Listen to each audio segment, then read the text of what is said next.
sad thing that I saw, alright, the bad dream that I had last night. We started war with no end in sight, then lightly fires for, and then they light of it. Said they'd hardly make a fight of it, till I could hardly take the sight of it anymore, anymore, yeah, in this world. Oh, I know it's gonna end alright, it'll end alright, this girl. Oh, I know it's love, alright, we'll end up alright. And no war in all the world, please the world, alright, they never end alright. And the more I come to know why, the more I wonder if any of it's right.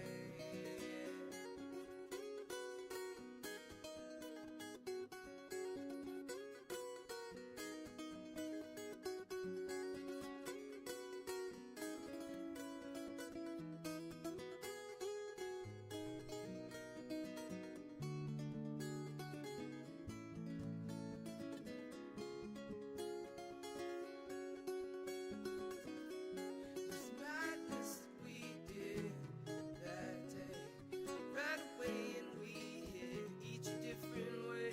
But one thing that I know for sure, so never love this song, 'cause it's happier than yours, truly happier than yours, truly in this world. Oh, I know it's gonna end alright, but it'll end alright, this girl. Oh, I know it's love, alright, it'll end up alright. And no war in all the world, leave the world, alright, they never end alright. And the more I come to know why, the more I wonder if any of it's right.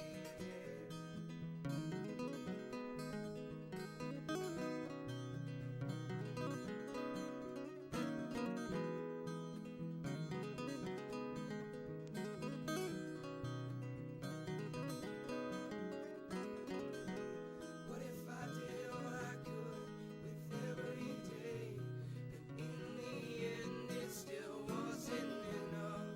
Always tried to be the kind of man who kept going when going got rough. Feel the life that I choose will spiral down to blues, and end in my blood flowing or blowing that stuff. But all of it's a ruse, no ruler and no rules, and a lot of it concludes in a flash and a puff. And the only thing that mattered in all of this was love, and that's alright.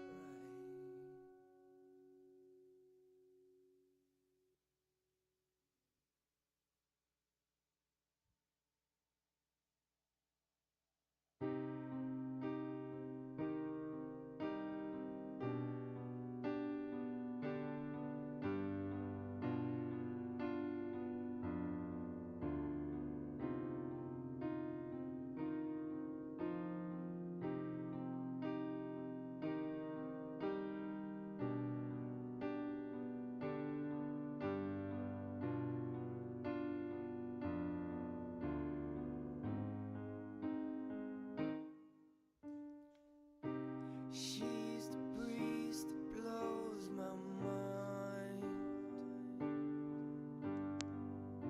and she's the heat that leaves me cold inside.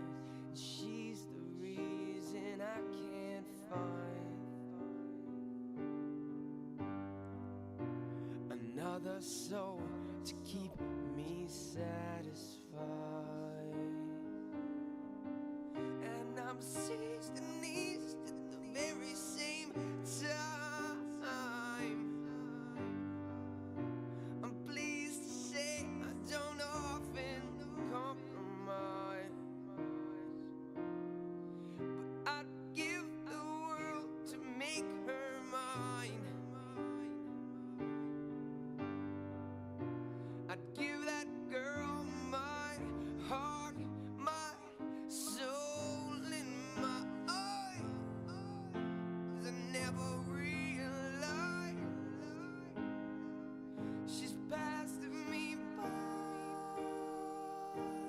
till I'm cold inside. My heart, my soul, and my eyes, and I'll never realize she's passing me by. Oh no, yeah.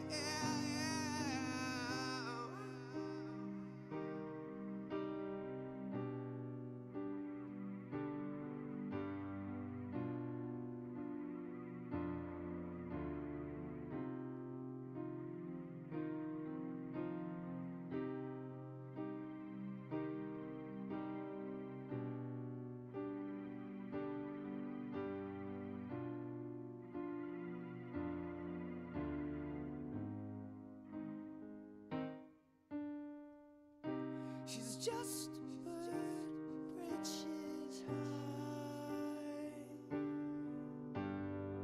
She's along the river that flows on by.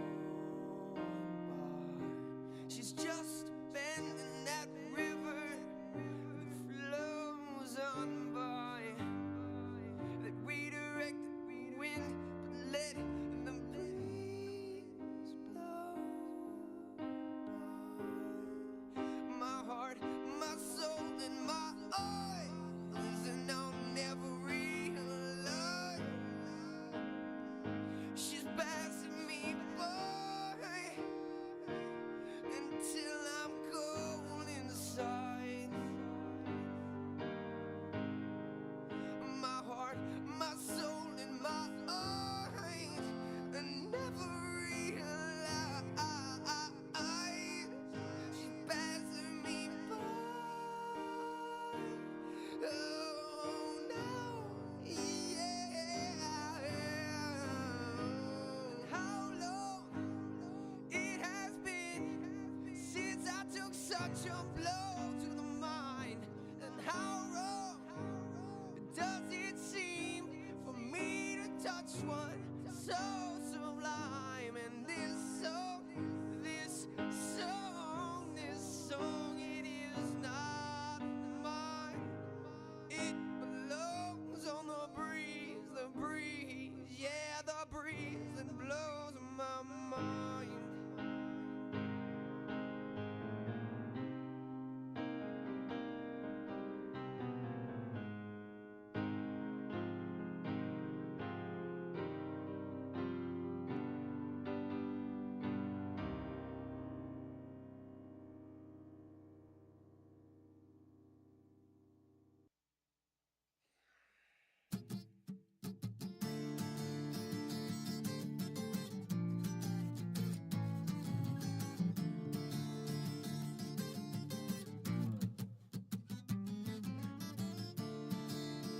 I had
and the Laurel Foundation.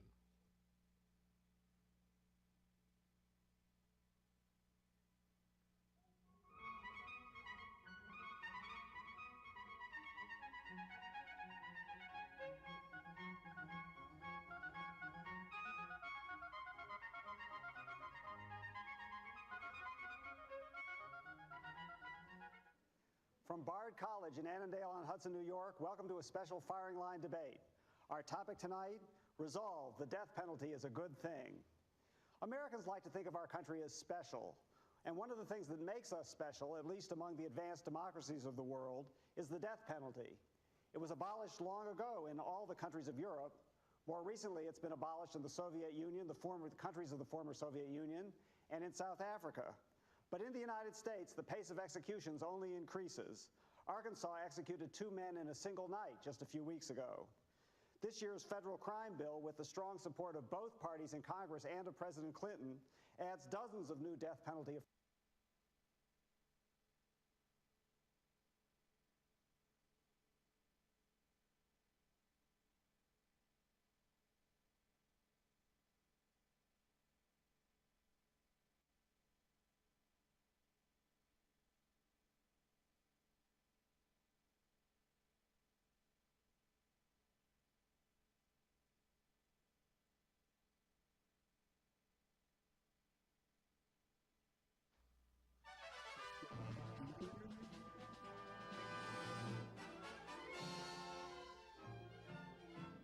In 1942 in Louisville, Kentucky, Mr. and Mrs. Cassius Marcellus Clay christened their newborn son Cassius Clay, Jr.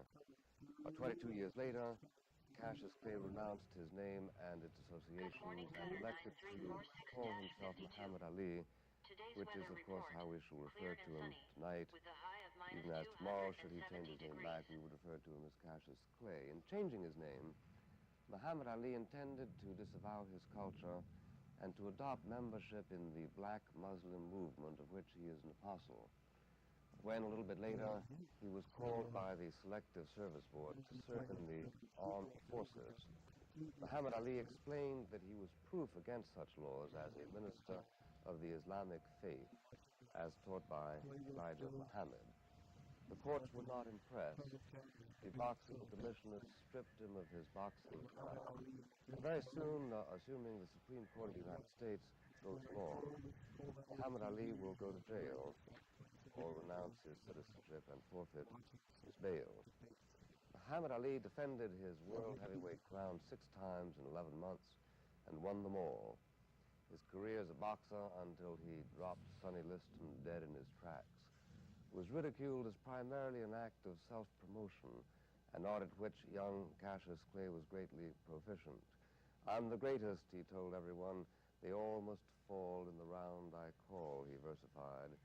And just about the time that he had established his supremacy beyond reasonable doubt, he felt the afflatus of Elijah Muhammad, and here we are.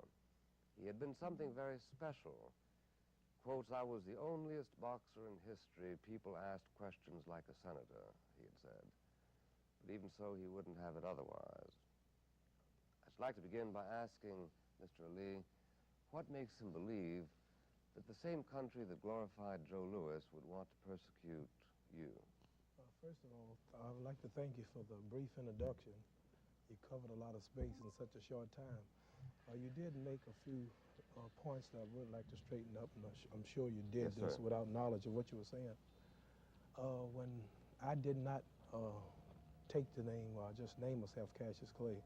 This is an honorable name, Muhammad Ali, given to me by my religious leader and teacher, the Honorable Elijah Muhammad.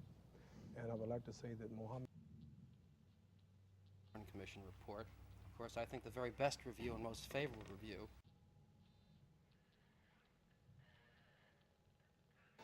Our topic, the war.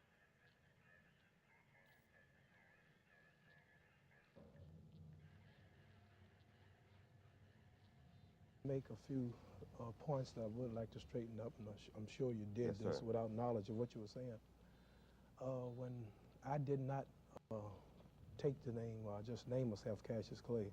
This is an honorable name, Muhammad Ali, given to me by my religious leader and teacher, the Honorable Elijah Muhammad. And I would like to say that Muhammad means in Arabic, one who's worthy of praise is one praiseworthy, and Ali means the Most High. But the slave name Clay meant dirt with no ingredients. But The slave word which? Clay means dirt Right. with no ingredients. Names have meanings in different countries. And I also would like to say that I'm not an apostle of the Muslim religion. We believe that the Honorable Elijah Muhammad is the apostle of Allah God. but I'm only a helper and a minister of his. And I also like to say that you mentioned that when I accepted Cassius Clay, I disowned or disannounced my culture. Well, I did not disregard my culture. If I did, it was the white American culture. And I've accepted my true culture when I accepted Muhammad Ali, because this is a black name. Islam is the black man's religion. And so I would like to say that I would like to clarify that point, that I reclaimed my real culture, and that's being a black man and wearing a black name with a black body and not a white name. So I want to say that I didn't disown my culture. But I would say I put down a lot of the white American culture and ways and beliefs. And answering your last question about Joe Louis and me, why was he so praised and me not? Well, I would like to speak from my knowledge. The reason I can see is Joe Louis was what you would call, or what a white would call, a good red-blooded American boy who went to the army and told the world we must fight for our country. And he, in his times, we didn't have the protesting and the things that we're having today. But I would say that I received respect by not only blacks around the world, and I'm a Muslim, but all throughout white America, more so than any boxer, including Joe Louis, and mainly with the college youth of today. So I'm just a lot different from, I would say, Joe Louis. So I guess that's why I'm looked at different. Well, I understand the point that you're making, and I think you make it very well. But you have, in fact, said publicly on a number of occasions that America was looking for a way to get back at you because we are a white culture. And I'm asking you, if we were looking for a way to get at you, why was it that Joe Louis was so popular with the same white America? Well, I can't Why did we have it in for you? I can't recall saying whites as a whole was out to get me, because many know nothing about me or care nothing about me or what I believe. And what I believe or what I do will never harm them, nor will they have to come in my path. But I did make a statement that many of the boxing authorities and the people who wanted to get me out of the way couldn't do it physically. And many people, I'm sure, in government. So the legal way they could say, take the title and then make it look justifiable to the public was to say that he wouldn't serve his country. Twice, if you recall, I was denounced by the draft. In Florida, I was illiterate. They didn't want me. Then they had a special psychiatrist to come to Kentucky. They checked me and they didn't want me. But as soon as my name was Muhammad Ali, as soon as I announced I was a Muslim, then all of a sudden I became smart. Well, then you do believe that. You believe that you were drafted only because you changed your name to Muhammad Ali and joined the Muslim religion. Is that correct? Yes, sir. They knew that I wasn't going. They know the government. They know the Honorable Elijah Muhammad and his followers. The jails are packed with Muslims, but this would justify my title being taken. And Yeah. this Well, now, if you hadn't changed your name and your religion, in your judgment, you would have continued to have been listed as undraftable? I believe so, yes. Now, it's debatable. You have a right to, say what you believe, and, have a right to say what I believe. Sure. Let's not fight over it. The reason I ask this because I'm anxious to know, in the course of appealing to the courts, your lawyer must have made that point, but apparently it made that point unsuccessfully. So did they, in fact, ask the draft board to explain how come all of a sudden they just reclassified you? Did the draft board give a plausible reason? They asked the draft board to explain a lot. So as a matter of fact, I have about 675 documents I had of handwritten letters by Baptist preachers and some white Muslim ministers and the Honorable Elijah Muhammad. The question was, is he really sincere? And like right now, I consider myself in court now. I done faced one white judge, and now I'm looking at you, and I already had one white jury and audience, such as I have here now, and it really makes, I have to be real cool and not savage and radical, because it makes me angry when I think about it. When I see the white boys, who are really the #1 citizens, the future rulers, when I see them by the hundreds leaving the country, see the white preachers breaking into draft board houses in Wisconsin and Baltimore, tearing the files out of the walls, and making a bonfire out of 4,000 and 5,000 draft cards, pouring blood on them. And I see them go to court, and the judge say 2 years, and I get 5 years for legally doing what's legal. I said, if I lose, I'm going. Now wait a minute. Now, you say legally, but you can denounce the draft on any grounds. You have to go to court. If you lose, you pay. You have to be a man and pay your sentence, which I said I'm going to do. I'm not leaving the country.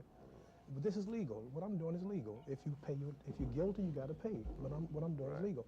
So the people, I'm not using these people as an excuse to do. But now wait a minute. The 5 years that you're talking about is for doing something illegal in the eyes of the court system of the United States, right? No, sir. It's not illegal in the court system to not take the step if your grounds are justifiable and you can prove it. And then All right, but you couldn't prove it. Couldn't prove it. We had the proof. Here's what I was getting ready to say that makes a black man hot, if you understand. Our first wife I had to divorce. This is before the draft come up because she wouldn't wear dresses long. I think you remember this. This was headline news. It cost me $250,000. I'm paying $1,200 a month now in alimony. I paid $96,000 in lawyers' fees. Now, if this is not sincerity, I don't know what. Then I like to. I'm not trying to be funny. No, I don't doubt your sincerity. I'm talking about this is what, legality and sincerity are two different things. You can be perfectly sincere, for instance, in desiring to break a law, but it's still a broken law. What I'm saying is that this sincerity was not recognized. I mean, the files, the papers, everything we had. You asked me a question. Yeah. Did you say to the draft board that when you accepted Muhammad Ali, they seemed to change, and that if he was Cassius Clay, they wouldn't have? Well, all these things was brought up, but they completely overlooked it. Well, let's grant the sincerity of a couple of judges and quote them. I think it's only fair to do so under the circumstances. Sir. One of them, the first one you approached, said that Cassius Clay, quotes, claims to be a minister of the lost found nation of Islam and maintains he was due a ministerial exemption from the draft. His vocation is clearly that of a professional boxer. His point was that, in fact, you were a professional boxer, not a minister. What we did tell the judge there, he said, if you're a minister, why do you boxing? At the time I heard the Islamic teachings as taught by the Honorable Elijah Muhammad, I was in about $138,000 worth of debt. And this debt had to be paid. And boxing was my way of paying my debt. But I would say one thing. I was asked in a way when they said take the step, choose between the wealth of America, the millions of dollars, and the title, or the ministry. So I chose the ministry. Or if I was not sincere, then I would have easily went to Vietnam, boxed exhibitions, and made a couple of coups maybe. No, I don't think anybody in his right mind would doubt your sincerity. Well, this is what the whole thing's about. No, I don't think so. The question is whether or not you fit into certain specifications as defined by the law. Right. Now, for instance, the judge in the next higher court ruling against you said that you, quotes, claimed objections to participation in war insofar as they are based upon the teachings of the Nation of Islam, resting on grounds which primarily are political and racial. These constitute only objections to certain types of war in certain circumstances, rather than a general scruple against participation in war of any form. However, under the law, only a general scruple against participation in war in any form can support an exemption as a conscientious objector. Now, that makes sense. Right. That's not anti-you, is right, it? Right, you're right. One thing I would like to say is that I'd have to admit and tell you this. My first lawyer, who was a black man, he was pretty well versed, but not versed enough. And I was a minister time that they called me. I was doing the minister work throughout the country for the teachings of Islam as taught by the Honorable Elijah Muhammad.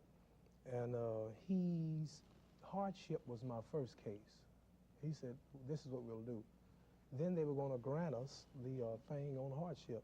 But still, I would have to work in a hospital or something, but not carry weapons. Well, I couldn't do this. Why?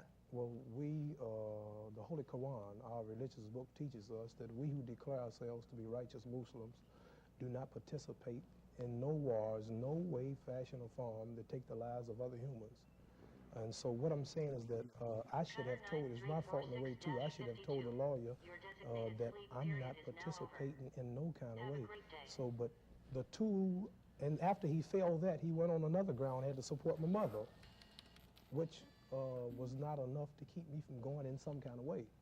So then Hayden Covington, a wiser lawyer from Washington who we hired, he said, "You're a minister." I said, "That's right." He said, "Well, this is how you should have went it first, because a minister don't have to take part in nothing, in hospital. He said, the only way you're going to get out is to go in as a minister." And I didn't know it. My first lawyer, he came up talking about this is not so. The other lawyer proved to me that it was so. Then when we filed into ministry, I have to admit that it did look phony to the public. Well, at first he tried to get by because of his conscious objectives. Second, he had to support his mother. Now he's a minister. But if we had went in first with the ministry, I'm sure it would have been much easier. So this is why the judges say this and say that, because it did look funny because we made the wrong moves at first.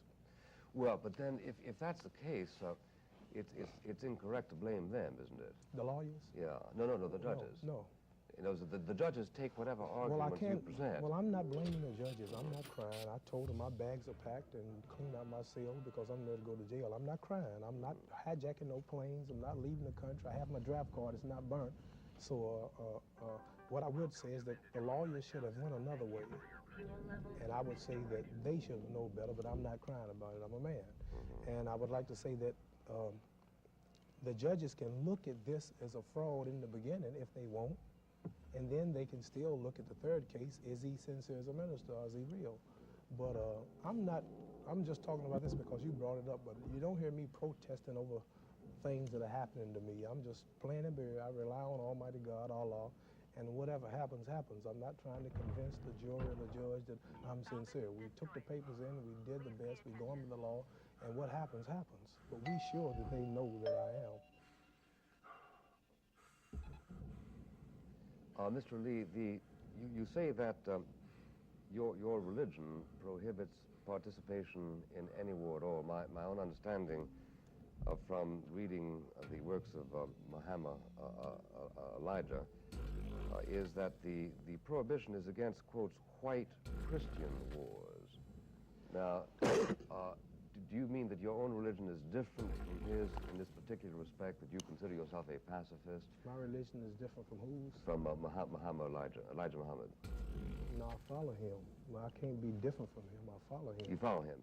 So you would take his word for it if he says that the only wars that are forbidden are participation in white Christian wars. This leaves some wars in which you would be willing to participate. The Quran said we take part in no wars, no way, fashion, or form that take the lives of other humans. And it also says, unless it's a holy war declared by Allah or one of his prophets or messengers, and this haven't been. Well, but in fact, the black Muslims in America, as you know, have made considerable modifications on the Quran. I like to say one thing, sir. Yeah. We cannot change the Quran or make no modifications. This cannot be done, or it would no longer be holy if we did. But I would say, I'd like to say another thing while we're here. The people here, college students, look intelligent. I understand you're a intelligent man. We are not black Muslims. We are Muslims. See, you have Catholics, you have Chinese Catholics, you have Indian Catholics, you have black Catholics, you have white Catholics. But I'm sure you don't ask the man, are you a white Catholic, are you a Chinese, are you a yellow Catholic, or a red Catholic, or white Catholic? He's just a Catholic. We have black Muslims, we have brown Muslims, we have red Muslims, we have yellow Muslims, and even white complected Muslims. So I'd like to clear that point. This is a press word, black Muslim. Islam religion has no color distinction. We are just Muslims, and I'd like to clarify. But I know that you're aware, though, Mr. Lee, that rigorous members of the Islamic faith have denounced the American Muslim movement. Well, I would like the one that we're referring to, on the grounds of its heterodoxy. They say simply that a lot of rules are sort of made in Chicago, which have really no bearing. For instance, the whole notion of the sainted race and all that kind of business. I'd like to say one thing.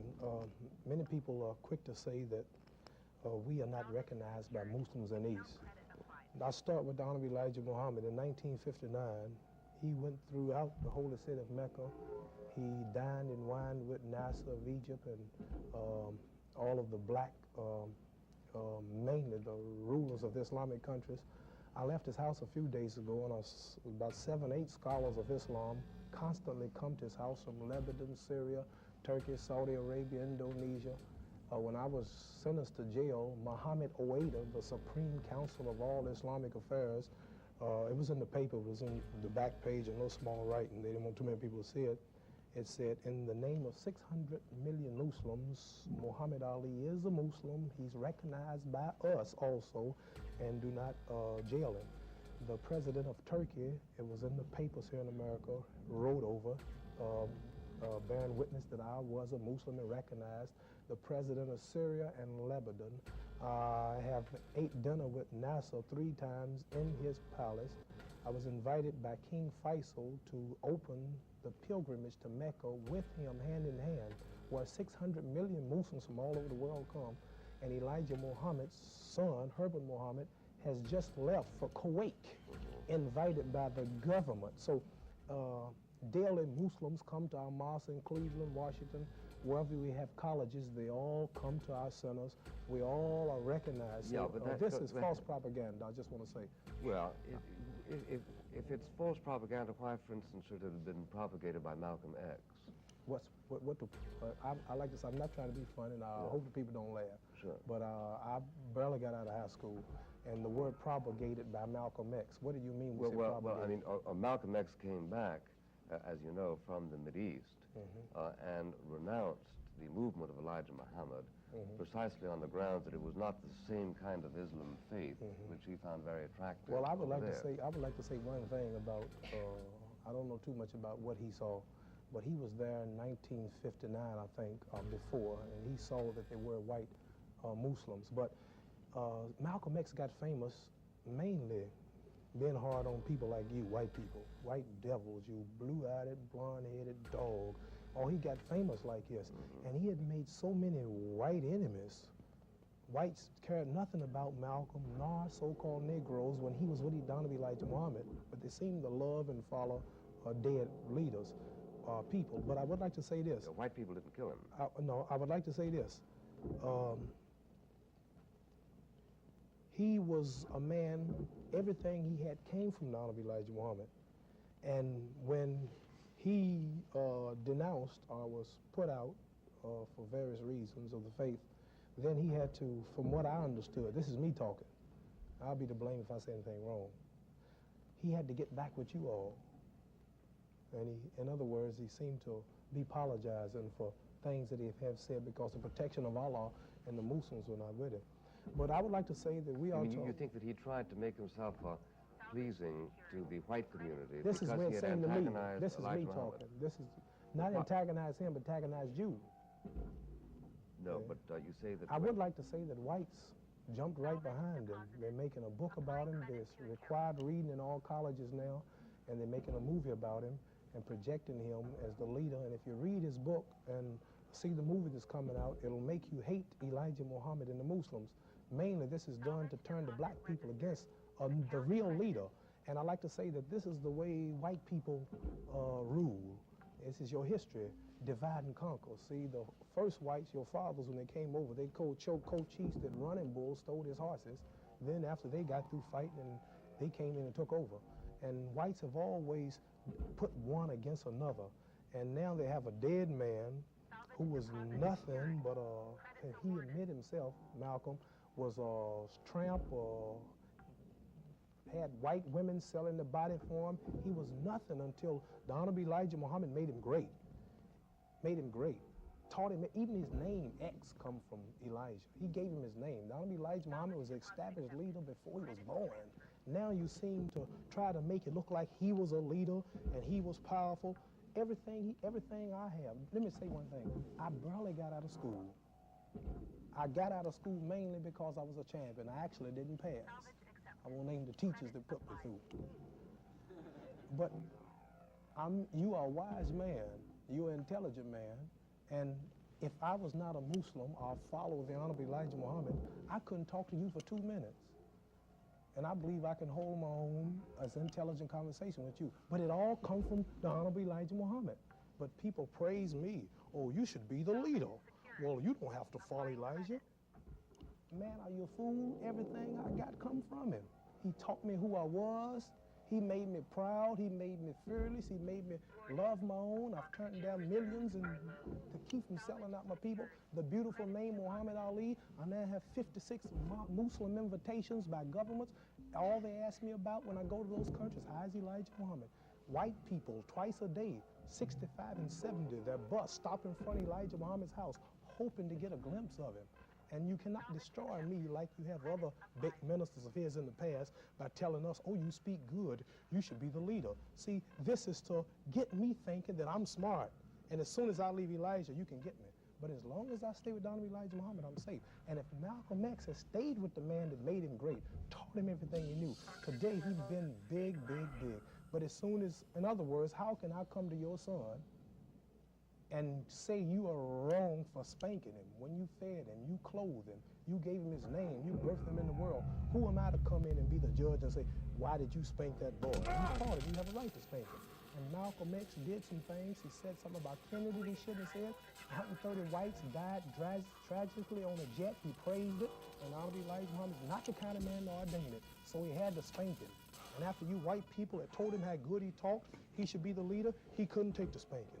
He had to run out and start him a movement, and that's when you destroyed him. You understand?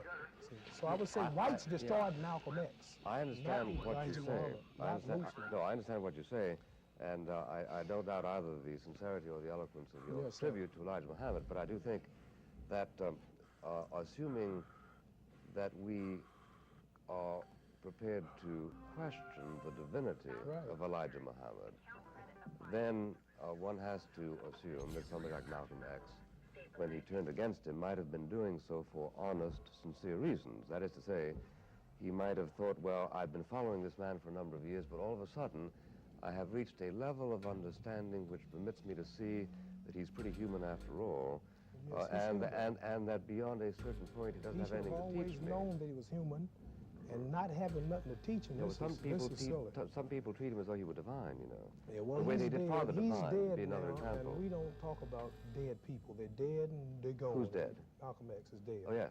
And we follow Donald Elijah Muhammad, who is the boss. And we'd rather not to stay here on the show and waste a lot of time arguing about a dead black man when whites are our common enemies. Well, no doubt, of course, he teaches you that, and no doubt you understand. We don't have to teach it. You Yeah, don't have to that's teach right. a black man that white is his enemy as Well, you see, from my point of view, what Elijah Muhammad is doing to you is diseasing your mind. You sit and tell me that we white people like to divide and conquer. You do. I grew up as a white child. I heard much more talk against Democrats than I did against black people. And I grant there's a lot of division in the sense that Republicans are divided. Democrats and Republicans don't lynch each other and castrate each other, Oh, and burn yes, each other, they and do. tar and feather each other, They do. and rape and slave Oh, for they- 400 years. Now, wait a minute. This is... I would like to ask you a this is question. one I'd of the like to ask you a difficulties. question. Who, 22 million black people in America, who would you say our everyday common enemy is? What other country or what nationality? I mean, you know, you have the nerve to be on a TV show like this and look at me like I'm wrong for saying Elijah Muhammad is poisoning you by telling you that we're your enemies. And I feel it and see it every day. And every black man watching this show know you are enemies. And you have the nerve to stand up here and say Elijah Muhammad is poisoning my mind. He cannot teach us that you are enemy. You taught us, and your people daily. Martin Luther King is bumped off unjustly. Adam Clayton Powell was bumped off unjustly. They took my title unjustly. They killed Medgar Evers unjustly. All the integrators who love white folks was unjustly kicked out of Washington. They've been deprived of education and poverty throughout the country. They just came back from Vietnam, 12 boys in Chicago, and they sat on the television and they told how white soldiers are teaching Viet Congs to hate them. They fly rebel communist flags, and they doing everything that they can to them right there in Vietnam. Now you're going to tell me that Elijah Muhammad and trying to make the public think that he's poisoning me by teaching us the truth. If here's his latest newspaper. Now, wait a minute. Here's his latest, no, hold it now. Here's his latest newspaper, Muhammad Speaks. Now it's full of truth. You can get the paper in every city. You can buy Muhammad Speaks. And if this, I mean, you're a wise man, but I don't think you're too much wiser than the ones who run the country in the White House. Much wiser.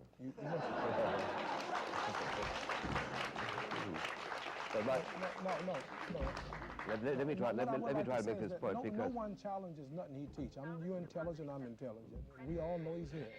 So I'm not here to tell you something you don't know about. no. I'm simply telling you that you believe something which I happen to know isn't true. Now hold it. See, What is it that I believe?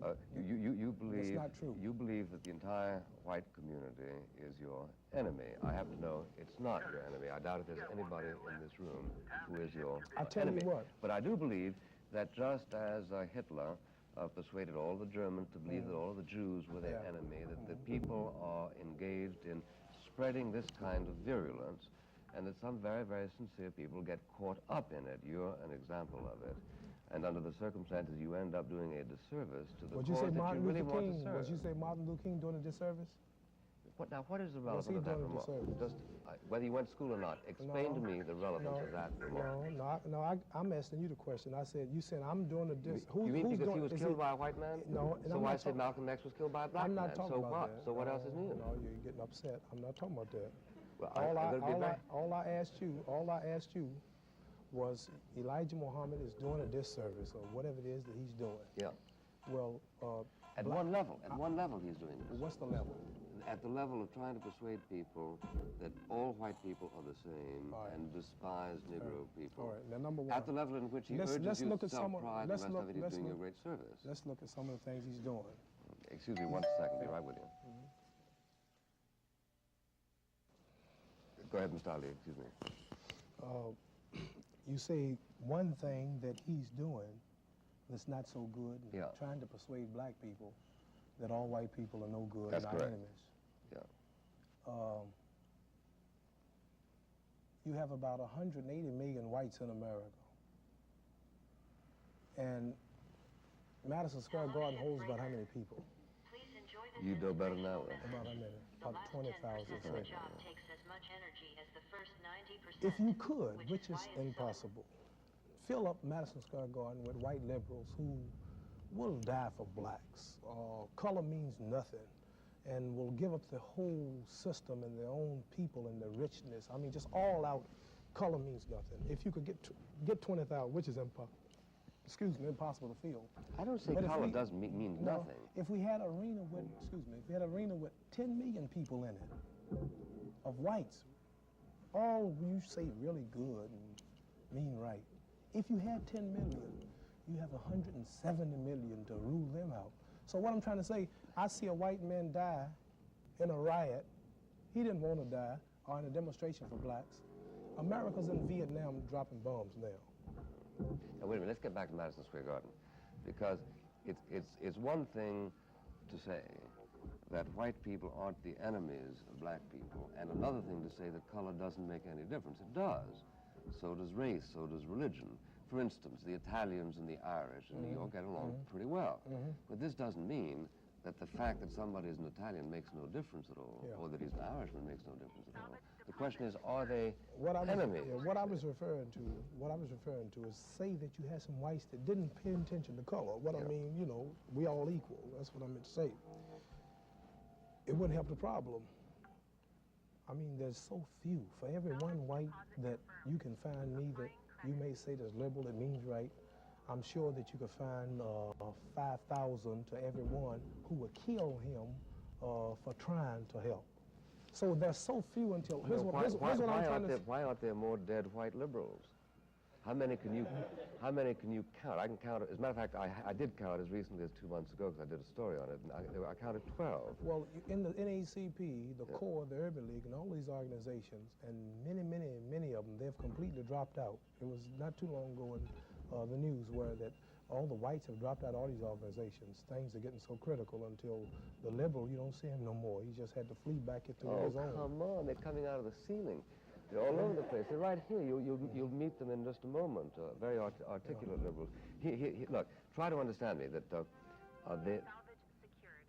do you accept as a matter of faith that Elijah Muhammad can't deceive you? Do what? Do you take it as a matter of faith that he cannot deceive you? I imagine he can deceive anybody if he wants to. Well, now, is it conceivable that he would want to deceive you For what by reason? suggesting that people feel about you the way, in fact, they don't? Well, for the reason because... Well, he's not deceiving us about white people. Well, some people, of course, insist that No, he is, sir. including Malcolm No, X. sir. Not about white people. Yeah. I know he's right. Everything he say about white people is right. Even when he say you the devil. And that's correct, too. Yes, sir. All the way. How did the devil make out so well? Make us so well how? Dominates the United States. Well, the Bible predicted that the devil would rule Earth for 6,000 years. Now it's How over. far into those 6,000 years are Oh, we? exactly, I don't know. If you want to know, About halfway? if you really wanted to know, if you really wanted to know about Islam, and I'm just a student, the Honorable Elijah Muhammad is the man who could really go deep into this, you know. But How do you account for the fact that he has been rejected by, according to his own figures, 97% of the black people of America? well, How do you account for the fact that none of the prominent, with the exception of you, none of the prominent black leaders of America are subscribers to Elijah Muhammad, subscribers to what now? What? to his religion, all or to read his his movement? newspapers. I Not would even say- James Baldwin, who heard it. I would say this to you. Everything that black people are doing today comes from Honorable Elijah Muhammad. They're having school problems. We want black schools. We want black teachers. This is his program. Being natural. They are black now. They don't want to be called Negroes. This comes out of Elijah Muhammad. Does that really make any difference? Hold it. At the latest Black Power conference, all of the black leaders got together and said, we want separate states from whites. This is stolen from Honorable Elijah Muhammad. They want their own schools. They want their own businesses, supermarkets. They're Wait a now minute. talking about... If you say they stole it from him, suppose I say he stole it from the communists. Hold it. They were What I'm- preaching this in the early 30s, the what Black I'm- Belt. Hold it. What I'm trying to say is that everything that our people are doing today, every leader that you can bring up from Ron Karing of the Black Panthers, Eldridge Cleaver, Malcolm X, Stokely Carmichael, Rap Brown, people such as myself in the struggle, everybody you can name talking black or preaching anything black, they are ex-Muslims. They heard it from, when you say why they don't follow him, they'll follow him and don't know it, but they haven't yet accepted him religiously. Now, if you say that there is a correspondence between what he preaches and what other black leaders preach, the answer is yes, that's true. The question is, what is the significance of that correspondence? Is the correspondence between what the Democratic Party wants and the Communist Party wants? It doesn't mean that one dominates the other, I does it? understand. Your major question was, how come 97% rejects him? Yeah. And 97% of the people really don't know enough about him to really reject him or hate him. But they are so enticing by the wealth of America. For an example, I have a black friend. I could be a Muslim. I go for what you go for. I believe the white man's the devil, but not the woman. I got a pretty white girl. So he can't join because he's got a white girlfriend. He's not sincere. You understand? So this is why he haven't joined. Another fella, I go for the Muslims. I go for everything you preach, but I gotta have my pork chops and ham hocks. I can't quit eating my pork. Yeah. Another fellow, what's wrong with a little reefer? You understand? To be a follower of the Honorable Elijah Muhammad, you have to completely abstain from alcohol, fornication, adultery, killing, stealing, lying. Gets tougher and tougher. Well, yes, same with, even in the days of Jesus, in the days of Moses, and everything that the Honorable Elijah Muhammad preaches in the way of living clean, Christianity preaches, but they just don't. You can be a Christian and commit adultery. You can drink, you can smoke, you can drink wine because Jesus drank it. And you can nightclub and party, but you can't, you can wear mini skirts and be followers of Jesus, you understand, but not being a Muslim. So I would say that the people are not rejecting the Honorable Elijah Muhammad because they don't believe what he teaches. But it's but too they tough. Just, right. It's too tough. Well, it's not that it's too tough, but they just haven't looked into it Not enough committed to I think that's really a very good check point. it out. Right. I think that's a very good point. I think that there might be other reasons for rejecting him too, because one more thing I like to say. His religion is a curious mixture of Calvary and the OK Corral. One more thing I like to say. Fear of white people stops a lot. Now, I'm not naming the names, but many of your black people who come on your TV shows every week slip to our meetings, donates to them financially. Muhammad speaks is all in his house under his beds, but when he sees you, that's a boss. he's I haven't run into any of those. Well, they're around. Give They're me their around. names and phone numbers. Many of the black leaders slip in his back door. Civil rights leaders, but they don't want the press to know it. And fear keeps a lot of our people from coming to what the Honorable Elijah Muhammad's preaching. Now, that fear, as related to your own experience, gets us back to the first point, which is you believe that you were reclassified because you became a follower of Elijah Muhammad, right? Otherwise, you don't. I don't say that's totally all of it, but that's got mainly a lot to do with it. Because I see from the Liberator magazine, the socialist magazine published by the Afro-American organization, they say, whatever the government's reasons, most black people are convinced that Muhammad Ali was victimized because he is black, because he is a member of the country's most vulnerable minority. Now, this magazine, which is sympathetic to you, didn't say because you were a Muslim, a follower of Elijah. They said because you were black. I would say that whoever wrote that actually believed that this is the reason. Yeah, but you don't. You don't believe it. No. Not just because I'm black. Much money white people could make why on me. wouldn't the devils go after you just because Much money as the devils could make on me. Commercials, advertisements, movies, heavyweight title fights. Man, millions of dollars was made in our fault. Let me tell you something. Well, why didn't they stick with you then? Why didn't they stick with you? I got one more thing to tell you. The government is so out to get me because of who I am, so that I can donate to the works of Elijah Muhammad. Man, we take $1 and make $10,000 come from it. But you've written that Elijah Muhammad refused to take your money. Right. Let me say one thing to you. I owe him money, as a matter of fact, $100,000. Let me say one thing to you.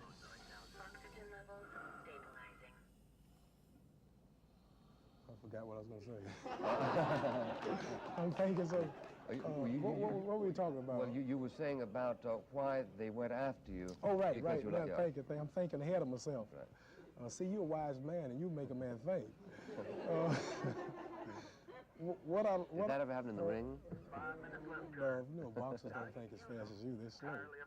But what I would like to say is that Washington, the government, the reason I say the government's behind all of this is because I tried to box an exhibition for the poor people in Mississippi. I could have donated at least a fight. I could donate at least $750,000. They came together, the boxing commissioners, they said, well, he probably could donate a couple $100,000 to him, but that's just a drop in the bucket. As if to say, who said that? The Commission of California, boxing commissioners, if to say Negroes are not worth a drop in the bucket. They weren't doing that for them. And the government had to call them because the commissioners were frightened, as if somebody from Washington had called them. Then we had another boxing match okayed in Columbus, Ohio. I'm just showing you where I know where it's coming from. Everybody had okayed it. The mayor's assistant, the governor's assistant, and the commissioner gave me license. Somebody forgot to ask the mayor about it, and he came back hollering, I don't want no draft dodger in here. Get him out. And like he had a speech written out, somebody told him. Then we said, we're not fighting in America until we go to jail and do some time or win the case. So we went to the Indian friend of mine, said, I can get you. I'm not pushing the fights. I have various people, Negroes, who know you all good, figure that somebody can make a way for me to make a living here in America. Yeah. I said, it's impossible, it ain't gonna work. I'm a Muslim, I'm following the most hated man in the country, the most powerful. It's the only one telling the truth, and they the only works to spread and keeping me down, hoping they can stop his progress. So they said, oh man, they ain't that hard. Elijah Muhammad ain't nothing that powerful. Their government ain't worried about it. I said, Washington is not, the White House is not gonna let me fight. They went to the Indian reservation. 15 Indian chiefs all got together. Okay, the fight. On the reservation? Yeah, Zora Foley. Contracts have been signed. It got to Washington. Yeah. And the food supply or something was threatened. Government supplies was threatened if you let him fight. And the next day, no comment, but no fights off. Why can't you fight outside the country? Oh, they took my passport. They got that early. Well, I had about, I'll tell you why, I have about $3 million in Asian, African, and European exhibitions, not fights, just in the Muslim countries. They're dying to see me, so. Valuable object process. Now, $3 million. The prosecuting attorney from Washington came to Houston, told the judge I was going to Japan for the first exhibition. Had about $500,000 pick up. They envied me making money. I didn't even need America. I was so popular outside the country. Until the prosecuting attorney came from Washington and said, Judge, We cannot let this man go to Japan to fight because they are anti-American. They're going to praise him and hail him and meet him, we understand, at the airport, make a hero out of him. They might make him a millionaire fugitive. His penalty is so serious, 5 years in prison, $10,000 fine, he might not return to the country. Now, if I want to leave the country, I know how to leave. Tomorrow, quick, easy, if I really want to leave. That's not the intention. The intention is to stop me from making a living, to punish me, you understand? Mr. Ali, if you believe that, why don't you leave the country? Well, I like to say one thing. He was right. I could be a millionaire fugitive if I was greedy and worrying about myself. Yeah. But one thing... No, but you could give it away. No, one thing I like to say... I mean, you could become a Canadian and fight and send the money to Elijah. Well, no, this is not my purpose, and he don't need my pennies. Well, but some people do. So I would like to say this, that the flesh and the blood of my people and their freedom is more important. Now, one thing I like to say real quick, when you said you're going to ask some questions.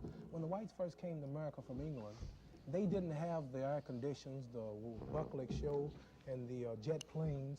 They had to ride stagecoaches, watch Indians scab and kill their wives, no medicine, no penicillin. But nevertheless, the first whites kept coming. They cut down the trees, the underbrush, until they made a way for you. Then they went and got them some slaves and worked them 400 years to build a country. But they died, but they never saw this, but they made a way for you. In World War II, the Japanese, his life didn't mean nothing, some of them. They had planes called suicide missions. He knew he would die. He ran the plane directly into the ship for his people in the future, for his children.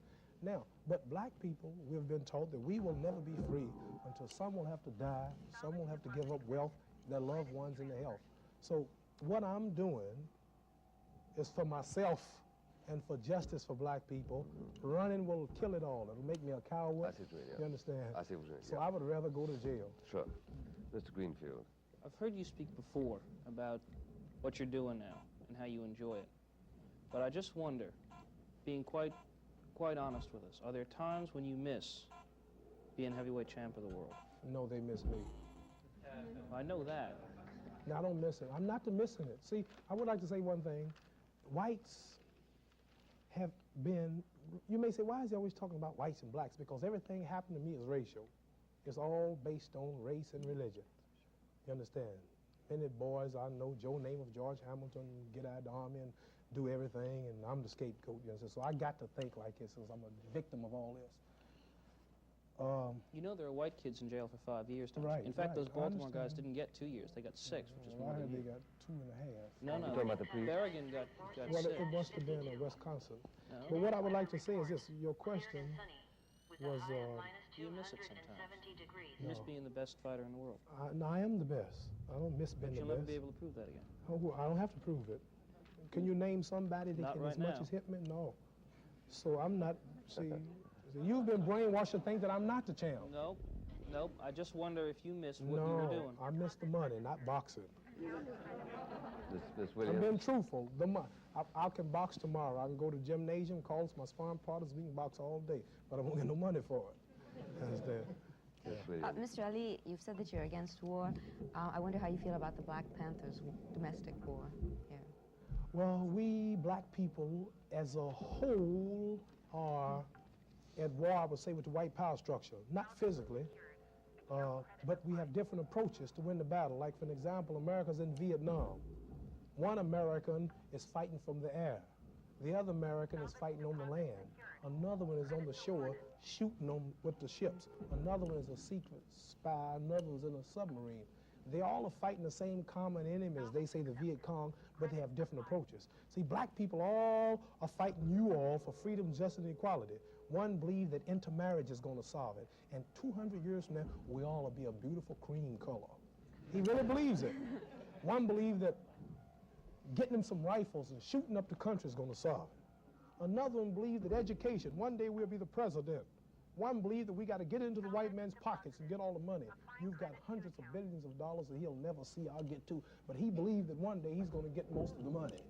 But we believe that the problem, the answer is separation, and marrying our own kind, cleaning up for self, doing for self, and getting some land and building our own nation. So the Black Panthers are a group who figure that they are right and doing the thing the way they see it. But we don't all agree with each other, but we're not here to talk about it. But I will say, on violence, Elijah Muhammad teaches us it's impossible to be violent against the most powerful military country on the planet. It's impossible. Mr. Gaynor. Mr. Ali, if you feel that the white man is your common enemy, do you foresee eventual physical conflicts between your movement and the white community? No, sir. I would like to say that when you say my movement, when you say not my movement. Well, the movement of right, Elijah see, Muhammad. you got to watch all this because you'll have me think it's my movement. It's not my movement. See. That's what they did Malcolm X, and he wouldn't straighten it out. Yeah. He would talk like it's his movement. It's not our movement. It's not only like it's God's Do you movement. think We there'll be believe. an It's eventual God's conflict? movement. Not only Elijah Muhammad's teaching it to us. Yeah. Not with Muslims unless you attack us. See, after each meeting, we say that we don't believe in being the aggressor, but fight like hell against those who fight against you, but not be the aggressor, which is nothing's wrong with that. But I like to say that Muslims are never in violence with white people. It's the black man who love you. See, when you don't let him in your toilet, you don't let him in your restroom, you don't let him marry your daughter, you got to fight. So we're not going to be bothering you, you understand? Muslims don't come in, we don't have no trouble with you. It's just the integrator. Do you allow white men in your meetings? No, sir, not in religious meetings, no, sir. It's a family problem and discussion, and you would feel out of place. You know, I'm sure you all have many meetings we can't go to. Few. Few, a whole lot of them. I can't think of any. As a matter of fact, I can't think of any, but Mr. Euler? No, I can't, I really can't. You can't think of no meetings that white folks have and black folks can go to? No, I can't. Can you? You should be, what? You should be ashamed of yourself. Klan. Oh, the Klan. I'm sure it's a whole lot of them. A lot of churches. Mr. Lee, from your conversation with Mr. Buckley, I've assumed that if given a chance and your appeal is won in the Supreme Court, you would return to the ring. Now, wouldn't this conflict with your being an ordained minister of Islam and then therefore pacifistic? You can look at it that way, sir. I understand what you're saying. I'm asked this question a million times in colleges. I'm in about $485,000 worth of debt now, which the court said I don't have to pay until I can earn it. And I want to pay my debt and get right out of the ring. But I would like to say boxing cannot be compared with war.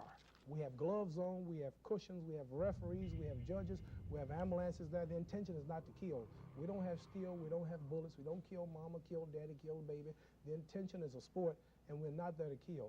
So boxing cannot be compared in no way with machine guns and bombs and everything that they use. Yeah, I think that's fair enough. I think that's fair enough. Yeah. And, thank you. Just in closing, Mr. Lee, do you feel that you will be able to repay this this money that you owe? If I'm allowed to pursue my profession again, yes. Thank you very much. I enjoyed talking to you very much. I enjoyed talking to you. And thank you all.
Firing Line with William F. Buckley, Jr. Tonight's guest, Mark Lane. Our topic, the Warren Report, fact or fiction. Mr. Buckley. Mr. Mark Lane has been around for many years, identifying himself gladly with causes worthy, controversial, and unworthy. He has been a special favorite of the left liberal community in New York City, which he greatly pleased by his myriad activities, ranging from the organization of rent strikes, opposition to bomb shelter programs, involvement in legal and civil rights groups irrespective of government claims that they were communist infiltrated. He was, in short, a hero in important circles in New York well before the assassination of President Kennedy by whoever assassinated President Kennedy. Not, we must assume, from Mr. Lane, Harvey Lee Oswald. Mr. Lane is a skillful lawyer and has written a best-selling book called Rush to Judgment. The publishers maintain that this book has, quotes, changed history, that single-handedly Mr. Lane has discredited the Warren Report. We are not here to discuss the minutiae of the controversies raised by the Warren Commission and its critics for the simple reason that it is impractical to do so. Rather, we will treat more general questions. I'd like to begin by asking Mr. Lane this. It is widely alleged that sinister forces who have a vested interest in suppressing the real truth as to the identity of the assassin have been here and there killing off crucial people, former strippers at Ruby's joint in Dallas, truck driver roommates of friends of Oswald, that kind of thing. How come if you were the man who has changed history, these forces haven't bumped you off, Mr. Lane? Well, I think fortunately we haven't come to that. I would like to comment, if I may, upon portions of your introduction. It is not just liberals and leftists who cannot accept the Warren Commission report. Of course, I think the very best review and most favorable review, which my book received, was in your publication, the National Review. I was talking about your pre-Kennedy reputation, by way of background. Before the assassination. Yes, sir. When I was elected to the state legislature. There was an assassination, wasn't there? Yes, when I was elected, there's no question about that. When I was elected to the state legislature with the endorsement and support of President Kennedy. That's the left liberal approach you're talking about. In terms of the assassination, though, in terms of the Warren report, of course, the Lou Harris poll shows now that 2/3 of the American people indicate that they cannot accept its conclusions. So I think that it's not even an unpopular cause with which I'm associated any longer. And regarding the earlier comments you made, I think the best way to respond to them is probably with the opening line of your book, which I'm afraid I may butcher because I'll just paraphrase it, but it was something like, when you are a controversialist, you can either go mad or ignore genuinely unjust criticism, and I prefer, as you do, the latter course. Well, I hope there hasn't been any genuinely unjust criticism yet on this show. It is, I think, a matter of some importance as far as the American thinking community is concerned, to investigate motives, to investigate one's general attitude towards the events in Dallas. For instance, Harrison Salisbury of the New York Times, who has himself been accused of being much too liberal. Who accused him of that? Harrison me. Oh. Has said that Mr. Mark Lane, quotes, is a New York attorney who has made a career of insinuating that Mr. Kennedy was the victim of a right-wing plot. Yeah, now, what I mean by So unjust criticism is to take that early comment, which he wrote when he did the introduction to the Warren Report, and to ignore his present statement, where he states now, and although the New York Times will not tell you this, although he's the associate managing editor, in the recent review on the Progressive, he's indicated that he finds much substance in my charges, and in a recent Canadian Broadcasting Company broadcast, he said if he were asked again, he would not do the introduction to the Warren Report because he doesn't have sufficient confidence in it. Well, that I was not aware of. What I'm trying to see, simply to place into perspective, is where you figure in terms of the general criticism of the report. Would this be fair or not fair to say, Mr. Lane, since we're going to strike out for justice? Excellent. That certain people, ever since the assassination, both on the left and on the right, have been were highly dissatisfied by the findings of the Warren Commission.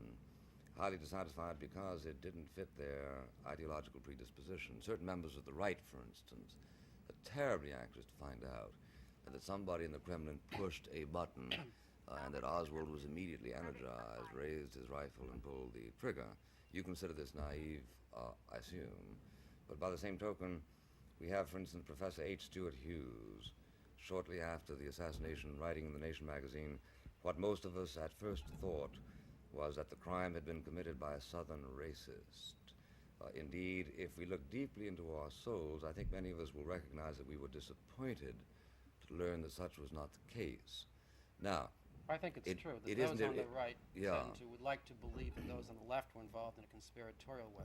Yes. And those on the left have the same feeling about those on the right. Yes, but your reputation has been as a left liberal within the spectrum of New York politics, so that people who first look into your association with this particular venture might, unjustly, I hasten to add, think of you as somebody who is trying to rescue Oswald as the putative killer. But since I don't because even say Oswald in my was book, communist. Well, since I don't even say in my book that Oswald was innocent, of course, one cannot really Yes, accuse right. me of that motive. Yes, In but the this first is the place, effect of your yes. book, isn't it? No, I think my book shows quite conclusively that shots came from at least two directions, and at the law, conspiracy is nothing more, of course, than two or more persons acting in concert to effect an illegal end. So the book says there was a conspiracy to kill the president. So Both our host and our guest are speaking softly so far, but I'm sure a few big sticks will be raised before the end of this hour. We'll continue with Firing Line in just a moment. Mr. Lane, is it or is it not fair then to say that your book does not go further than to say that the Warren Commission didn't take all of the evidence into account, but by no means goes so far as to say that Oswald is exonerated on the basis of your reading of the findings? Well, it goes beyond, I think, the former, and not quite as far as the latter. I think the book states quite clearly that the Warren report is a fraudulent document, not merely that they did not take sufficient evidence into consideration, but they distorted evidence, they misused evidence, and what's worse, I think they oversimplified evidence. Well, let me ask you then this so I can understand you completely. Assuming per impossibile that Oswald would arise up from the dead, come up here and say, Mr. Lane, I did fire the fatal shot, this would not invalidate your book in any way, would it? Well, I don't think he could have fired the fatal shot because that shot Well, then it clearly wouldn't came from validate the your right. Yes, because the shot came from the right front. But Now, if you said I fired one of the shots... Yes, that certainly is a possibility. The mere fact that the Warren Commission was totally unable to prove that doesn't mean that it's not true. Yeah. Now, is it or is it not, would you not agree that even though this was a wild, desperate crime, pretty much in the category of the criminal who killed McKinley, that even though we are prepared to say that there is no reason to assume that Oswald got orders from the communist apparatus, that nevertheless there was a very considerable record of Oswald's sympathy with the communists, which for some reason isn't stressed in your book. I say for some reason. You might have simply thought it methodologically irrelevant. I think that the political commitments of those who, in terms of the evidence, are proven to be nothing more than spectators, I think that's quite irrelevant to a determination as to where the shots came from. Yeah, we're not rushing up to say that Oswald was a spectator, are we? I thought that you said that it would not surprise you if, in fact, he pulled one of the... I said it would not invalidate my book. It would surprise me because I think there's no evidence to show that. I take really the same position Alfreda Scobie, one of the lawyers for the Warren Commission, takes. And that is, had Oswald lived, he could not have been proven guilty had he faced trial based upon the evidence the Commission was able to secure. And of course, Warren says that he was a practicing district attorney for 10 or 12 years and that he could have gotten a conviction in 48 hours with the evidence. Yes, you simply disagree with him professionally. That's nonsense. It would take longer than that to pick a jury, of Do you think Warren should be impeached? I don't think he should be impeached. I think his report should be impeached. Well, but we certainly don't want incompetent chief justices around, do we? Well, we're used to those. We've had them for many years.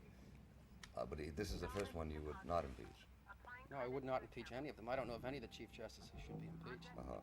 But you would think that... I think mere incompetence is not a reason to disqualify a judge. We'd have an empty bench. Yeah.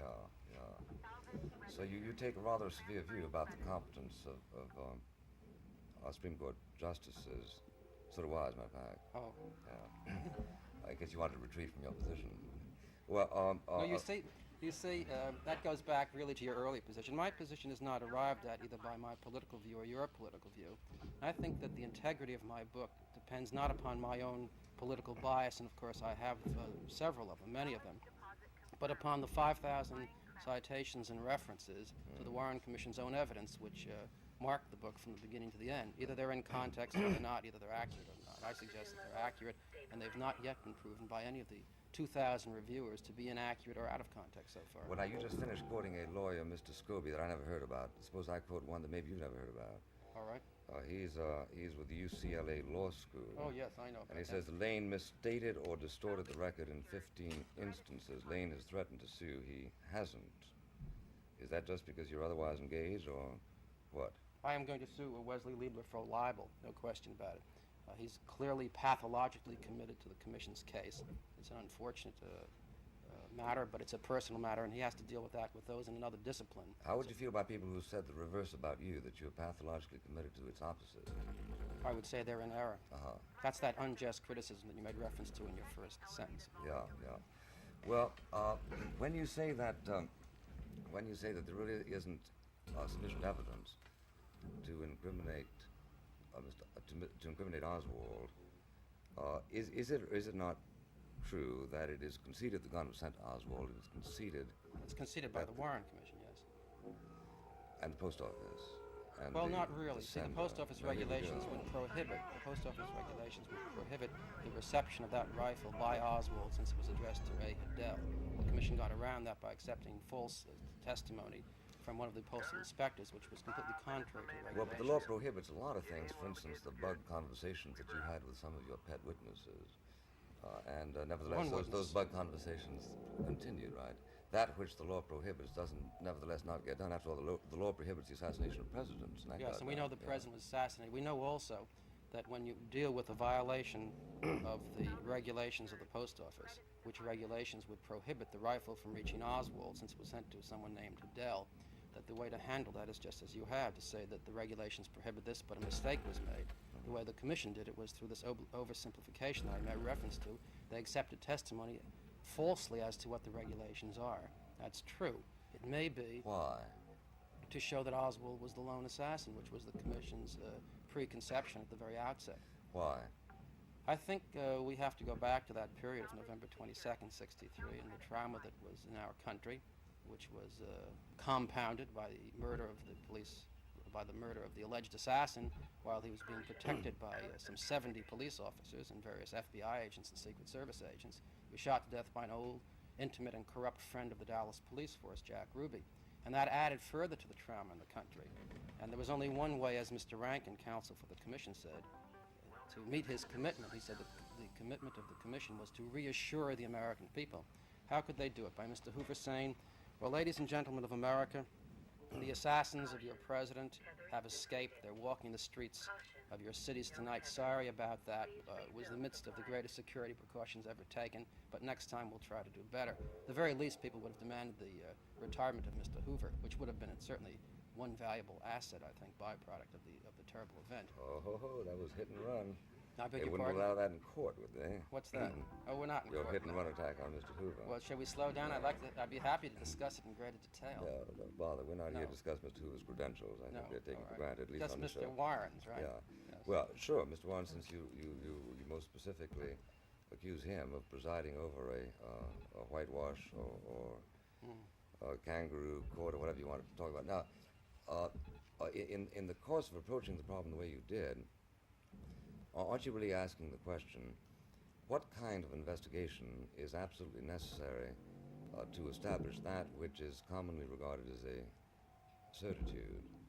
For instance, suppose one would decide at this moment to convene a commission to establish the innocence of Dreyfus. It might in fact be hard to do, but isn't the certitude of the innocence of Dreyfus a part of your sort of natural equipment?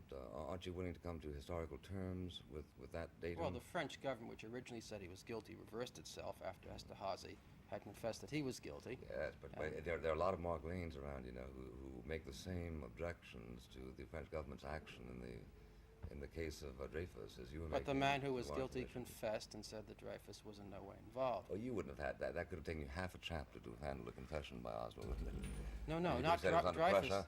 You said all kinds of things about witnesses. Are you suggesting that who- Dreyfus was guilty? I don't know. No, I'm simply saying that as much of a case can be made for the innocence of Dreyfus as for the innocence of Oswald.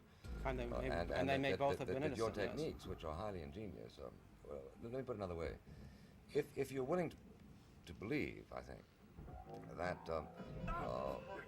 either a combination of ruthlessness or some combination of ruthlessness, cynicism, and sloth committed J. Edgar Hoover and Earl Warren and 7 or 8 distinguished Americans appointed by the president with the tacit acquiescence of Robert Kennedy and a bunch of hardworking professional lawyers and investigators to come up with a verdict that was palpably indefensible. Then, if you're willing to accept that assumption, it becomes simply a matter of legal ingenuity, and you're extremely ingenious to contrive an extremely interesting case to go ahead and prove your assumptions. So methodologically, aren't you as much at error Well, I as you think if claim you the Warren adopt Commission that is? approach, you say there is no truth. We can never discover what has ever happened. I don't believe that that's so. I think we can. And I think there are mechanisms developed so that we can. I think the American judicial system is a sound one. Cross-examination, open and public hearings, the right to counsel for the accused. I think these things tend to assist a determination of the truth. I'm glad and you all used the of word these, tend, yes. because we know about an awful lot of innocent people who Of are course. convicted and guilty people who are let Just think of go. how many innocent people would have been convicted if they didn't have those protections. The fact is the Warren Commission made none of those protections available. You know what they did? They took testimony. They've never published the transcripts of the testimony. That's locked up by order of your president for 75 years. Yours too, by the way. Yes. You voted for him, didn't you? No, I did not vote for it, as a matter of fact. Until September 2039 is when we can, time must pass until we can examine that. What the commission did was to publish a printed version, but in volume 1 of the reports, the commission states that it reserved the right to edit the testimony, to edit the transcript, to improve the accuracy and the clarity of the witness's statement. Doesn't that frighten you a little bit about that Well, power? no more so than that I don't have access to the notes that went into your book. I'm sure that every time you bumped into a witness who said, yes, Mr. Lane, I saw him and he was Oswald, he very likely didn't figure prominently in your book. You're saying Because because you are an we're advocate. reserving You are an rights. advocate. Is the While Warren we're Commission reserving an rights, advocate? may I reserve the right to break in here and say we'll continue with firing line in just a moment. Well, Mr. Lane, I gather that the burden of your charge is that that evidence that the Warren Committee secreted away, the loose notes, the notebooks and so on, would, were it publicly accessible, tend to undermine the Warren Commission's case. Otherwise, would it not simply be a perfectly matter-of-fact and conventional way of exercising editorial judgment? For instance, I find it impossible to read everything that Ruby said in his own interview with the Warren Commission investigators simply on the grounds of its inherent unintelligibility. Now, don't they have some sort of a right to exercise editorial judgment, assuming that we trust their integrity? I'm surprised you asked that question because you know that can never be done in a trial in any court. No judge edits the testimony and then presents it to the jury or to the public. And in this, our most important case, the jury was the American people, I think. And we have the right to look at the unintelligible statements made by Mr. Ruby and the unintelligible questions asked by Chief Justice Warren as well. I think that that's one of our basic rights in a democratic society, which we have, right? Yes. Well, I think it may be a basic right which is in and of itself an interesting question. It's not necessarily an interesting question to ask whether or not one must suppose from the fact that certain of the evidence, let's say CIA reports from Havana to Washington, why it's not necessarily an interesting question to ask whether or not access to those is indispensable to the making of a responsible judgment. Oh, I don't think that secret material of that nature should be revealed. But that's not the problem. We have the photographs and the x-rays of the president's body, which would resolve the classic question in the case very likely, the origin of the shots. Now, President Johnson was asked at a recent press conference by Mr. Spivak why it was that the Warren Commission never examined those invaluable documents and why no non-governmental person can now look at them and President Johnson replied that they were available to the commission. I think that didn't answer the question, the first portion. And secondly, he said we wouldn't want them paraded around at every sewing circle in America. Well, no one really suggested that. I think that competent pathologists should have examined these invaluable documents and rendered an opinion to the commission. And today, independent experts not associated with the government should be given the right to do that. Don't you believe that's so? Yes, I do. Yes, I do. Yes, I do. But I do think that it's not exactly fair to blame Lyndon Johnson for what Warren did or didn't do.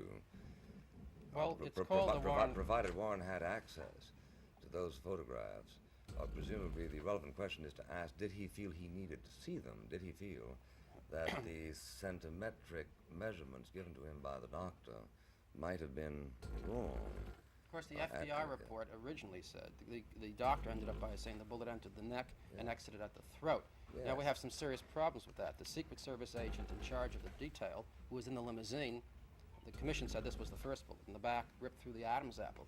Roy Kellerman said after the first bullet was fired, the president said, "My God, I am hit," in a clear New England Boston accent. He said it wasn't Governor Connolly. He doesn't talk that way at all, which I think is quite so. Now the question is, if the bullet hit the president in the back of the neck and ripped through his Adam's apple, and that was the first shot, how was it possible for him to say clearly and distinctly in that New England accent, "My God, I am hit"? I don't know. No, neither do I. No, nor do I know whether it can be done or whether it can't be done. With one's Adam's apple torn out. Well, I honestly, I don't know. I don't know what you can do without an Adam's apple without a liver.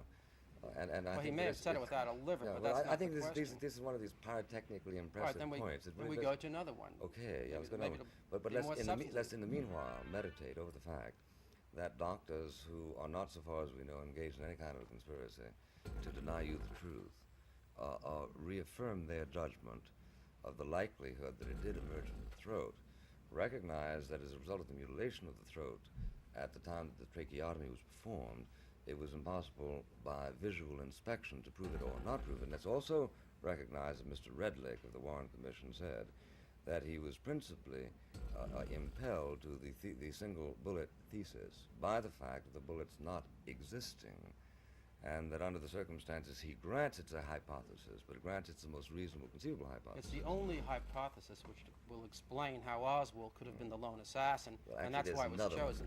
Let me just finish the point, though, because it's more than just the inability, I think, to speak with one's Adam's apple torn out. The FBI agents, Siebert and O'Neill, who were present during the autopsy on November 22nd, quote Dr. Humes is stating, they were there, they saw the wound. The wound was some 5 inches down in the back, to the right, 2 inches to the right of the spinal column. The Dr. Humes probed the wound with his fingertip and said the bullet went in a short distance and did not exit. Now that's the first contradiction. The doctors at Parkland Hospital who examined the wound, there was a tracheotomy, but they performed it. And before they performed it, they examined it, and they said the wound in the throat was a clear puncture wound, an entrance wound. And each of the 3 doctors who made a public statement that day said the wound was clearly an entrance wound. But so all I say is there's sufficient question on this point so that Earl Warren or anyone else who wished to conduct a thorough investigation was compelled to examine the best evidence, the photographs and the x-rays. Well, look, I wish he had, and I hope that if he doesn't, somebody else will, and preferably before sundown tomorrow. But I also believe that the investigators of the Warren Commission had every reason to suppose that the report of the autopsists was legitimate, and that report of the autopsist took every conceivable hypothesis and opted for the one they reported as the compelling one. Well, we don't know under that the because the original notes, which were prepared by Dr. Humes, who performed the autopsy, we cannot see. If we turn to volume 17, page 48, I think, we'll see the statement. This is to certify that I have destroyed by burning my original autopsy notes. The photographs and x-rays no one has seen, unfortunately. Well, and the testimony of Jacqueline Kennedy... Only recently, one of the autopsists divulged a sketch that he had made at the point in which he actually measured the distance between the wound and the neckline. Right, and he put the dot which down... was very inconvenient to your own thesis. Not at all. It's completely consistent because he put the bullet down 5 inches from the neck. And if the bullet was fired from 6 stories above, entered 5 inches below the throat, how could it come out of the throat? And if it did go in that fashion, how did it then in midair decide to go downward and into Governor Connolly's back? Here we are off into the... Because, all right, for the record, I can answer that argument, but I think we oughtn't to try to go into them. He maintains that there was a discrepancy between his freehand drawing of the X on the back and the actual measurement. Correct. And I can understand that no doctor is supposed to be an artist with an absolute total precision as a draftsman when he actually has to sketch out the point. No, but most doctors know the difference between the neck and the back, I think, even if they're not artistic. Well, and yeah. again, the question is present, and there's a way to resolve it. Why can't we resolve it by examining the photographs? I'm all for it. I'm all for it. All right. But what I think we ought to discuss primarily is the extent to which, whatever the delinquencies of this examination were, and I think you will probably agree, especially as a lawyer, that if one turned somebody like you loose on the most open and shut case in the history of the world, you'll be able to write an extraordinarily ingenious book. That's very kind yes, of you. I really believe it. I really believe it. Though. And that under the circumstances, what we really have is a sort of a national obsession. And all of the tributaries that flow into the making of that obsession are themselves interesting. There is the natural desire for sleuthery. Everybody's interested in it. Some people even think it's fun. Some people would like to know who killed their president and why he died, and that's not really an obsession, is it? Well, it is in a sense, because if you could bring him back to life, then I would agree with you. It was not an obsession, but it's odd. Let's assume that Oswald had a cousin, and that cousin conspired with him on that grassy knoll. I think that it's in and of itself an interesting venture to try to find out who he is. I'm all for you trying to find out who he is. But I smell something else going on here. Because if there is that cousin, I doubt, A, that he will ever be found. But whether he's found or not, something else has in the meanwhile happened. And that is that you have apparently succeeded in persuading the majority of the American people that we cannot trust the most august conceivable panel to do a responsible job. Yes, I believe that is true. We cannot trust them. And I think that the criticism is different from that. I think that we are entitled to say that this august panel didn't do the kind of a job that would protect them against Mark Lanes of the future, and should have. But this is very different from the first charge. Well, I think what we can say, I think we can go a bit beyond that, that the American people have a right to say we cannot trust Earl Warren or the other 4 Republicans or the 2 Southern Democrats who made up the commission, which the New York Times referred to as a politically well-balanced commission. Why did you say 2 Southern Democrats? Did you mean to insinuate something? Well, of course. What? Surely you understand. They're racists? Surely you understand that in the Democratic Party there's a split, and that we ended up with a commission, which the New York Times assured us was politically well-balanced, but in fact we had a commission which was made up of not a single Kennedy supporter. I think that raised the question at the outset in terms of faith. But I'd like to go beyond that, because I think that faith is really... Not a single Kennedy supporter? No. Would you say that Warren was anti-Kennedy? Well, I don't know if he was anti-Kennedy. He was a Republican. He was a Republican governor, Republican attorney general. He was a Republican candidate for the vice presidency. But he's not a Kennedy supporter.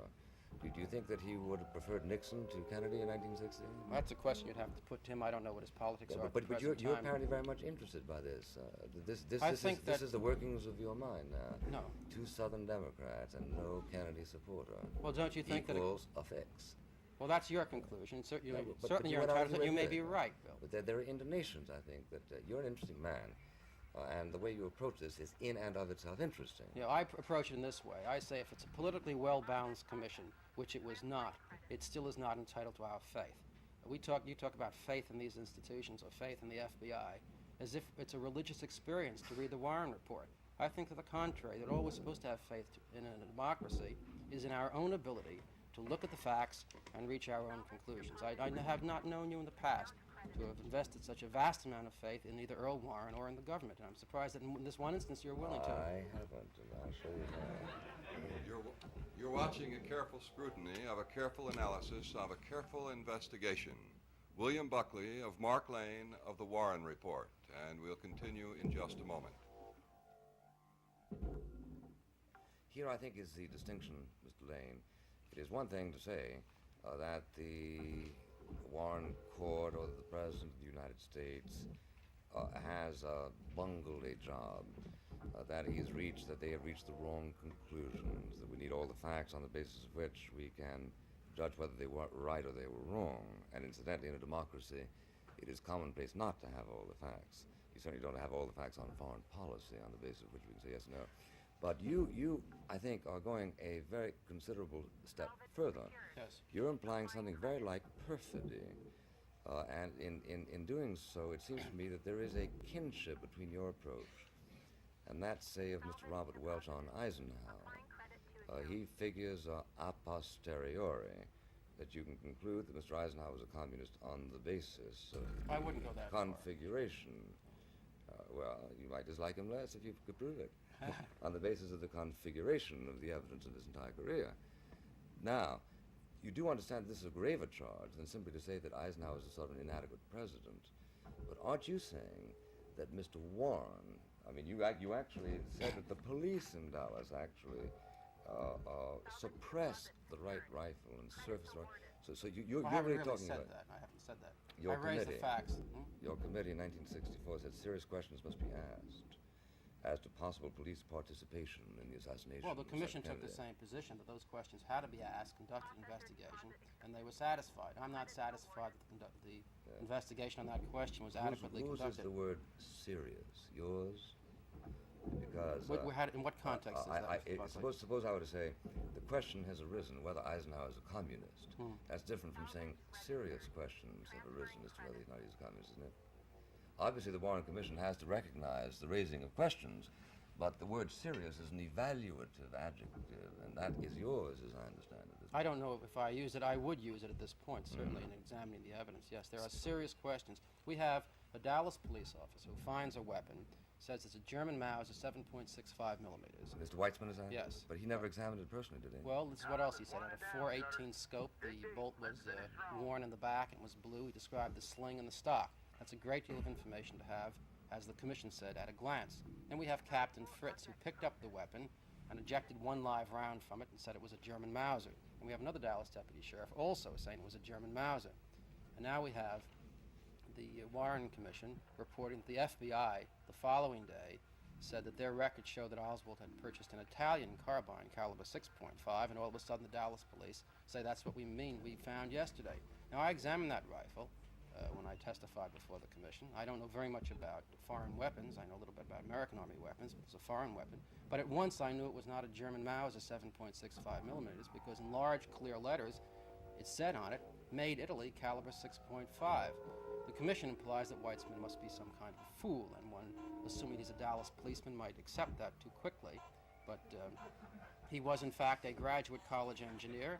He owned a sporting goods shop where he sold rifles and said he's quite familiar with weapons.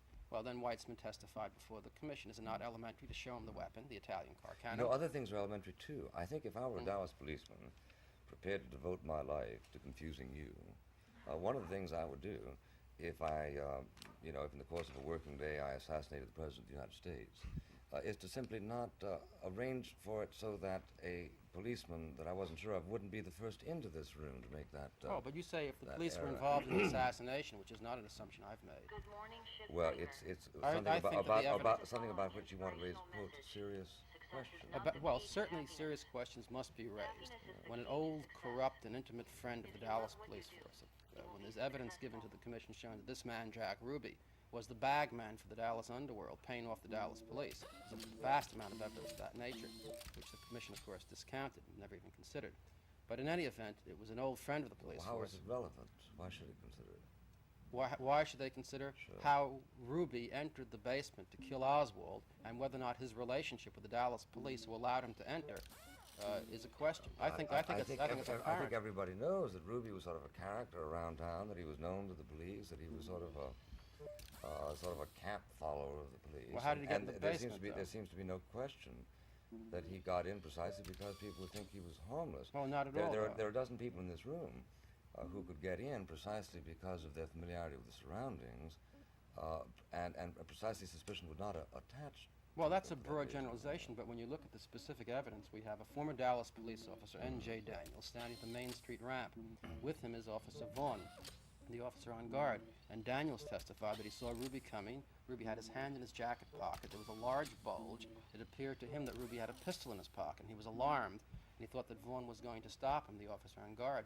But Vaughn looked at him, he said, seemed to recognize him, and then Ruby went right in. It was only a 9-foot entrance, and there were two men standing there. Ruby would practically have to say, excuse me, to pass by.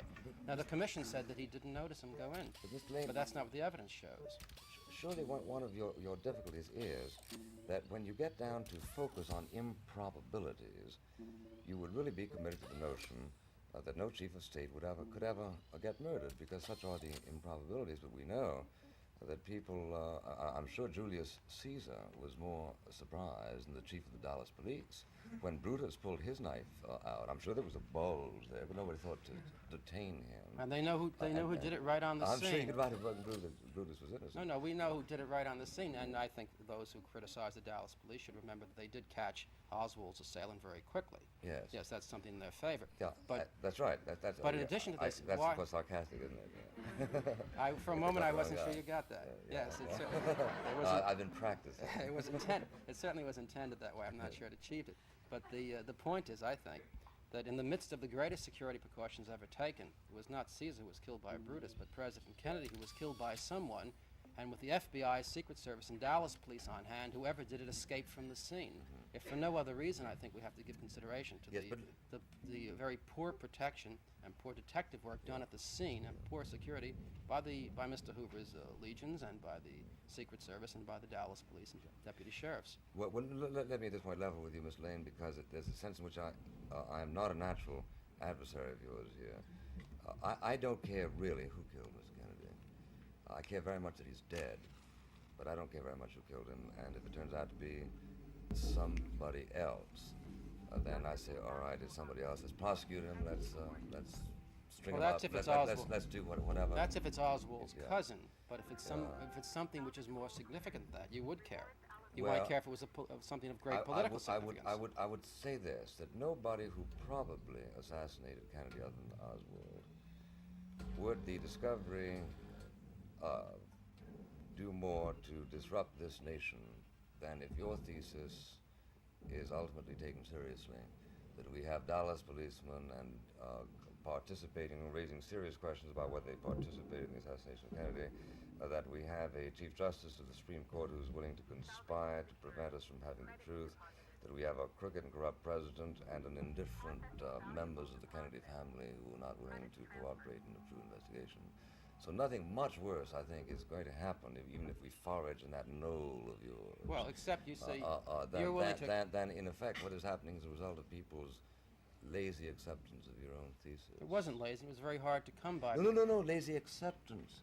Yes. No, I think you're a Stakhanovite worker on this. I don't know anybody who knows as much about the case as you do. That was meant as a compliment, compliment, lazy was it not? acceptance, yeah. Yes. That's right. You've only sold 250,000 books, and you say 65% of the American people agree with your thesis. So I say Lou Harris a lot of said people agree with your thesis who haven't read your book. Well, originally, of course, everyone agreed with the Warren report before there even was one, including you, as a matter of fact. Sure. Because you said very soon after the assassination that you completely accepted. It was not Earl Warren. I did. It wasn't Earl Warren then. No, it was the Dallas police you accepted then. You had faith in them. Well, I think that's going too far. Well, yes, it may be going too far, but there's a sense in which I felt that the interests of truth were being defended by Robert Kennedy. Robert Kennedy was in Indonesia at the time. Robert Kennedy was in the airport in Washington when the body arrived. Oh, yes, at that time. And I felt that Mr. Kennedy would look after the interest of truth, and that if Mr. Kennedy was willing to accept the judgment, I was willing to accept it, because I assume that since he was the Attorney General of the United States, he would look into the possibility that people were being debonair about who killed his brother, the president. Well, of course, you don't place that faith in Robert Kennedy in everything that he says in the first place. Not. And in the second place, I think with good reason that you don't. That's irrelevant. I'm talking about something highly personal. Yeah, but I would have great faith in you if you told me that you were satisfied that Mr. X was the person who killed your brother, and vice versa, even though I would disagree with you about any number of political matters. Well, now let's look at Robert Kennedy as an expert on the question. He's never read the Warren Commission report, much less the 26 volumes of evidence. I think that eliminates him as an expert. Does not. No, this is naive and why is it naive? To think that an examination of the evidence is irrelevant to a determination as to what happened. Most of what we know prescriptively. I know how to establish that the Earth is round because I read somewhere in encyclopedia how you go about doing it, but I never have. Well, that's not a matter of contention at the moment. No, it's not a matter of contention. But who killed President Kennedy? But if you were to ask me at this moment, have you ever checked on the roundness of the Earth? You are otherwise not qualified to speak on it. The answer is no. Yeah, but the analogy, I think, fails. I think the whole analogy process of fails because epistemology there is a question as to who killed President Kennedy, and there is no question today with thinking people as to whether or not the Earth is round. Let's take a controversial question and see if you're willing to accept the conclusion based upon no knowledge, just faith. We'll have more questions as well as more answers. You are watching Firing Line with William F. Buckley, Jr., tonight's guest, Mark Lane. Our topic, the Warren Report, fact or fiction. We'll continue in just a moment. Continuing now with Firing Line, we have our question and answer period. First, Mr. Buckley, this question to you. At this perspective from the assassination, how would you assess its political impact, especially upon the career of Senator Robert Kennedy? I don't think it has, at least the questions that are raised tonight, have anything to do with the career of Mr. Kennedy. I think that they might very well have something to do with the career of Lyndon Johnson, because if the suspicion ever becomes widespread that President Johnson is himself responsible for preventing the people from getting to the truth of the subject, then they will not only think that this is a failure of the President to exercise his duty, but also that the President has something to fear from the ventilation of the truth. And of course, there are already people around, the cretins, who are actually suggesting that Mr. Lyndon Johnson in some way might have been implicated in the assassination. So that Mr. Johnson's future career, I think, might very easily be influenced by the results of this question. Mr. Lane, would you care to comment on that question or on Mr. Buckley's answer? I think it's a sound analysis, and I think that it can be harmful to President Johnson's career. But since his main rival in the Democratic Party for the nomination, if not in 1968, and as his successor appears to be Robert Kennedy at the moment, I think it could affect his career not adversely at all, which is not the purpose, I assure you, of my raising the questions. Mr. Lane, to your way of thinking, what individual or what group of individuals stood to gain most from the assassination? Well, that really calls for some speculation on my part. I think that area has been preempted by the Warren Commission. I prefer to stay in the area of fact. I think the only way to know the politics of the assassins is to catch them and ask them. On the other hand, if you were to conjecture, Mr. Lane, what would your conjecture be? Since I won't, I can't say. Mr. Buckley, would you care to conjecture?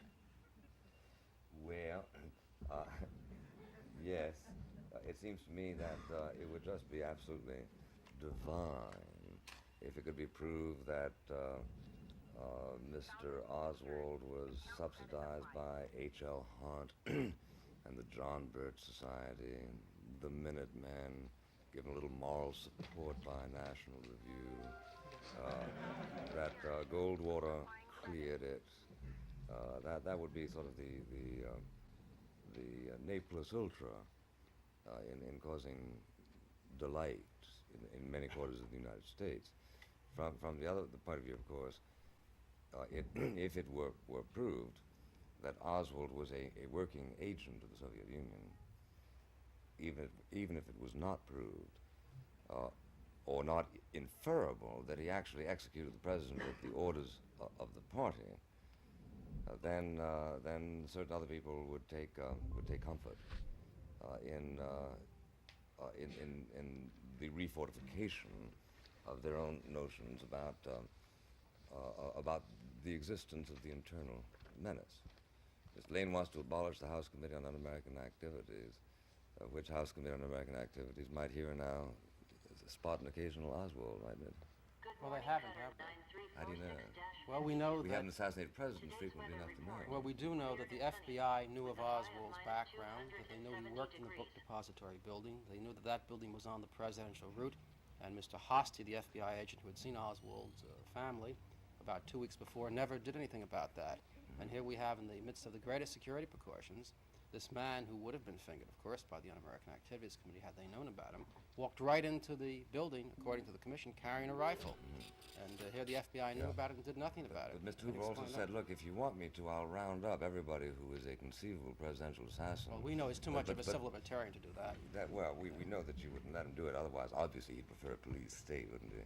But he said that this would make it, for instance, if the president went to Chicago, the entire population of Chicago would be decimated if you had to lock up anybody who had any kind of a record. It's a terrible thing to say about Chicago, I think. Mr. Buckley, I think this leads us naturally enough into another question. You admit on the one hand that you've not carefully studied the Warren Commission report, that you are generally satisfied even though you've not examined the evidence carefully. Would you have been quite so relaxed and offhand if the commission had concluded it was the work of a right-winger? Certainly. Anything you'd like to say, Mr. Yes, well, my point, Mr. Scott, is that it was the work of a madman. Yes. And I took this position from the moment the assassination was talked about, that it was so crazy an act, so wretched and sinister an act, that it was simply unlikely that it was the natural workings of a tight, coordinated ideological system, that it was much rather and much more probably the workings of somebody who's individually impelled to act. I'd like to ask Mr. Lane one quick question, if I may. If Congress were to open its own inquiry into the investigation of the assassination, rather, whom would you consider competent to serve on such a panel? It's a serious problem. I would have said Earl Warren perhaps some time ago. But And Norman Mailer? Well, I would have said Earl Warren some time ago, but I don't think I can say that now in view of his track record on this question. I think that what is more important than who serves on the commission is the methods employed by the commission. If they're open and public hearings, the last roll behind closed doors, with the exception of my own testimony, if the evidence is made available, if we respect the adversary procedure and submit all of the evidence to the crucible of cross-examination, and the American people see all of this take place, then I think we can have some faith in it. But I would like to see competent, non-governmental pathologists from the leading medical schools, for example, serve, and other experts from the leading universities, law professors, and others serve on such a commission. We'll return to William F. Buckley in just a moment. Mr. Lane, thank you very much for coming, and I hope that everyone who has a doubt in his mind will read your book, and read also the book of Mr. Liebler, if he publishes Defending the Warren Commission, and other works on the subject. Thank you again for coming. Thank you very much for this opportunity, Mr. Buckley. Good night.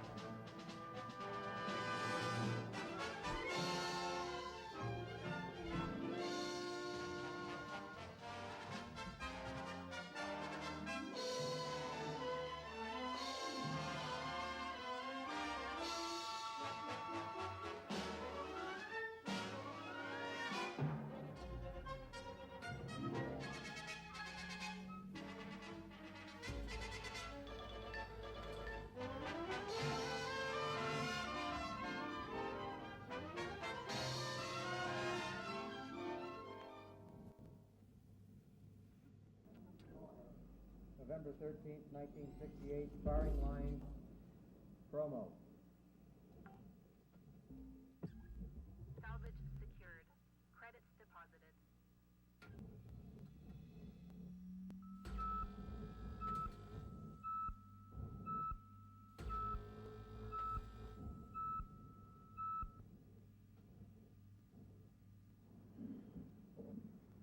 This week on Firing Line, my guest is Mr. Eldridge Cleaver, and the subject for discussion is Black Panther movement. Please tune in if you can.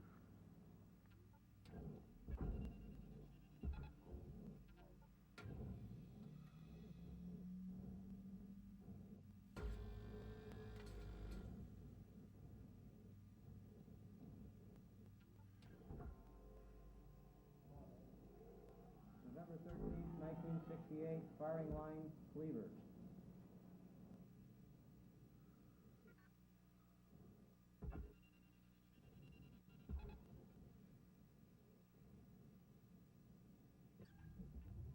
Material accepted.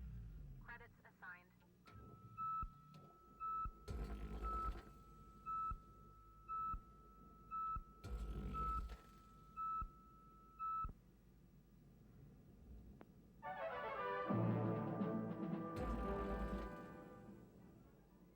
I'm Lawrence Chickering, and I will serve as chairman of this discussion between Mr. Buckley and Mr. Eldridge Cleaver. The topic of tonight's discussion is the Black Panther movement. Mr. Buckley will introduce his guest. Eldridge Cleaver is the information minister of the Black Panthers and presidential candidate a while ago. on the Peace and Freedom Party. Cleaver is extremely popular among the extremely dissatisfied in America, and although he makes much of the fact of his blackness, in fact he has apparently much more support among dissatisfied American whites than blacks. And no doubt Mr. Cleaver will in due course explain why this should be so. He grew up in Arizona and California. In due course and after much deliberation, he chose criminal vocations, first as a trader in marijuana, for which he was arrested and served time as a juvenile delinquent, and then, when he was a little older, as a rapist specializing in white victims. He was caught and sent to jail on a 14-year sentence, of which he has served 9 years before getting bail. While in jail, he educated himself and wrote the bestseller Soul on Ice, which is a catechism of sorts on Mr. Cleaver's personal ideology, which he defends most militantly as a Black Panther outspokenly engaged in revolutionary activity, the purpose of which is to change the face of America. I should like to begin by asking Mr. Cleaver whether he finds it consistent with his ideology to encourage the assassination of Mr. Richard Nixon. I mean, he is the chief pig, isn't he? Richard Nixon is, at this moment, the pig waiting in the wings to take the place of the other pig that's on his way out. I would say that if Richard Nixon was assassinated, it would only result in having another pig in line who possibly would need to be assassinated. If anyone wanted to assassinate Richard Nixon, I wouldn't do anything to stop him. Not on camera, but maybe behind closed doors where I wouldn't be prosecuted for it. Perhaps I would encourage that. I don't see any reason for having Richard Nixon alive today.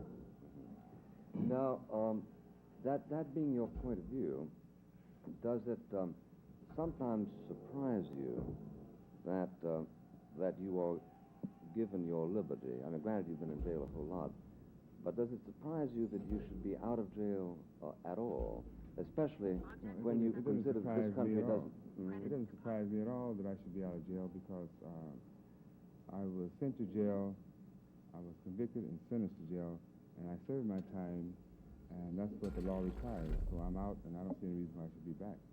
Well, but you have described ours as an unjust society, which has no respect at all for the rights of its enemies, and you have just said that you would perhaps be grateful to anybody who assassinated the President of the United States. Now, under the circumstances, aren't you surprised that a society permits you to say that, especially one which you say is unjust?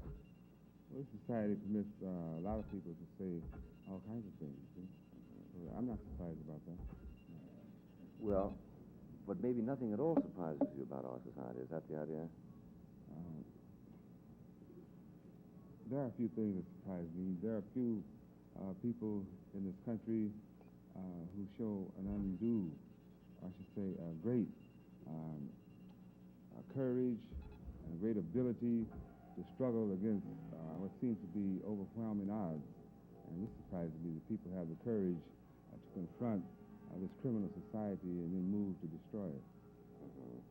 Well, would you be surprised if the society showed enough courage to lock you up and keep you locked up for so long as you were, in effect, encouraging the assassination of its public officials? In the first place, you see, you're the one that posed the question in that particular manner, and I was just responding to that. But later for this society, later for its ability to lock me up, it's been trying to reincarcerate me ever since I've been out. They didn't let me out because they wanted to. They let me out because a lot of pressure was brought to bear, and at that time, they thought it would be the best thing to do. And since I've been out and gotten involved in the movement, they've been trying to put me back in jail, so that I'm not surprised at anything that they do. All right, well, let's subtract the question of what surprises you and what doesn't, since it seems to be an unprofitable line of inquiry. Definitely. But let me say that I'm surprised that you should be surprised that I should bring these subjects up, because it isn't every day that you have a guest on your program who says such things as you say and reiterate. You're quoted as having said to the Barristers Club at San Francisco, quote, "I hope you will take your guns and shoot judges and police."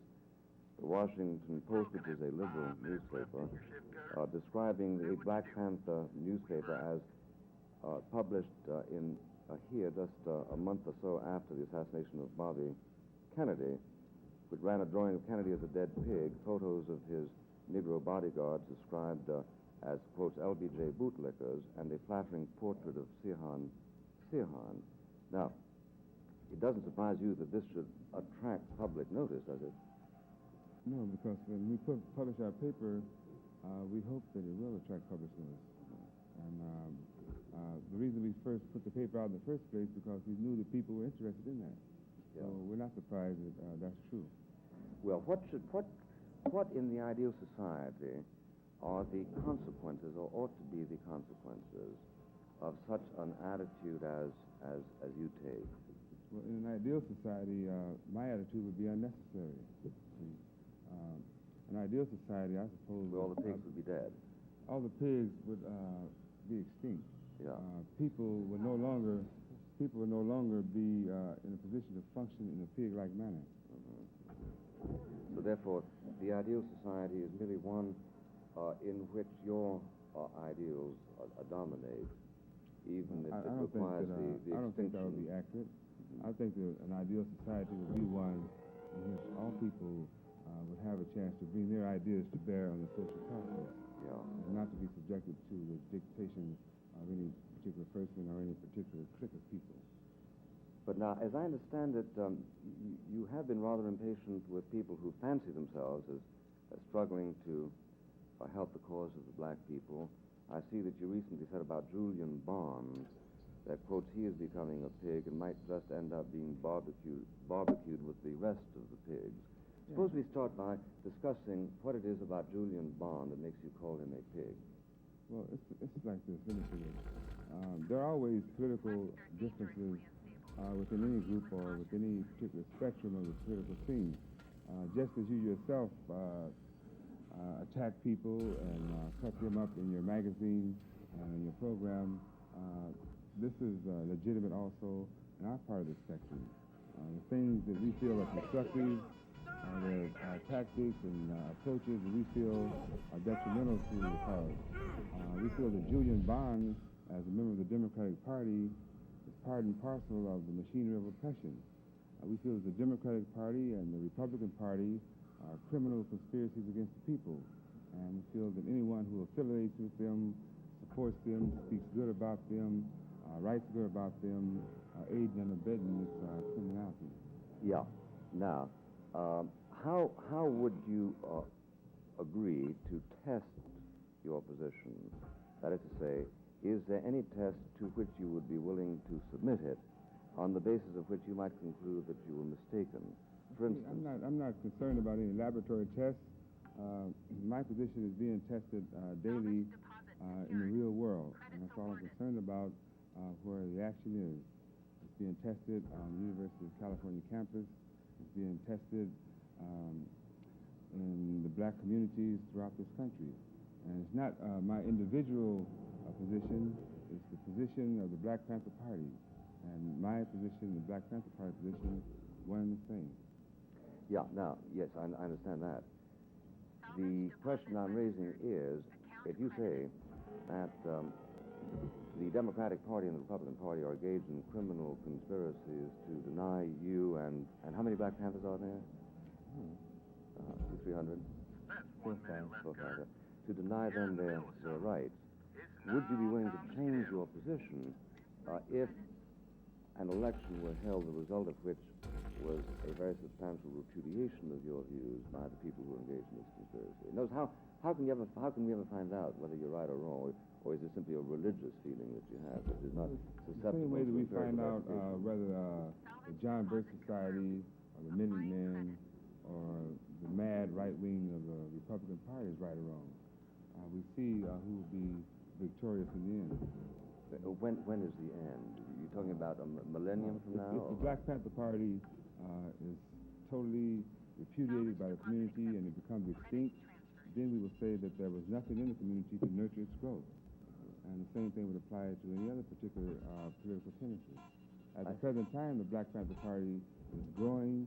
We have branches all over the country, and we feel that we have more work than we could possibly do, and for the foreseeable future, it looks like it's going to be more of that. I see. So therefore, you would concede that if the Black Panther movement did not grow, this would mean that it was mistaken in its premises? Well, I'm saying that if the Black Panther Party, having had its program aired in the community, ceased to exist, this would indicate to me that the people were not willing to support it.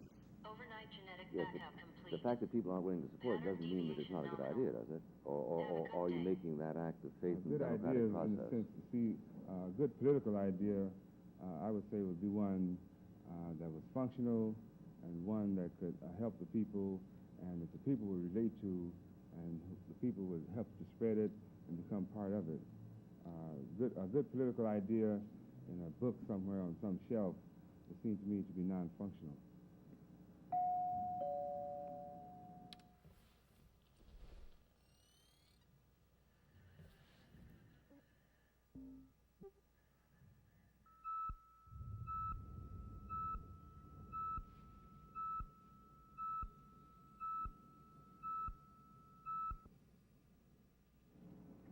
Well, I'm anxious, Mr. Cleaver, for you to elaborate on your ideas. And suppose that Julian Bond were in the room at this moment, wouldn't he, in all likelihood, say, but don't you understand, I am working within the Democratic Party, I have a considerable leverage within the Democratic Party, I have addressed as many as 50 million people at one time via the Democratic Party. What's wrong with that? How would you reply to him? Well, if he would say that, what I would do is talk about the Democratic Party, its various units, its history, and the fact that it's one of the chief instruments of oppression of the people. The Democratic Party is a national entity. It's composed of local units.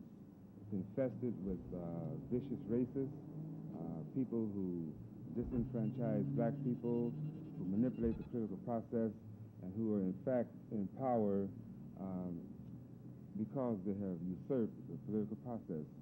And the local units, you may have a unit in some part of the country that is not involved in any oppression of black people because there are no black people in that particular area. But they add their strength to the national organization, and this means essentially that they will be adding their strength to the racists from both the North and the South who are actively involved in perpetrating laws that oppress the people and practices that oppress the people and carrying out criminal wars of genocide against the Vietnamese people and constituting the bulwark of imperialism and oppression all over the world. So I don't think that Julian Bond would be justified in supporting that, and he wouldn't have very much to say to me because he knows I don't want to hear it. Well, how about Dick Gregory? Is he a pig, too? Dick Gregory, he's all right. He's all right.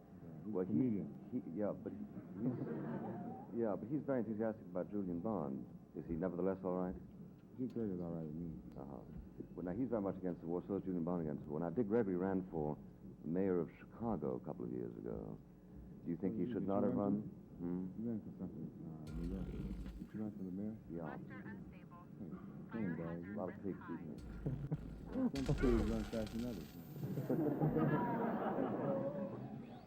Now, was Dick Gregory mistaken in attempting to, what is this term you use, usurping the political process? What does that mean?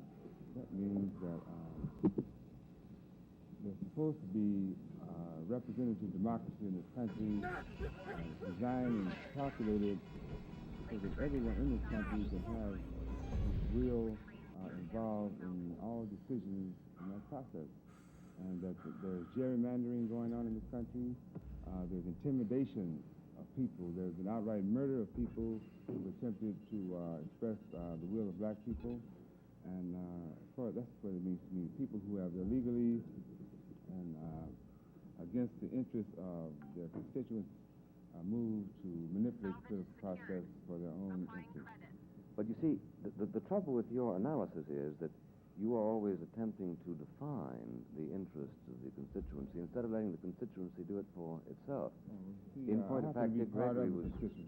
Well, yes, but you're only one part of it, aren't you? One part of it. Other people count, too. There's no one who can say that any individual doesn't have the right to speak out and offer any definition that he's capable of coming up with. And this is one of the things that I'm very much opposed to, that the power structure, the pigs in the power structure, seek to eliminate various people from the political process through various means, make them believe that they have no right to participate in it or to speak out or to define issues as they see them. I say that a wino stumbling down the street to Sacramento in front of the Capitol has just as much right as you or Richard Milhouse Nixon to express his political opinions and to offer definitions. So what? So that, I mean, you're saying... Who's disputing that? You just got to dispute. No. I'm just... You just got to saying that I'm one individual and therefore there's something wrong with me offering these definitions. No. What I'm saying is that you don't seem to be willing to grant precisely that freedom which you theoretically cherish for people to decide their own political future.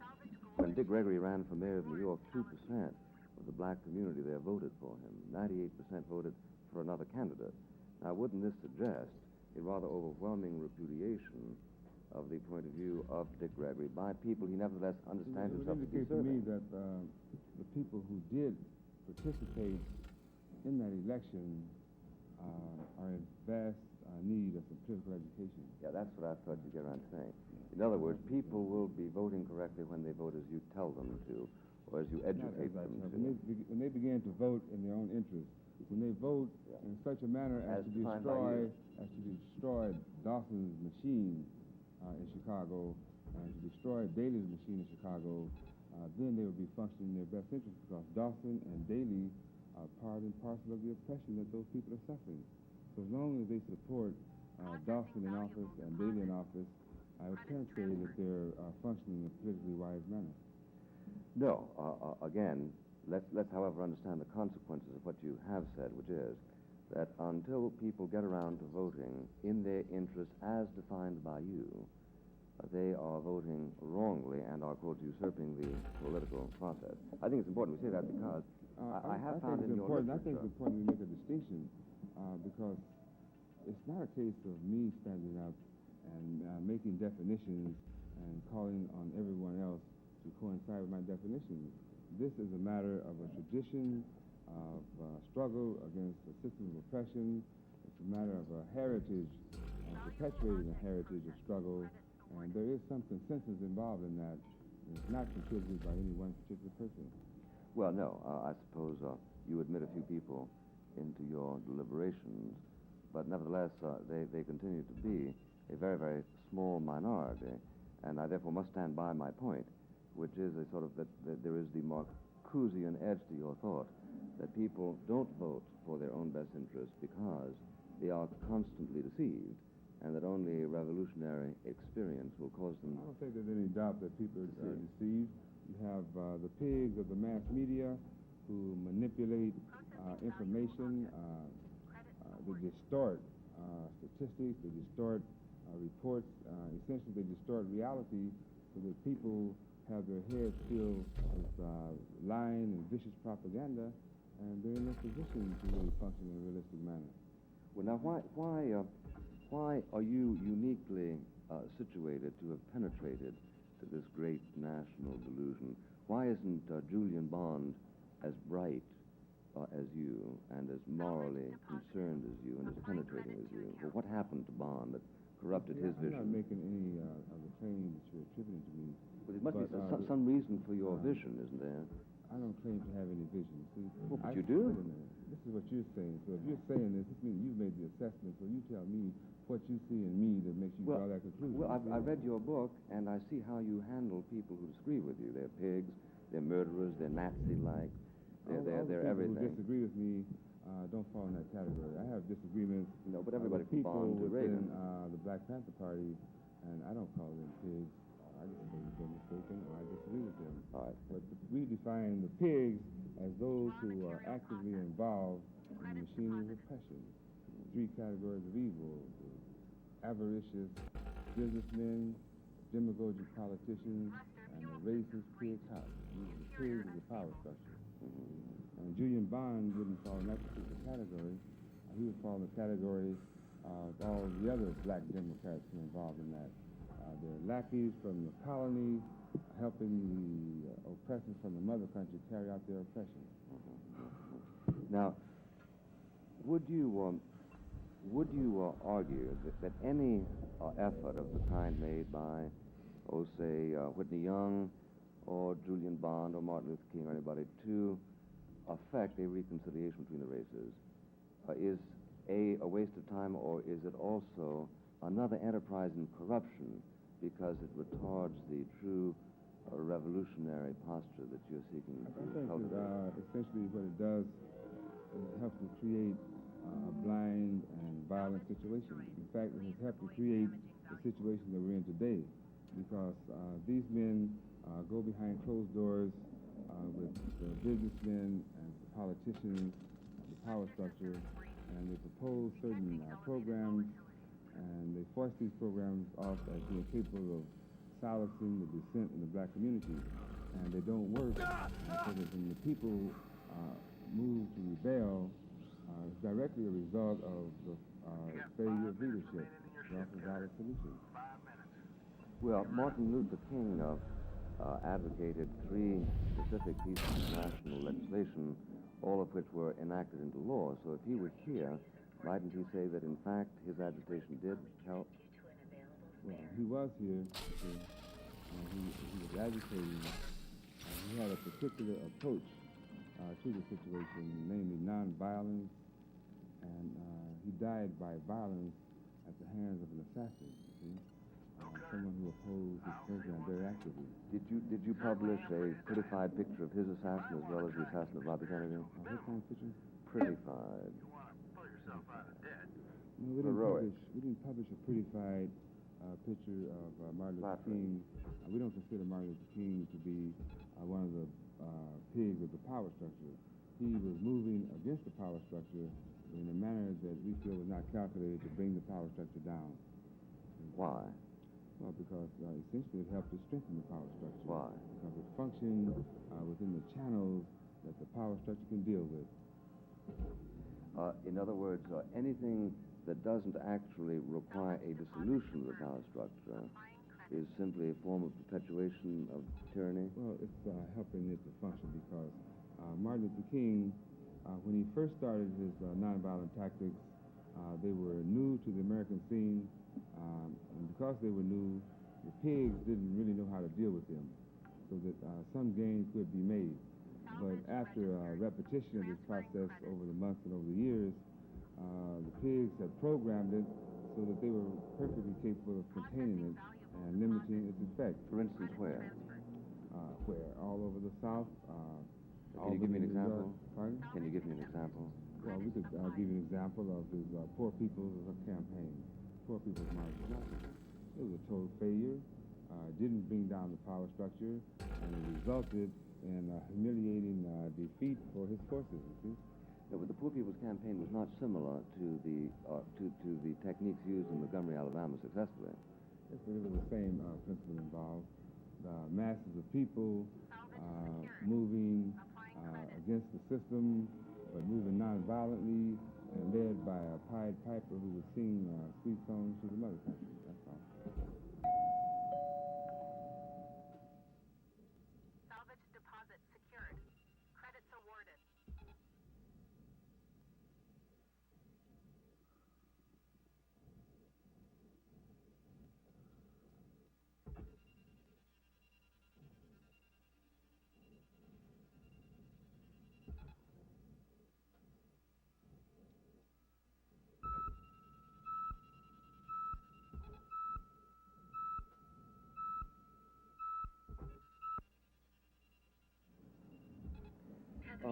Mr. Cleaver, I know some leaders of the Negro movement who believe that you have set that movement back more than any man in the last 10 years as a result precisely of feeding stereotypes of which white racists, in fact, do encourage. That is to say, that your particular virulent brand of hate everybody is encouraging people who may be looking for the excuse to think of you as typical of their race. And they are most anxious, and in fact, in one particular case, most anxious that they be dissociated from you. Now, do you automatically assume that they are mouthing sentiments of that kind simply to ingratiate themselves with the power establishment? Or do you credit their sincerity? Knowing what you represent, see, knowing what point you represent on the political spectrum, if you have some Negro friends in the movement, Negro leaders who are your friends, then I could understand why they would be hostile to me. Because, well, Dick Gregory's a friend of mine. It's the Negro, see, the Negro movement, they say that I would set it back 10 years. It's my desire to eliminate it totally because I'm involved in the movement of black people who repudiate everything about this system because it has been oppressing them. And anyone who would sit down and criticize that and call themselves the leaders of the Negro movement and confide to you that I'm doing all these bad things, well, I couldn't have any beef for them at all. No, I shouldn't think that it would be logical if you would, but I said no, Dick Gregory did not tell me that. Can you I simply said he's a friend of mine. Who are the Negro leaders who told you that? I'd like to talk to them about that. You might barbecue them, so I certainly won't release their name. I didn't ask you to assess their evaluation. I know that ahead of time. I'm asking you whether you doubt their sincerity. I doubt their existence. Yeah, well, then it makes it much easier to see how you come by your data if you doubt the existence of Negro leaders who despise you. Because in fact they abound. Despise me certainly. And bring their anybody to you. And anybody who believes that rights ought to be had by everyone, even people who disagree with you, would have to despise your position. Anybody who, for instance, thought that an appropriate thing to do after Bobby Kennedy was assassinated was not to run a picture of him looking like a pig would despise you. And that makes quite a lot of people, you know. Bobby Kennedy had a considerable following in this country. Bobby Kennedy was a pig, you see. Bobby Kennedy was part and parcel of the machine of oppression of this country, and simply because he was assassinated, it doesn't change that, you see. Now, you say you have 4 or 5 100 Panthers, which would suggest that your movement, even though you believe it to be an incandescent one... You said 400 or 500. Oh, I said 200 or 300. You said 400 or 500 a moment ago. Just no, it's 1, 2, 3. That's real. 4 or 5 individuals. Have you got a quorum? Is that a quorum? I think we can hold our quorum down.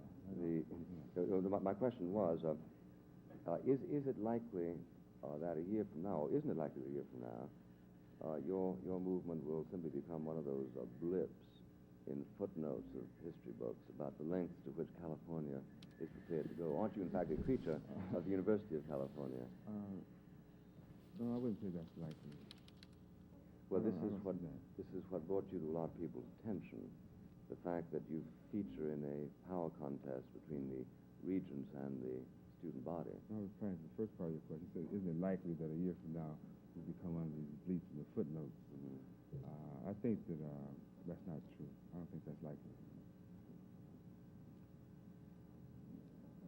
Well, it surely is likely, if only because the logic of your own analysis is that America, which is, quotes, a Nazi country, will move ruthlessly against anybody that really and truly challenges it, right? That doesn't mean that it will be successful in destroying all the people who move against it, because there are millions and millions of people, whole nations of people all around the world. But they all vote for Mayor Daley. We just traversed that ground, didn't we? The people that I'm talking about did not vote for Mayor Daley, and some of the people who voted for him this time around might possibly be shooting at him next time around. Well, they voted for Julian Barnes. Where are these million people hidden? I don't think they're hidden. But why don't... Some of them may be right out here, you know. We're talking about millions. Are all over this country. No, I don't doubt there's one at least. The millions and millions of black people in this country are becoming united, they're becoming unified, and they're not worshiping at the shrine of the Democratic Party or the Republican Party, and they're seeking an alternative, and there are people actively involved in preparing that alternative for them. And I think that they will be prepared, and will be presented, and will be successful in joining with allied forces both in the white community here and around the Yeah, world but to destroy it. that's an act of faith. I used to hear George Lincoln Rockwell saying the kind Yeah, of you thing. probably heard a lot of thing. people say things like that, you see. And most But, of them that's have still gonna happen. mercifully passed from the scene, at least as potent figures. But what makes your own brand of your own ideology, I suppose, especially interesting, is that you are obviously a very competent man. What makes you? What do you see in our ideology that's so objectionable? You think it's wrong for people to want to kill their oppressors? Well, I think that what's primarily at fault with it is that it fails to recognize, A, the human condition, B, how valiantly a lot of people work and have worked over a period not merely of months but of generations, back when you were raping people in order to try to affect... I didn't rape a generation. I raped for 2 or 3 months. Well, yeah. Let's say perhaps some of your victims considered it a generation. And that these people have been diligently working to try to construct a better order. Here you come with a blowtorch, calling people like Bobby Kennedy and Julian Bond pigs. And it seems to me that to approach with that kind of rhetorical edge a tender situation is to do it very obviously a spectacular disservice. Well, I think that that's incorrect. People struggle, they contribute what they can, and when they can no longer cope with the situation, I don't think that people are bound to carry on their tactics just because they were active for all these years. There have been all kinds of people coming in and offering their efforts, and when they finish that, they pass from the scene, and that's all they have coming. They don't have the right to expect other people to stop the movement and not go forward simply because there's a need for a change of tactics. No, there's always a need for a change of tactics, or at least for refreshing oneself concerning the necessity of new tactics. For instance, in New York, there are a lot of people, I think, who nowadays saying what only the right wing was saying a while ago, which is that the labor unions effectively block black people from entering the construction trade unions. There are those who are calling for black capitalism. There are those who have enough faith in the Negro people to subscribe to the doctrines of Nathan Glazer and Patrick Moynihan that they must be given a chance to exercise black power. Now, all of that is in motion, and many of these tactics are new, and many discoveries are being made which directly benefit people in very concrete ways: education, jobs, housing, medicine, and the rest of it.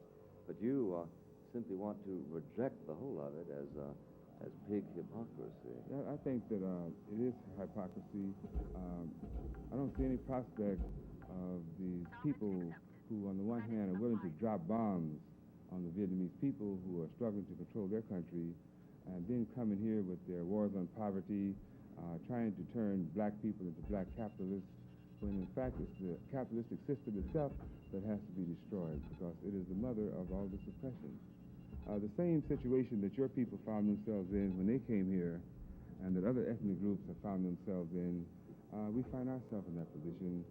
Plus, we find the descendants of those ethnic groups that first came here now part of the power structure and actively involved in oppressing us. And they've united against us. They've closed the doors to the melting pot against us. And so we can't do anything but step back. I don't understand why you say that, because it seems to be because it's true, because history case, shows that it's true. It seems to be clearly not the case. Look at Julian Bond, look at the daughter of Dean Rusk. Well, look at Machine Gun Kelly, and look at Al Capone. All right, well, and look at the Molly Maguires, and look at Sacco and Vanzetti. Sure. And look at the Irish people when they came over here and what they had to go through at the hands of Anglo-Saxons, and how they had to struggle. Everybody has to go through everything. And how they had to struggle, and they resorted to violence, and they moved up the power structure. And here you are now talking over TV justifying all that. They didn't do so by the use of violence. The Jewish people in New York did not use violence in order to assert themselves. No, every ethnic group that ever came here used violence. Well, this is a historical generality which could be said about everybody. What has the white structure done to impede progress in Liberia? Created Liberia. Well, but this was the Black Power fall of 100 years ago, isn't it? This Liberia is owned and controlled by Firestone, and we all know it. It's nothing but a plantation, and the people there are Why have the they slaves permitted of it, America. the Liberians? Why they permitted it? Yeah. Permitted it for the same reason that I'm tolerating this shit right now, because they have guns, and they have planes, and they have bombs, and they force people, and they find bootlickers and Uncle Toms to perpetuate their game.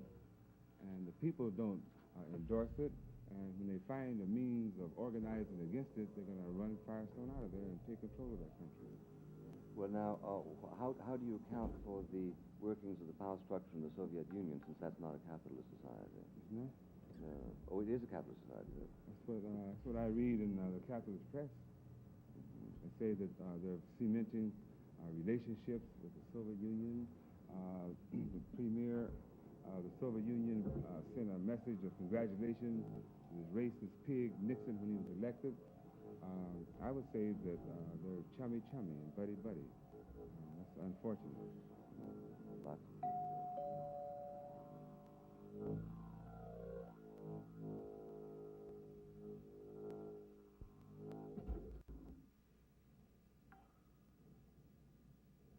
Salvage deposit registered. Account credited.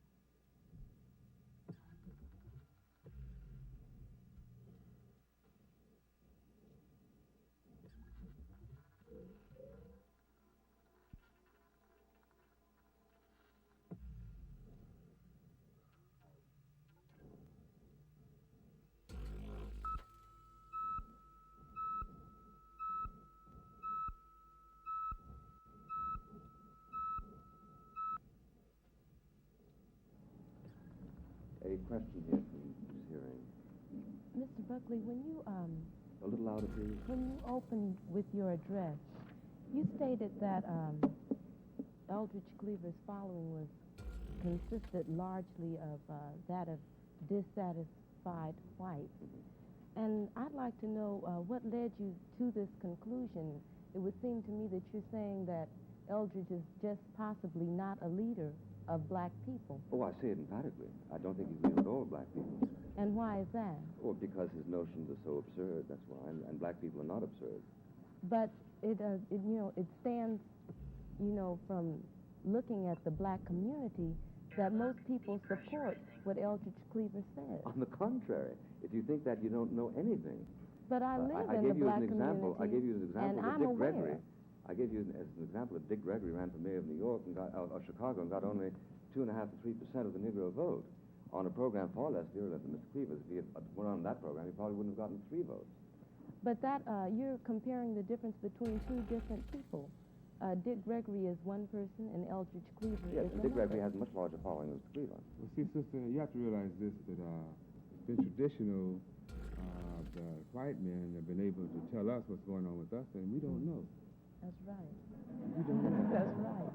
You sure don't know, and you're certainly proving it. But how can you make an assumption that we don't know when we are the people who for one thing, I live read within the press. that community? I read the press, and... But the press is not an accurate account of what goes now, on wait a in the minute. black Look, community. if I pick up a newspaper, the newspaper says, Mr. Cleaver addressed a group of 1,000 people today, of whom approximately 85%. Should I dispute that? What is the press trying to put over on the press? Because obviously it's rather embarrassing to white people to have that many people present at elections, Mr. Cleaver. It would be like attending a Nazi rally. I don't think that, that's the issue, because, how can you regard what the press says as completely true? I don't. But you're basing your conclusion that most of Mr. Cleaver's following is dissatisfied whites. No, because there is a correlation between internal plausibility and what the press says. If the press says, and what's more, Mr. Cleaver got the biggest hand when he set Buckley for president, I would doubt the press. But since there wasn't anything that outrageous said, I see no reason to suppose that reporter has designs on my gullibility. Well, had it ever occurred to you that, for instance, when Eldridge gives a speech somewhere, you take into the account how many black people can come to those speeches. They are usually during working hours, and most black people just don't have time. They're too busy making their living to take off from work to go to hear his speeches. So therefore, what you have is a lot of white people who have that time, who can come and listen to Eldridge. And that would account for the large number of white people in the audience. They had plenty of time to listen to Martin Luther King, to listen to Julian Bond, and to listen to even Adam Clayton Powell Jr., so I think that's sort of a phony excuse. No, it's not, because if you take into account Martin Luther King, most of his speeches were given in churches at nighttime when people were off from work and could come to his speeches. Mr. Edwards, do you have a question? Well, yes, I think one thing, I'm afraid there's a fair amount of distortion going on. I'd like to ask Mr. Cleaver to talk about some of the goals of the Panther movement. And since I assume, perhaps Mr. Cleaver won't agree, that there has to be some sort of structure in the long run, I would like to ask him what he envisions the structure to be after the revolution. If revolution would be successful in this country, first of all, I would envision a complete absence of the capitalistic mode of doing things. I mean, the profit motive, turning the resources of the earth into private property so that individuals and cliques of individuals can derive the benefit from the production, while the people who are really the backbone of production come off short, and millions and millions of people are left completely out of the process altogether. We want to eliminate that system, and for it, substitute one that will be based on the principles of socialism that would recognize the true condition of the planet, that all of us come here the same way. We come here naked. We don't come here with deeds of trust and blue chip stock in our hands. We come here naked on an equal basis, and we have therefore an equal right to access to all of the things that we need in order to survive on this planet. So that we want a system that recognizes that and that is structured in a manner that this can be produced and provided for the people. Is there any system in the world right now that you could point to and say this is much more what we want? I think that all of the countries that are moved into socialism, that are trying to construct a socialistic system, are far superior in its essence to this decadent system that we live under here. And I would not exclude any of them, even the ones who would compose the right wing of the socialist movement around the world. I would say that they have at least taken a step to enact basic principles of socialism. And I would say that's better and far more acceptable than this gangsterism that's going on here. Ms. McInerney? Yes, to get back to the question of your following, Mr. Cleaver, in the white community. In your book, Soul on Ice, you mentioned that for the first time the black community could respect a group of white people, and this being the white student liberals, the upper middle class students who are rejecting their value structure, the ones they're brought up under. Now, is the respect that you're gaining from this community something that you are working for? Are you valuing it? Are you trying to build up a constituency of mere numbers from this group? I'm not trying to build up a constituency. I'm trying to work with people, whoever they might be, who are sincerely interested and who show signs of breaking with the heritage of this country, and who realize that white supremacy, the domination of white people over the other people of the world has come to an end, that the people of the world are no longer going to accept it, and they're looking for ways of getting out of that. And when I see people who are struggling to do a good job and to change things, I lean over backwards to work with them. And this is the reason that I participate in activities or make speeches in the white community, because I find that there are great numbers of young white people who feel about the situation the same way I feel. They want it to end, and we're willing to talk to them and have a dialogue to try to come up with some solutions to this problem. Don't you really think that they're patronizing you, Cleaver? I really do. In other words, things are worse in one respect than you feel. You say they're patronizing me? Yeah, they're patronizing you. They think, here's a member of my class right here. Yeah. Miss Debbie. There are a couple more members here, 2 or 3 or 4 or 5 back there. And I don't get the impression that either I'm patronizing them or that they're patronizing me. Well, I wasn't asking about your impression. I'm giving mine, which is that they are patronizing you. Sure. And the reason they're patronizing you is because they think it's so daring to get out and listen to somebody who speaks this kind of thing. I have no doubt at all. You see what I mean? You see what I mean? See, I think that's an insult to the intelligence of these people. Oh, no, as a matter of fact, a lot of intelligent people consider this simply a sensation. And I have absolutely no doubt that when Hitler's following was no larger than yours, there were people who considered him a very considerable moral theorist and so on. I think that and the more I think people that you're following the people in the Republican Party who worship you and who read your disgusting magazine, the National Review. I think that they're the ones who are alienated from reality. I read some of your stuff this morning, you know, and so it seems to me that it's criminal, and I think that that's far more worse than rape. I think that you're raping the minds of the American people, and I think you're raping the future, and you're murdering the future, and everything that the Republican Party is involved in, and everything in the National Review, I think is detrimental to the people of this country. So this is music to my ears, Mr. Steve. There's nothing, no higher ambition I have than to be represent exactly the opposite of what you represent. Glad to be of service. And I think I've achieved it. I know you have. Sure. But as I say, I do think that you have a special brief against certain white liberals who do patronize you. They think, look, how I'm associating with a great big live radical. He calls Bobby Kennedy pig. Whee, isn't that exciting? He called Bobby Kennedy, and he utters obscenities in front of 2,000, 3,000 people, and whee, isn't that exciting? There's a lot of childishness in it. I have no doubt that they will grow up, and I have no doubt that maybe you will too. But meanwhile, well, let's assume that that's a universal act of faith. Yes, a universal act of repudiation of what you're spouting now. No, I don't doubt. I want to cut that out. Oh, yes, of course. Yeah, you be sure and watch that and see how we cut that out, right? And all of the other eloquent things you said. Yeah.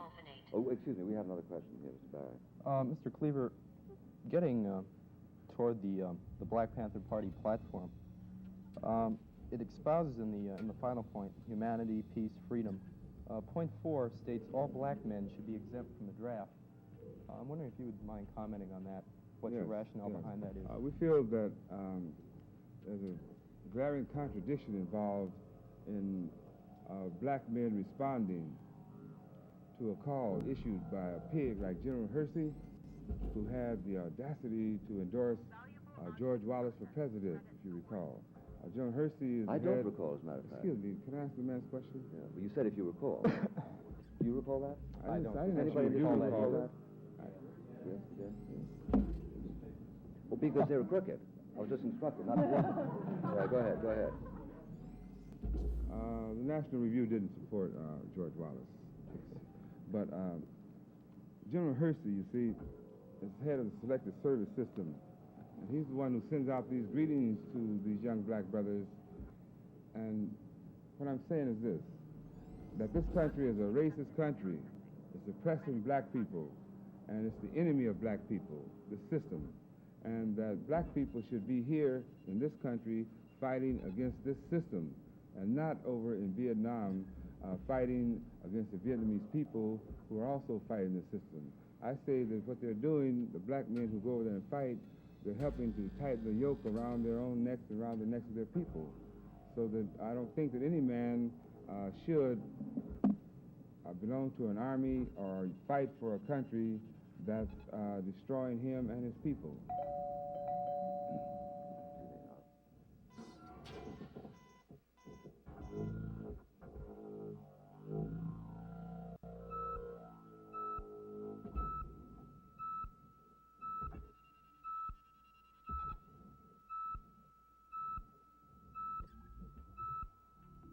Processing valuable deposit. Credits transferred.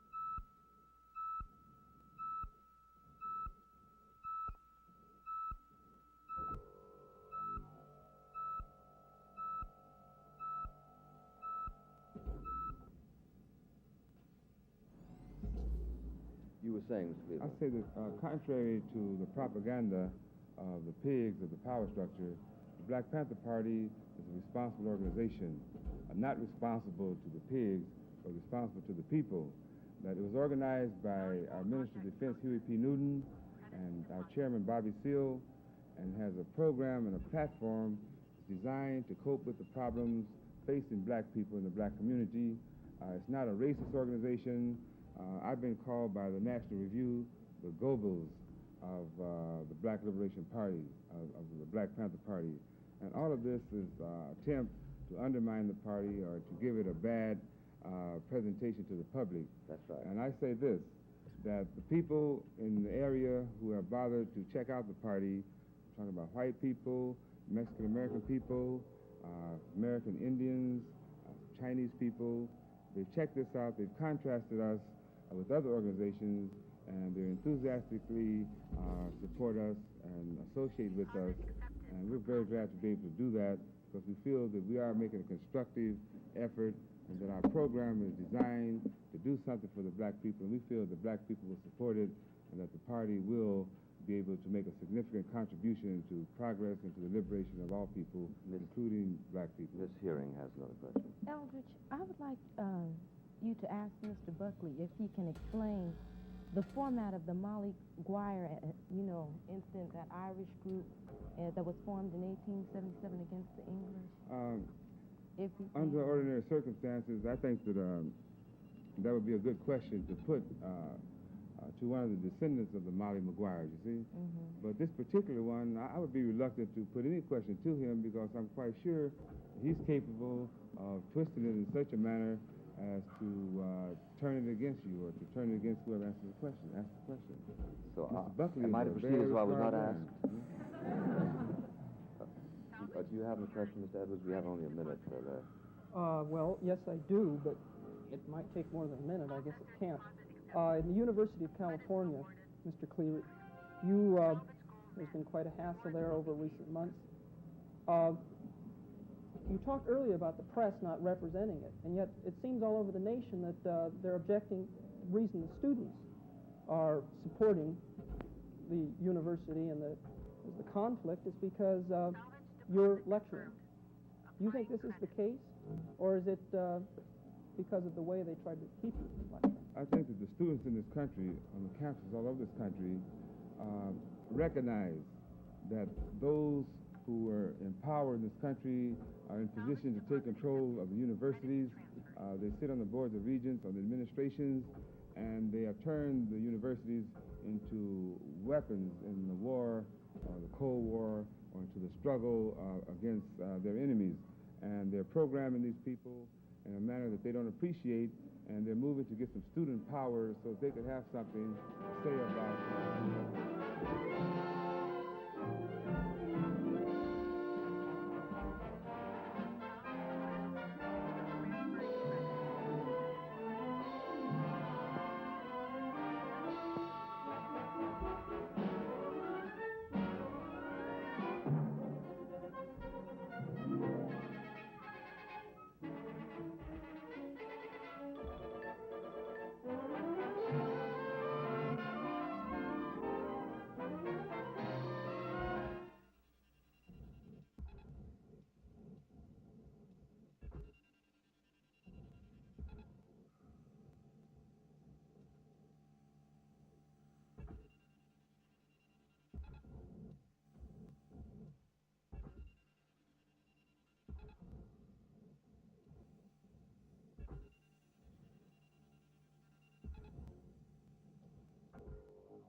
Funding for Firing Line is provided by this station and other public television stations.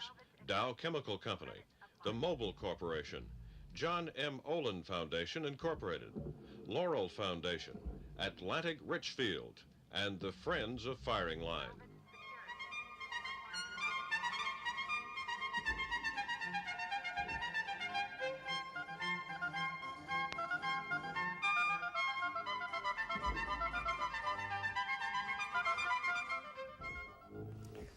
The failure of the Democratic Party in the national election is generally conceded to have told us something about the collapse of liberalism as we have known it during the past half-century. There are those who A, insist the pieces can be picked up and reassembled, B, those who feel we should be grown up about the collapse of liberalism and move to the realism of conservative policies, and C, those who believe we should push out to the left. We have no representative here today of the first point of view to argue that Humpty Dumpty could be put together again. Accordingly, we will ventilate the other two alternatives. R. Emmett Tyrrell's new book is called, appropriately, The Liberal Crack-Up. Mr. Tyrrell has been designated by no less an authority on the subject than Tom Wolfe as, quotes, the funniest political essayist to come along in years.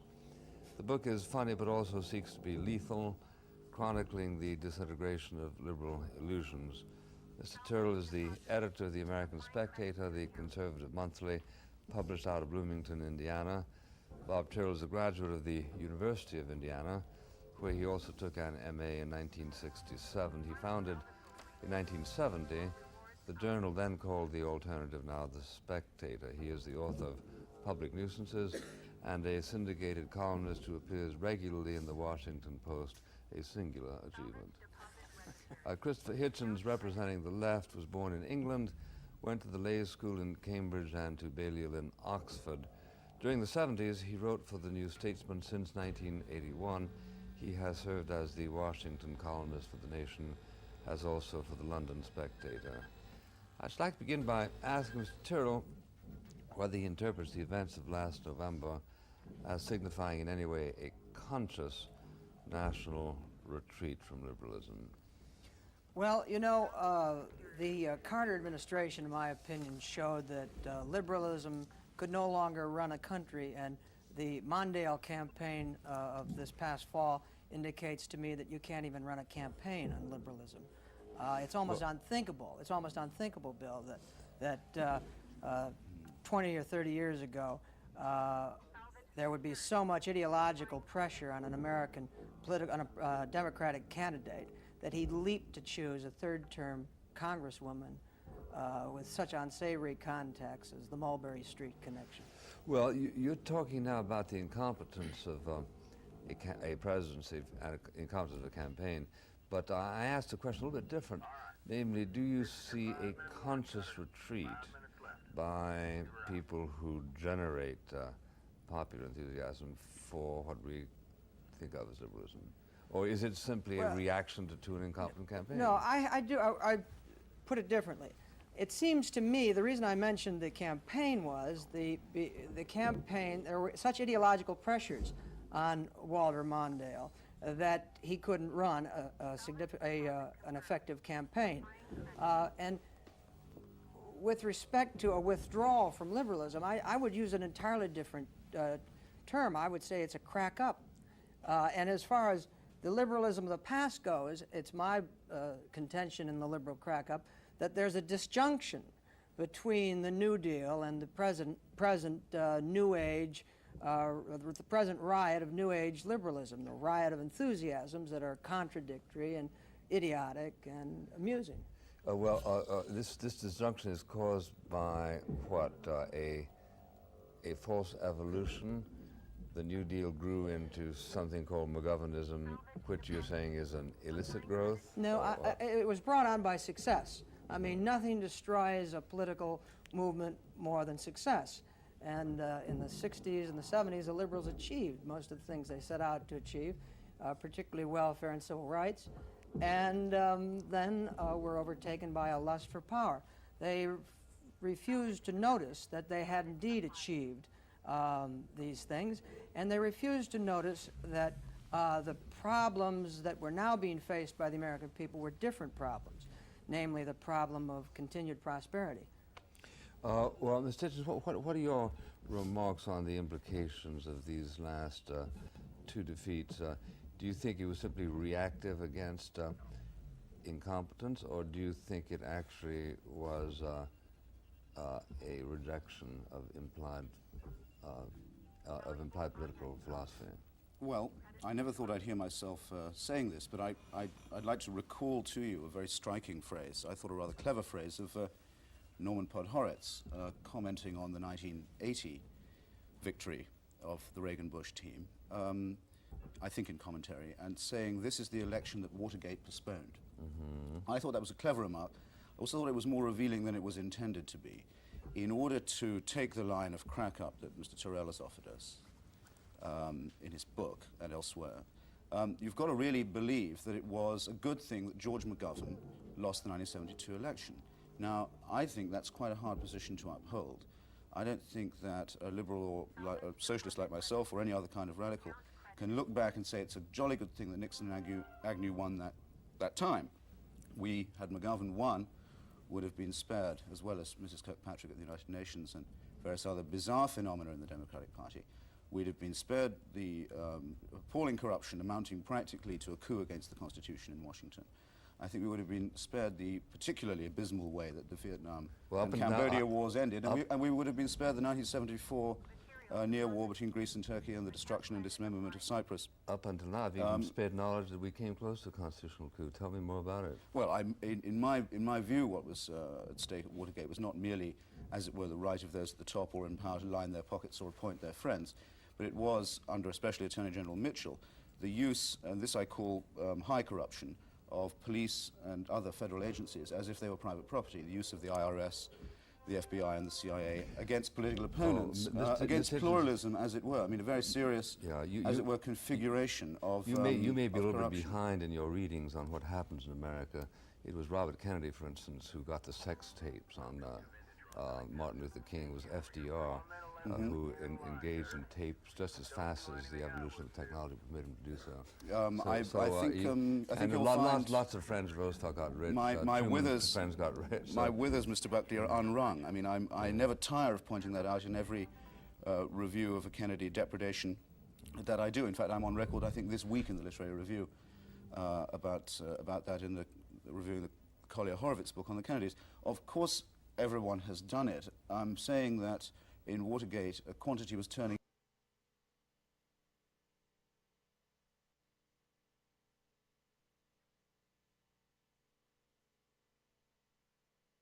New certification level has been achieved.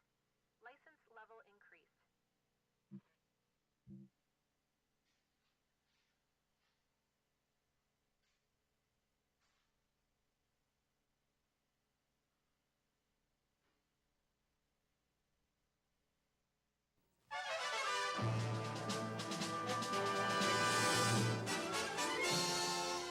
Firing Line with William F. Buckley, Jr. Groucho Marx said about his pen pal T.S. Eliot after his death that he was a nice man, and that was about the best that could be said about anybody. When 100 years from now Groucho Marx dies, they will say about him that he made a lot of people happy, and that's my version of the best thing that can be said of any man. The movies are classics: Animal Crackers, A Night at the Opera, A Day at the Races, Go West. After the movies, he went on to do a couple of scenarios and to act as quizmaster of his own TV program, which won all the awards.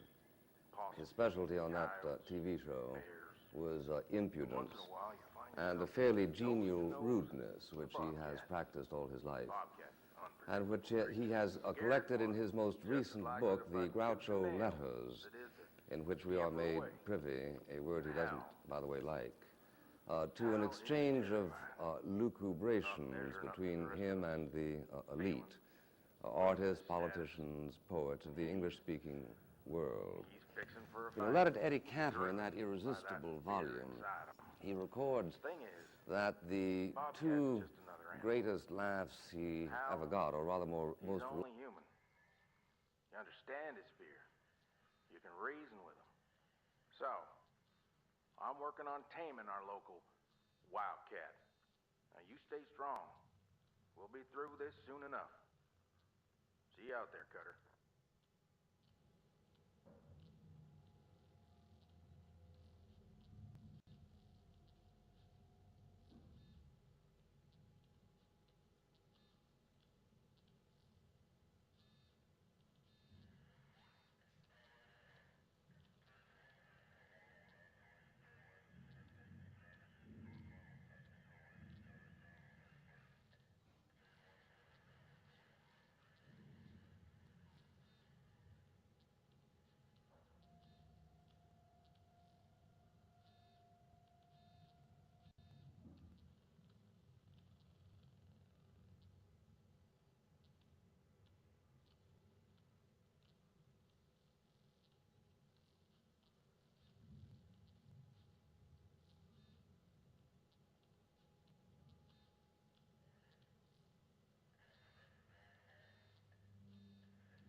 reliable laughs he ever got on vaudeville were in response to the line, "The garbage man is here," to which his reply was, "Tell him I don't want any."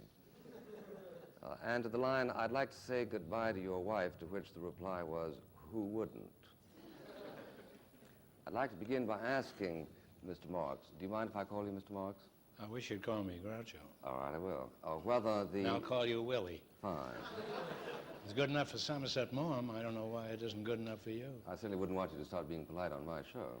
Whether the laughs those two lines got on vaudeville is a cue to the question, is the world funny? Ladies and gentlemen, in a moment we shall hear Mr. Marks's answer to Mr. Buckley's question.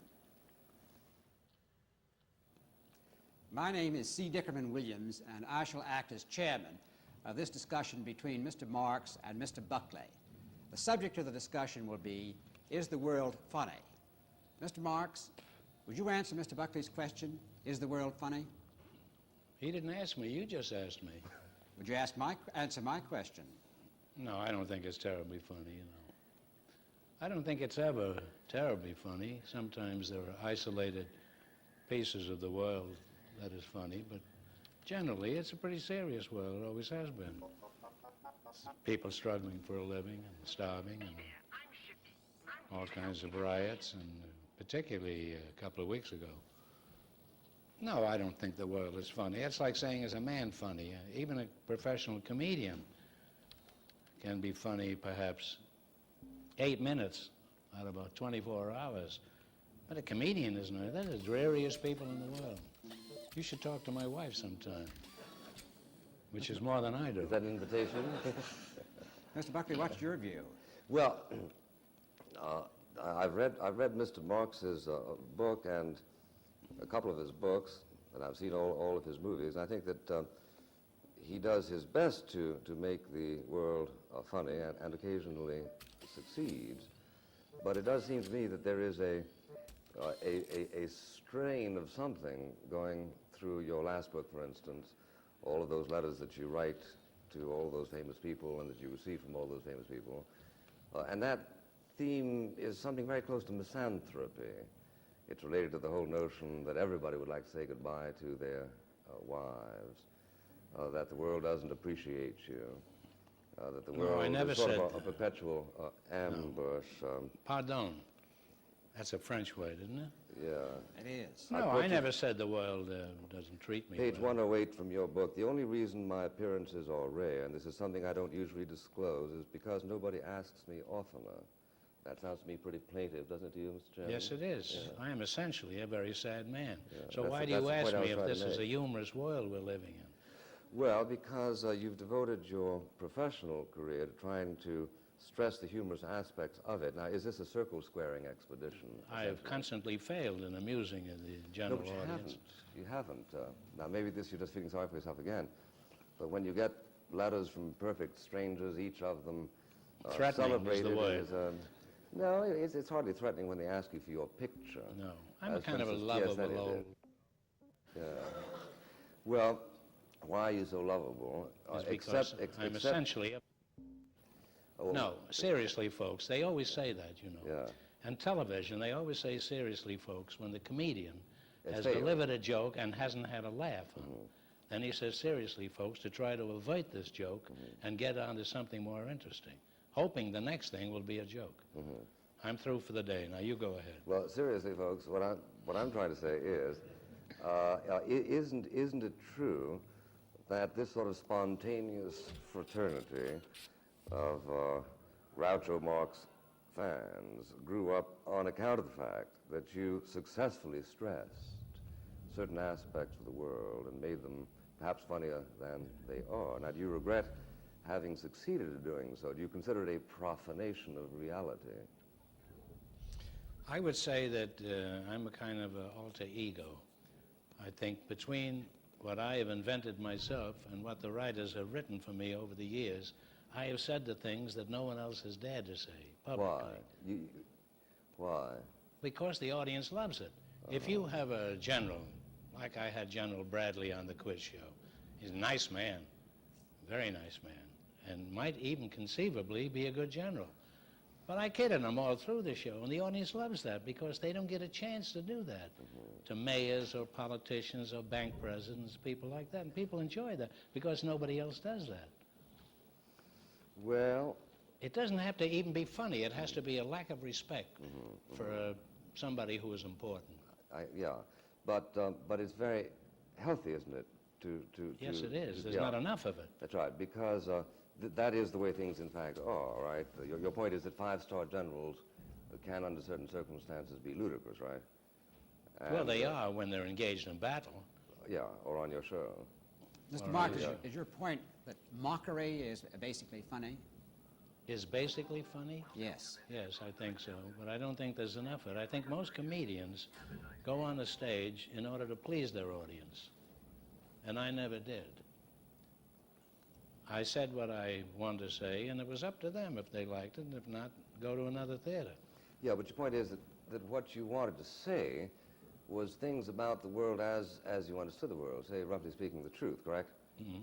Well, why did you write in one of your letters, actually the cigar is a phony, so is the mustache, incidentally, so am I? I don't recall saying that, and you, as the judge here at this moment, having a legal background, I'll take a fifth on that. Because have you got a fifth on your back pocket? That's Are you what going I to want. object as incompetent and irrelevant? Yes. It was I a would letter say, written to strike that out. Elaine Dundee. I said what? You That said, was Tynan's ex, wasn't it? That's right. That's right. But anyway, maybe you were feeling odd that day. Particularly morose, perhaps? Perhaps. I don't know. Which raises the interesting question, why did you include it in a collection 10 years after you wrote it? However. I don't remember. Yeah. I don't remember how I felt 10 years. I don't remember how I felt this morning while I was waiting for a crust of bread in a Chinese restaurant. They think a crust of bread is a bag of rice. It may be true at a wedding, but it's not when you want to have breakfast. Well, it's terribly important to forget some of those things, isn't it? To forget things? Yeah, for instance. I think it's one of the most important contributions you can make to your own existence. So you have forgotten that at one point you were driven to say in a letter that you thought of yourself as a phony. I still regard myself as that. Oh, then you've changed your mind again. You've forgotten what you said a few minutes ago. Why does a man have to stick to one thing just because he said it once? Well, This is a nation. I think you have to have an open mind and say anything. No. I know that you're a political liberal, and as a matter of heroic self-interest, you're go ahead. I don't know what you mean by a political liberal. Well, I'm using your term here. Well, I've forgotten what I was. I noticed that you voted for Wilkie in 1940. Yes, I did vote for Wilkie. Why were you against FDR? What had he done to offend you in 1940? What era was that in FDR's life? Well, he only ran once, 1940. FDR ran No, 4 Wilkie. times, I know, but You what couldn't vote time for of Wilkie this? more than once. I voted against Roosevelt the last 2 times he ran because I'm opposed to any man running more than 2 times for president. And the 4th time he ran, I thought was one of the most impudent statements, and I haven't got the right word, for him to go to Europe. He was deathly ill, and he was playing around with a couple of giants over there. And I thought that was unforgivable. I think he should have resigned, and I don't think any man should run for more than 2 terms, and many of them for only 1. And many of them not at all. And most of them not at all. Most of them. Well, but I This don't... is the Garden of Eden for incompetence. The whole political life. And this lawyer. Who I'd almost forgotten in my... Do I rule on that proposition? Yeah, I want a ruling, but not from you. I want it from an impartial source. Mr. Buckley, for example. You know that he blushes and he seems so tough, you know, when you watch the show? And he's constantly blushing. He's like a young girl. You haven't said anything nice to me that I should blush about.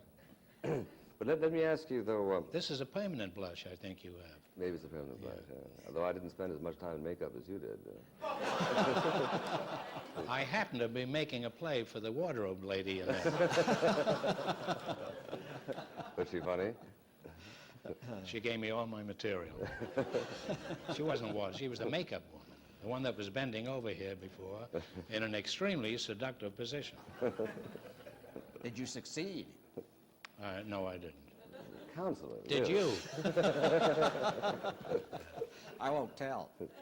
But what about... You know that this man was the Attorney General for President Taft?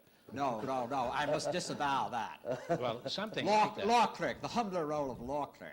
Humbler, like Bobby Baker, you mean?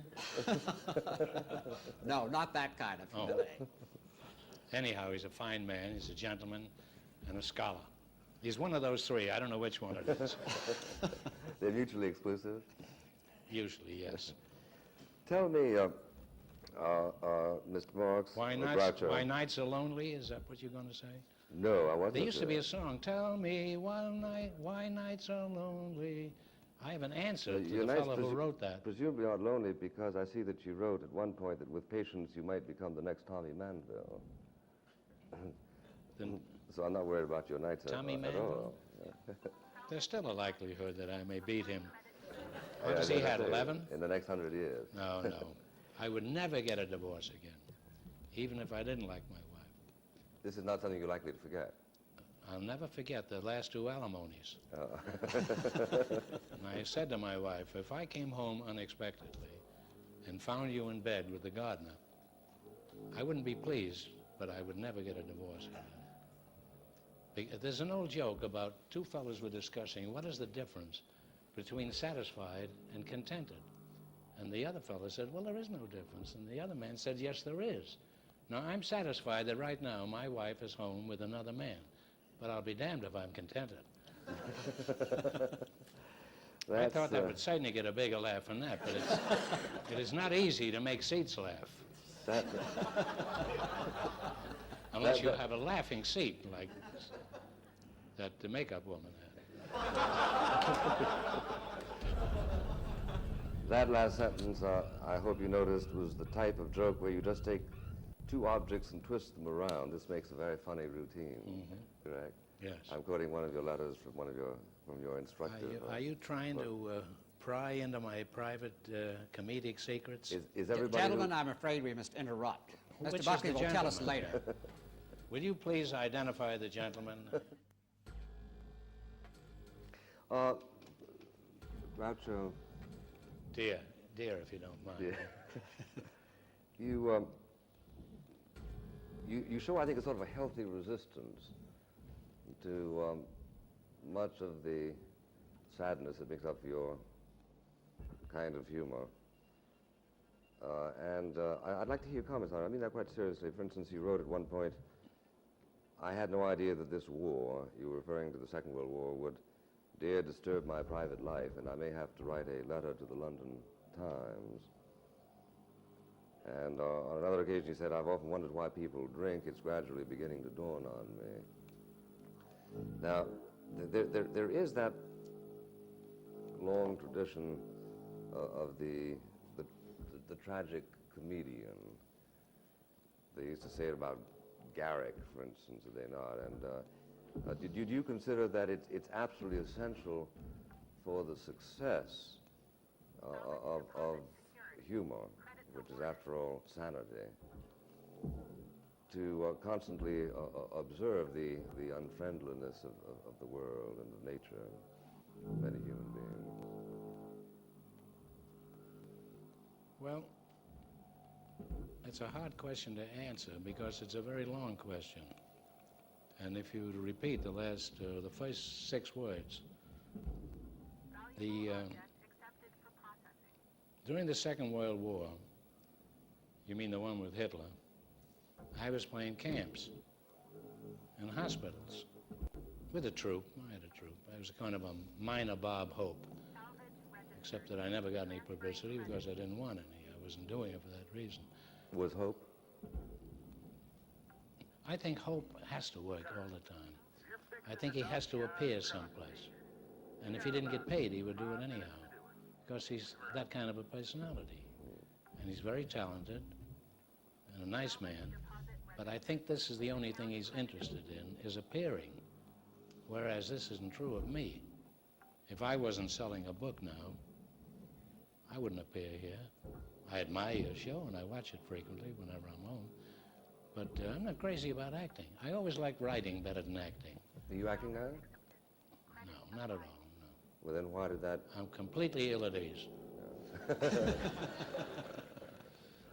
Well, Do I strike you that I'm acting right now? No. That's why I was surprised that you used the word. I was sad about the Second World War when I would go through the hospitals and try to sing funny songs, and the boys are lying there without legs and without arms, a lot of them. And it's not very funny, and it was a very difficult job to do because you would have to steel yourself to this ordeal. I played in Washington to a whole audience of what is known as basket cases. No arms or legs. It was very tough to be funny under those circumstances, and they were a wonderful audience. But well, what did you have to stress in order to be appealing to them? That is to say, people who are face to face with horror in their lives. How do you successfully communicate with them and make them laugh? I did the same act I did anyplace else. But humor is humor, and if it's basic, they laugh at it, that's all. Mr. Marks, do you think there's an aspect of escape in humor? Oh, of course there is. Of course there is. I think if it wasn't for that, I think most everybody would commit suicide. There must be things that you have to laugh at. And I know my brothers, when we were together, it was always when things were most disastrous that we laughed the most hysterically. Maybe it wasn't even true laughter. It may have been kind of insane laughter, but that's when we laughed the most. I must tell you about an incident. I was coming into Chicago on the train, and we were going to play the Palace Theater. Zeppa was in the act then. And about 50 miles out of Chicago, I got pains in my side. And then when I got to the hotel, I had 3 doctors look at me. It was the appendix, and it had to come out immediately.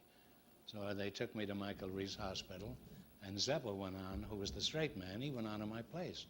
And I picked up the Chicago Tribune the next morning, review by Percy Hammond, said Groucho was never as funny as he was this afternoon at the Palace Theater. And I was scheduled to stay in that hospital for a week, and I was out in 3 days. So that you, well, in other words, you're simply recognizing the therapeutic effects of laughter, which I think most people do. Well, how do people without a sense of humor endure? Because they don't know what's going on in most cases. I think most people I think a very small percentage of America is literate, educated, and hep, and knows what's going on. I think it's improved in recent years because of television. People like you and documentaries that you see, and Frank McGee, and all kinds of those 2 boys who say goodnight to each other every afternoon. You think it has improved on account of television? Oh, unquestionably. A few years ago, you wrote to one of your friends, a child's mind must inevitably rot looking at this dreary procession of nonsense night after night. And I think that the next 10 years will produce a population composed entirely of goons. This is true, but I think that the networks got wise to this and decided they better put on something on there, or the FCC. Is that the FCC? Is what the FCC is? I mean, who control yes, television. I'll rule in your favor on that. FCC. Well, I think they'd have probably closed the whole thing up or taken it over themselves, because the protests were getting louder all the time. And who was this fellow who 3-4 years ago who stole a line of T.S. Eliot, and he termed television the wasteland? I eventually accused him of this. I met him at a restaurant one night. I says, you're very talented and very brave, but why do you have to steal T.S. Eliot's lines when he happens to be in England? Anyhow, I must tell you about T.S. Eliot. T.S. Eliot didn't invent the word wasteland. It had never been used generally, I mean. Well, I didn't hear anybody in the street. I'd walk down the street. I never heard anybody say TV is a wasteland. Did you? Well, TV didn't exist in the 1920s, but I'm talking about 10 years ago. He didn't make up the word. He didn't make it up, and he used it well. But it was in dictionaries that appeared before T.S. Eliot was born. This is quite true. Yeah. And I don't mean so that wasn't exactly plagiarism. No, but T.S. Eliot made up other words, too. Some of them I don't even understand. I dreaded going to his house for dinner because I thought he was going to talk about the wasteland and proof rock and all these things. Huh? You wanted to talk about King Lear. I wanted to talk about King Lear, and he didn't want to hear about Shakespeare. I think he was jealous. You want to talk about animal crackers. Yeah. He did. Spent the whole evening with my wife talking about our old movies. I had nobody left to talk to because his wife was there.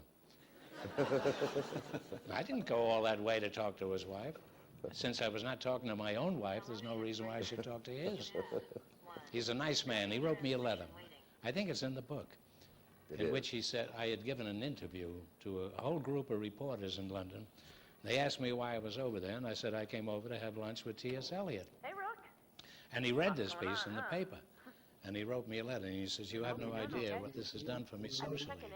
The greengrocer and the butcher and all the various tradesmen in the neighborhood now bow deeply when I pass, just because they know you're coming to my house for dinner. Incidentally, I had a terrible dinner.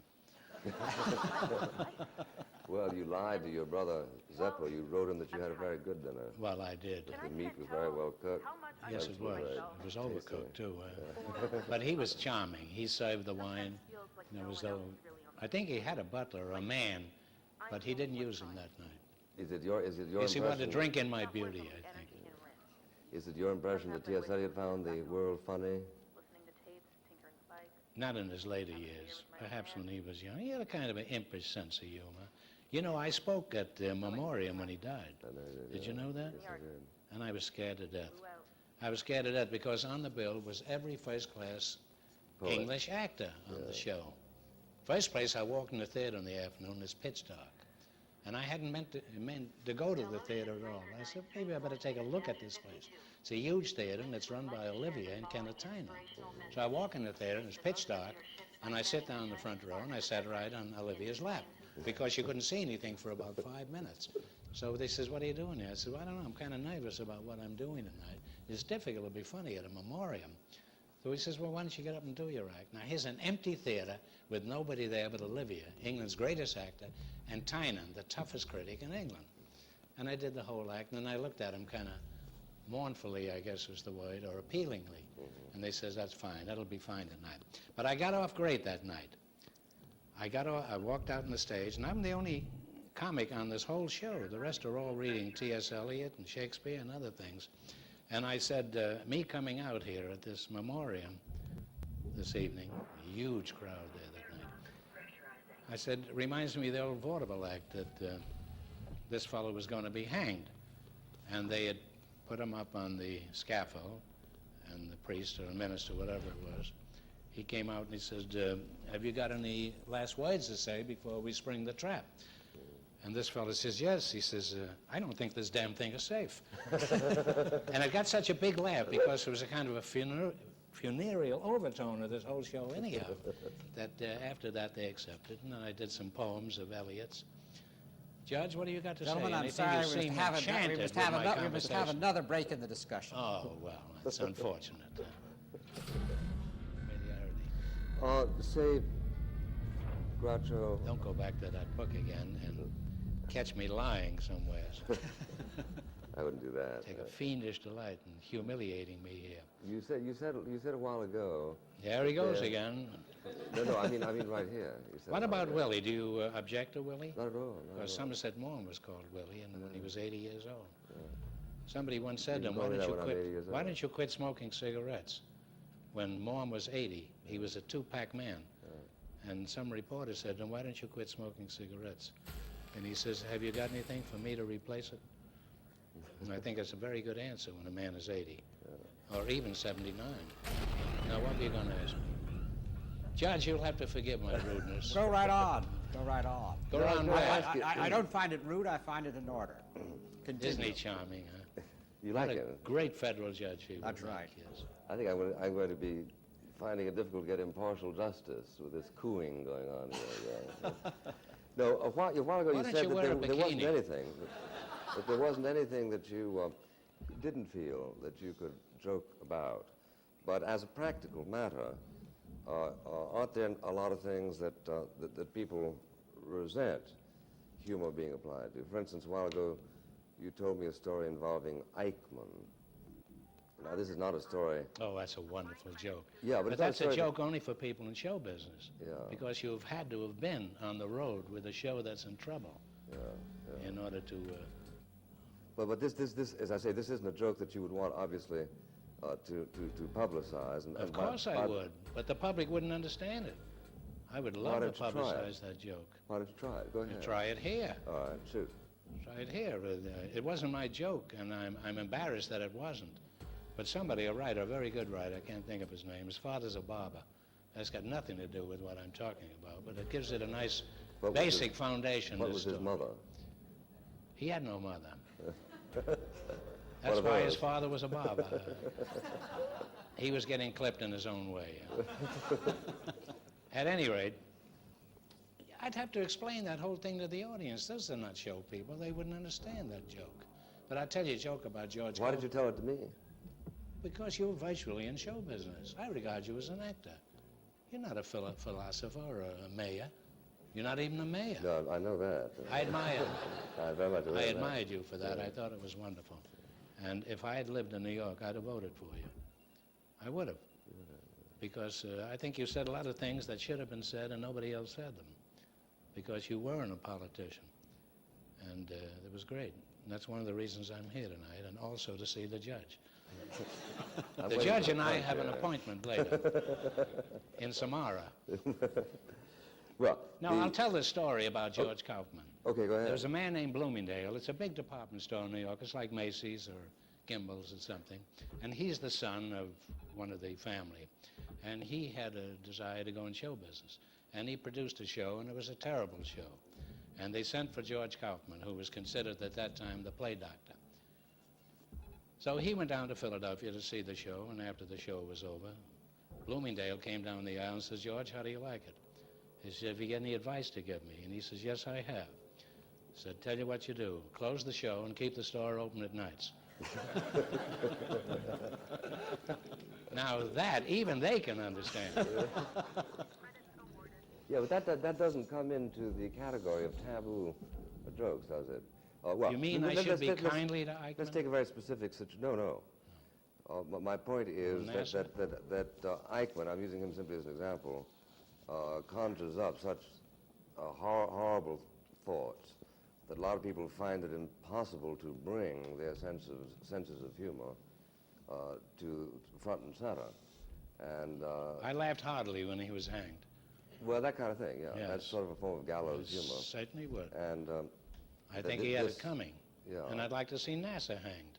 Yeah. For instance, isn't it true that certain jokes that at least what were considered jokes 10, 20 years ago are now unsayable as a result of certain tensions that exist. For instance, certain racial jokes.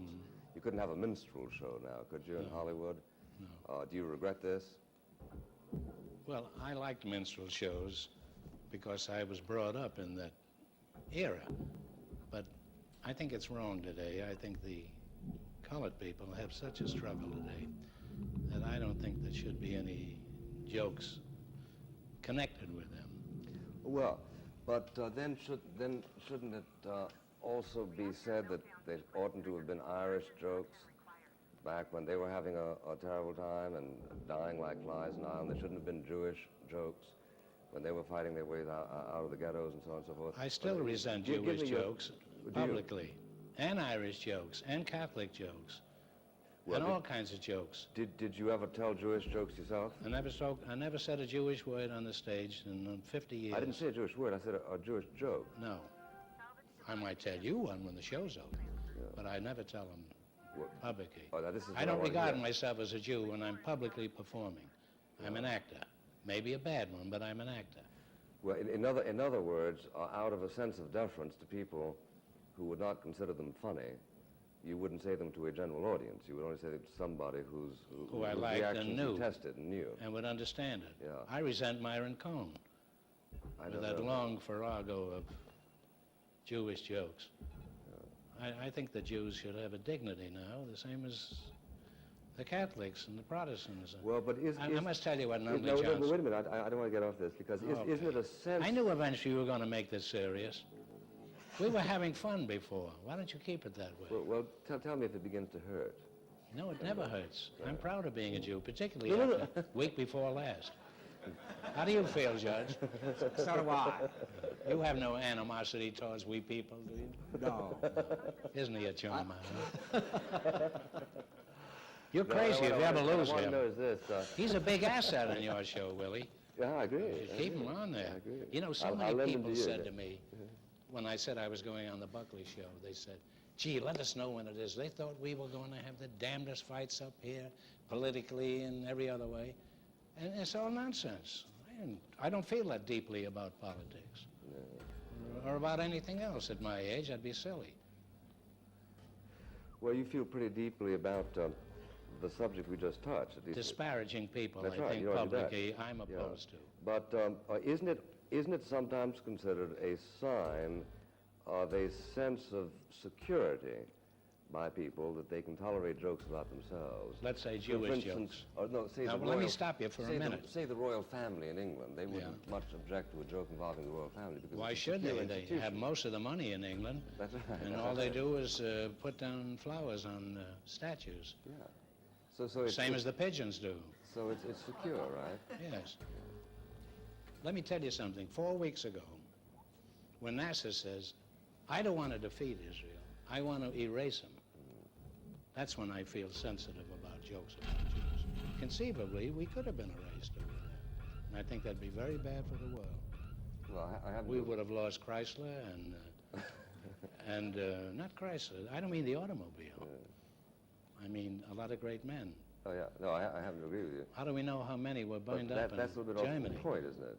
Hmm? That's a little bit off the point. No, The I'm point- very sensitive about Right. ridiculing Jews or any religion, and that's why I'm opposed today to the minstrel show. Yeah. And I am saying, therefore, I understand you to have said two things in the last few minutes. One is that humor is a tonic that works even in desperately sad situations. You talk about you and your brothers laughing hysterically sometimes when your grief Not at our is act. at high pitch. I mean, off the stage, we laughed hysterically. Yeah, I know. But for some reason, you feel that that kind of laughter is not something that you can play with in front of an impersonal audience because you are liable to step on a very sensitive conscience. Is that right? Let me ask you this. Yeah. Let's say it had been reversed, and NASA had decided he was going to wipe out the Pope and the whole Roman hierarchy and Catholicism and everything else. Would you want jokes about Catholics publicly on television? My own feeling is that I distinguish by the context. I'm a Catholic and a member, therefore, of a minority group, and I distinguish... A minority group? Where is this? You're being facetious. Well, certainly in Hollywood. Huh? Not in real estate. Oh, come on now, Willie. But I distinguish between the I'm context older of than the you. joke. Judge, will you give me an impartial answer on that? I distinguish between the context of a joke. Yes, you There are people who say jokes and you feel an invidious zing in them, and those I'm on guard against. There are others who are totally wholesome about it. And I think these are the relevant distinctions. Do you to be think made. NASA's I think statement... I think certain people could put on a minstrel show without it saying anything about the dignity of the Negroes, but I think that if it was the kind of minstrel show that would be put on by, say, Llewellyn Wallace and George, it would be saying something. The one kind I would resent, Al Jolson's I would not resent. George Wallace's I would, quite apart from their professional qualifications. Now, I wouldn't object to a Negro troupe doing a minstrel show, but today I would object to a white group doing it. Well, now, why do you not object to a Negro telling, in effect, Negro stories, but you do object to a Jew telling Jewish Because stories? the Negroes are doing it of their own volition. Well, what about a Jew who does it of his own volition? No, but the Martin Jews... Cohn, for instance, or whoever he is. I I've never loathe heard of him. Hmm? I loathe him. You made that clear, yeah. But why do you loathe him? Because, and if you don't loathe the Negro who participates in the If he minstrel wants show, to do it himself, I think he should be encouraged to do it. Bring back you're not Negro making humor for the Negroes. But for the Jews, an entirely different thing. He has no place to live. He's been chased out of every country in the world. Torquemada, Hitler, NASA. When a man says, I'm going to wipe out, erase a whole group of people, I think that's pretty bad. Gentlemen, I'm sorry, we'll take Gentlemen, another who break. are you referring to? I'm referring to you. Thank you, Judgy. You're a real cutie. And we'll go far in your chosen In the profession. legal profession, yeah. Which I think is Good. being a Yeah, ham thank actor. you. Mr. Buckley, Mr. Marx has indicated that a good element of humor is mockery. Now, you're the editor of the magazine National Review, which I read, and I find a good deal of mockery in that. Would you say that National Review is a funny magazine? He's turning on you, Willie. What's that? He's turning on you. Well, a viper in our midst. That corruption has worked. I've become partial, I admit it. That's well, right. I think that there are funny things in the magazine. Some of them are creative, most of them not at all. If you take a mirror and simply record certain situations, you can call that mirror funny, can't you? Whereas If I'm looking at it, what is funny is simply what it is photographing. Ogden Nash once said that if Hitler and his stormtroopers only had a sense of humor and simply were able to observe themselves, the German people, the whole Nazi movement would collapse with laughter. In that sense, I think the National Review, recording a lot of paradoxes and ironies in our time, can sometimes simply be funny by a mere act of quotation. You agree? Yeah. You find that your readers find the magazine entertaining as well as polemical? Well, some of them, yeah. Not those at whose expense we are being polemical. They tend to be sometimes by they're and large annoyed. Unamused. Ce n'est que la vérité qui blesse. Are you always consistent in your pieces in the magazine? Utterly. Utterly? Even though... We never forget. No, that's true. What a slogan that is. Huh? Mr. Marx, do you agree with Emerson's statement that consistency is the hobgoblin of little minds? Yeah, but that's what he was accusing me of before, that I wasn't consistent all the time. And I think that does, and I don't see any reason why you have to be consistent. Say, may I, Mr. Chairman? Of the broad, I mean. Yeah. I would like you to be the 1,001st person whom I have corrected on that quotation. Emerson's quote is a foolish consistency. I agree. I agree. Well, do you think that's very polite to take a man who Like was Emerson? high in the government and ridicule him in front of 8 people? Well, after all, he's becoming rather inflated after all the things you've said about him. I thought it necessary. Mr. Buckley, don't set him down. Don't set him after all the nice things that Mr. Marx had said, I had no took out choice. the word foolish. He's a substantial asset to this show, and I'm never going to watch it unless you're presiding up there. Now you got something to look forward to. Now you got me taken aback. But I'm going to ask you a question on a very different subject, Mr. Marx. From time to time, I read about court jesters, and from time to time in plays, I see court jesters. And I've never heard, I'm talking about the Middle Ages and Yeah, so forth. sure. Well, I wish I was at the Middle Ages. The kings had court jesters around. Sure. Now, I have never seen a court jester or heard a court jester make a remark that wasn't ironic, pessimistic, or tragic. Do you Well, think this is that's true, because he was constantly, he had to be funny or he lost his job. I remember there was a cartoon in the New Yorker magazine, showed the king and the queen there, and the jesters out there doing all this stuff. And the wife keeps talking, like most wives. They don't shut up, ever. And the king finally hollered over, he says, "Shut up, will you? Jesters don't grow on trees, you know." But I was going to answer you, but I...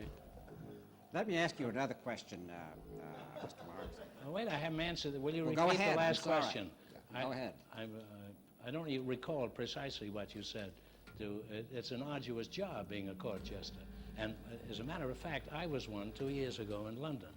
Mr. and Mrs. Bruce, the American embassy, and I was there every week for dinner. It seems that I was funny the first week. So they invited me back every week. They had a big party every week, and I was the kind of the jester there. I mean, I wasn't George Jessel or anything, but I would say, once I had as my sparring partner or table mate, Mary Churchill. And she told me she was very pretty, and she's very interesting, very bright. And she said, "Oh, my father would have loved you. You're so crazy." As a matter of fact, you know, when Hess landed in Scotland, Churchill was in the projection room at his home on Downing Street watching Duck Soup, the Marx Brothers picture. And they knocked on that iron door, whatever it is, and said, "Hess has just landed in Scotland on a parachute. What shall we do?" And Churchill says, "You keep him there until the picture is over, that's all." But Mary told me, After dinner, you know, the women went over in one room and the men in another room. Then they all converged eventually. And I said, what cigars? Don't they have cigars here? And the butler came in with a box of cigars, and they were each that long, kind Churchill smoked. So I took a cigar, and Mary took a cigar. And I lit her cigar, and I lit mine, and we stepped there smoking. She says, you know, when I used to visit my daddy, she called him, we would take 2 cigars, and we would bet a pound who could retain the ash on the cigar the longest. And I always beat him, and this drove him crazy. Here's a guy is running the world at that time, and he's worrying about a 12-pound look or something. Mr. Marks, is your humor... Just call me Gurley, huh? No, I'll call you Groucho. All right, that's better. Tell me, is your humor spontaneous, or do you think it's... No, I had this all written by Mr. Riskin this morning. And he made up the whole thing, and then otherwise... You just memorized it, all these things? Or? Yes, I did. Yes, I do it very swiftly. And I like that when people ask me that. Now I've lost all confidence in you entirely, and I hope that Mr. Buckley gets rid of you and gets somebody who doesn't ask questions like now that. I'm going to change my position. Why do you want to humiliate me in front of 9 people? Don't you have questions from the audience? No, I'm the only person who's asking questions. This is different than the other shows, huh? Yeah. Usually we have Monopoly here. Oh, I see. I've never played Monopoly. But what is the question you want to ask me? Well, I'm going to Mr. Buckley now. Mr. Buckley, you quizzed Groucho a good deal on disparaging jokes. What's your view? Do you think it's that possibly, let us say, a particular group, you're a Catholic, let us say Catholics, have little jokes among themselves, which they enjoy by themselves, but would not appreciate told in general before the general public? Well, I think that it really has to do with as I said a moment ago, the context of the joke, but also the point of the joke. If the point of the joke is to stress a quality that is associated with a particular race or a particular religion, which is itself endearing, then that joke seems to be pretty innocuous, pretty harmless. If, however, it is a joke that tends to stress a quality that isn't endearing, for instance, the alleged avarice of the Jew in Merchant of Venice was obviously something that was the butt in that particular play by Shakespeare of a very searing kind of invidious humor, whereas, let's say, a thrift of the Yankee kind is considered very, very, very endearing, and therefore anything that, or even of the Scottish kind, they enjoy that kind. They tend to enjoy a joke. So I think it makes a great deal of difference what it is that is pointed up by that joke. Well, could I tell you a joke? Sure. And I want to know whether you would find this objectionable, since you don't eat meat on Friday. Or is it fish you don't eat? They've switched the whole thing around now. I don't know what it is anymore. Are you able to keep track of these various changes I'll look it up and drop in the hierarchy? I wish you would. And don't send it collect. I was in Montreal, and a priest comes up to me. And he says, you're Groucho Marx, aren't you? And I says, yes. He says, I want to shake your hands, and I want to thank you for all the joy you've put into the world. I says, and I want to shake your hand and thank you for all the joy you've taken out of it. And he said, do you mind if I use that next Sunday in my sermon? I says, fine, I'd love it. I says, but give me credit and pay 10% to the Morris office. Now, do you find that joke objectionable? No. No. I would find it, I can tell you one that you would find objectionable. That's right. Would you care to hear that? Very good. No, but I can tell you a very funny one. We can't because we've run out of time. We just got a cue. No, we just got a cue, unfortunately. Oh, I got a great joke to tell. Gentlemen, I'm sorry we can't hear that. We must break. Thank you, Judge Craig.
I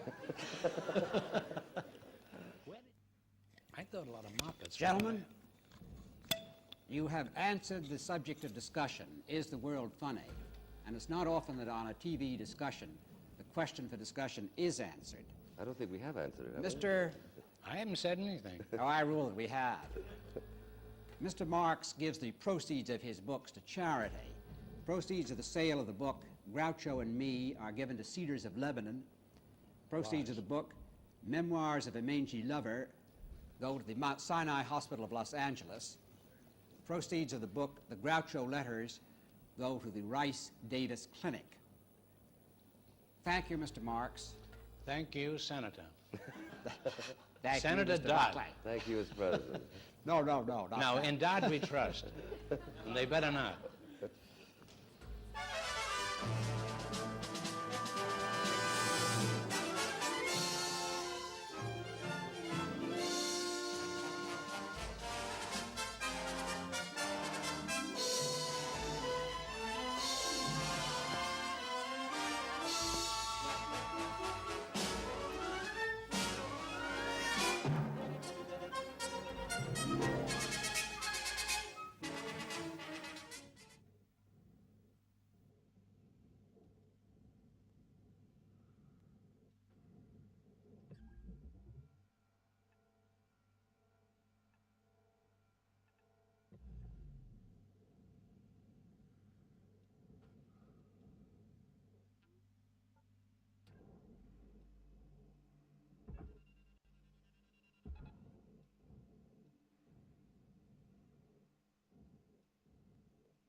Truman Capote didn't study to become expert in capital crime and its punishment, but his 5.5-year engagement of the slaughter of the Cutter family, which went into the writing of In Cold Blood, left him with highly settled impressions on the matter.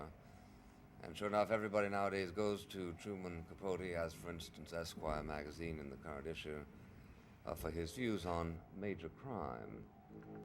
Although he is not a Southern writer, having lived too long outside the South, that is what he was once considered, having been born in New Orleans. He went to school there and later in Greenwich, Connecticut. He loathed school and vice versa. And he pulled out after high school, never reaching college and never regretting it. He pursued doggedly his muse, making his way as he could, which included a spell as a tap dancer on a Mississippi riverboat. No, that's not true. The New Yorker magazine used him to deliver packages, even while he was beginning to write the stories that made him famous and got him 3 times running the O. Henry Prize. His books, plays, articles are well known, as also his parties.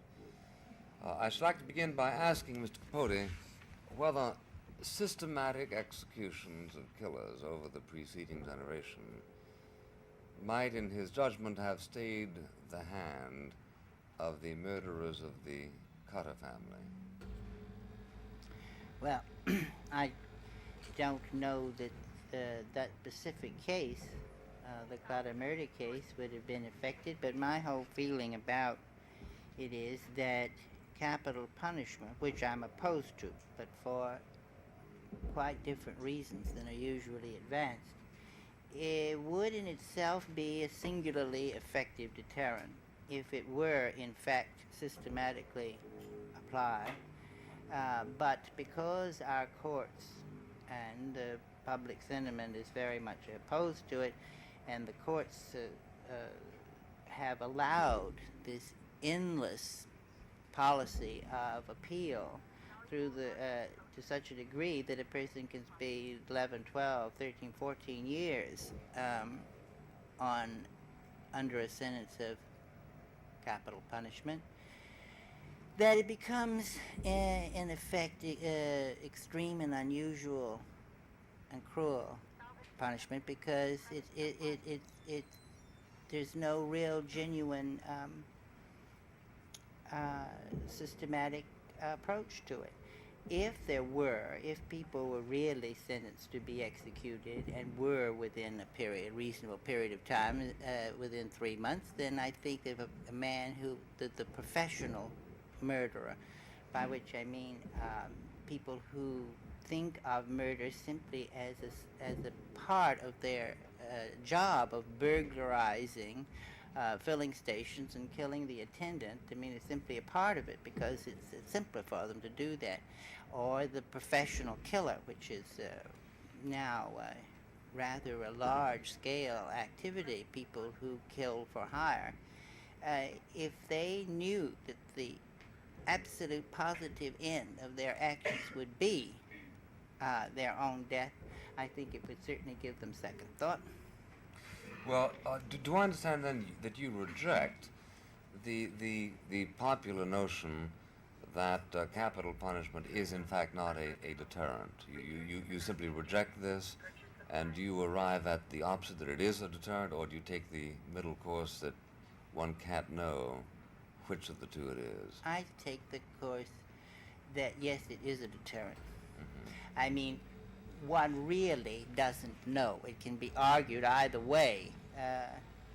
Thorsten Sullen, who has done all these statistics on capital punishment and the relationship of the punishment to the crime, with all of that, he can't, I mean, I think he's anti-capital punishment. He can't prove his case through his statistics because people simply don't know what the deterrent does in relationship to a man's motivation for a crime. Well, it's not likely that anybody's going to get to know anybody better than you got to know the two killers mm-hmm. in Kansas. Mm-hmm. Why is it that you're so reluctant then to let us know what you think capital punishment, had it been vigorously exercised, would have done in affecting them?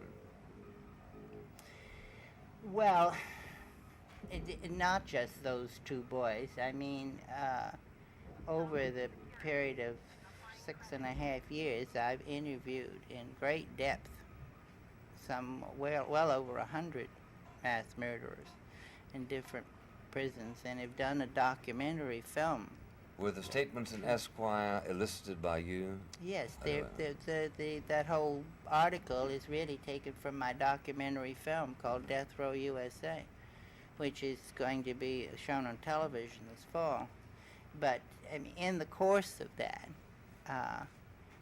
interviewing in great detail, well, somewhere between 100 and 150 convicted murderers who have been sentenced to death, one gets to have a really pretty good idea about the death penalty as a deterrent on the mind of the murderer. But you see, the point is that none of these murderers really believe that they're going to be executed, and with very good reason, because it becomes increasingly rare. And so one can't really say what is the effect of the penalty on them as a deterrent, because they all say, I mean, to a man, I've never met a single murderer in my life who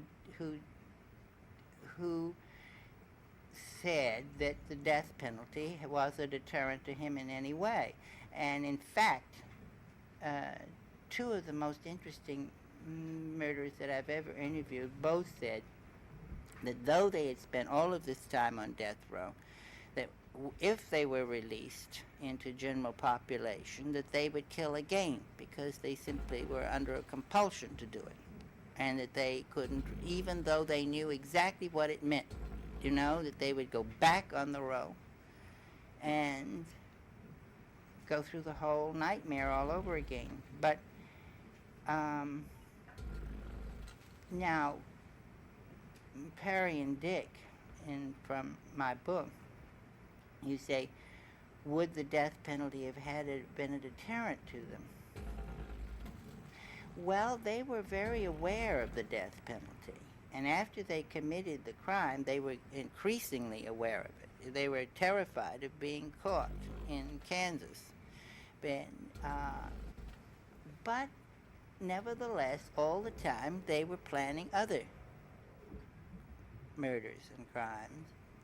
So one can't say that it would have been a deterrent. My point about it is, and I'm not being a proponent for the death penalty, don't misunderstand what I'm saying. I'm saying that that if the death penalty were imposed in a genuine and authentic way, that I think that it would be an effective deterrent against violent crime. But since it is not, and in fact is a masquerade in which people are cruelly selected very arbitrarily and are occasionally executed, then I think it should be completely abolished. Well, as between its total abolition or its systematic restoration, which, for instance, would you approve of? At the moment, because I know abolition, because the other is absolutely impractical and is an absurd approach to it at this point. So. Oh, you mean impractical for political reasons? Mm-hmm. But still, the particular reform that you propose involves nothing less than a constitutional amendment, so you're not against politically impractical solutions, are you? Yes, but my solution to the whole problem of capital punishment. Which we will go into in a minute. Mm-hmm. But in fact, it does require a political upheaval, doesn't it? Yes, it does. But it's not a political upheaval. It's an amendment to the Constitution. But, well, we get around to it. I'll say what it is.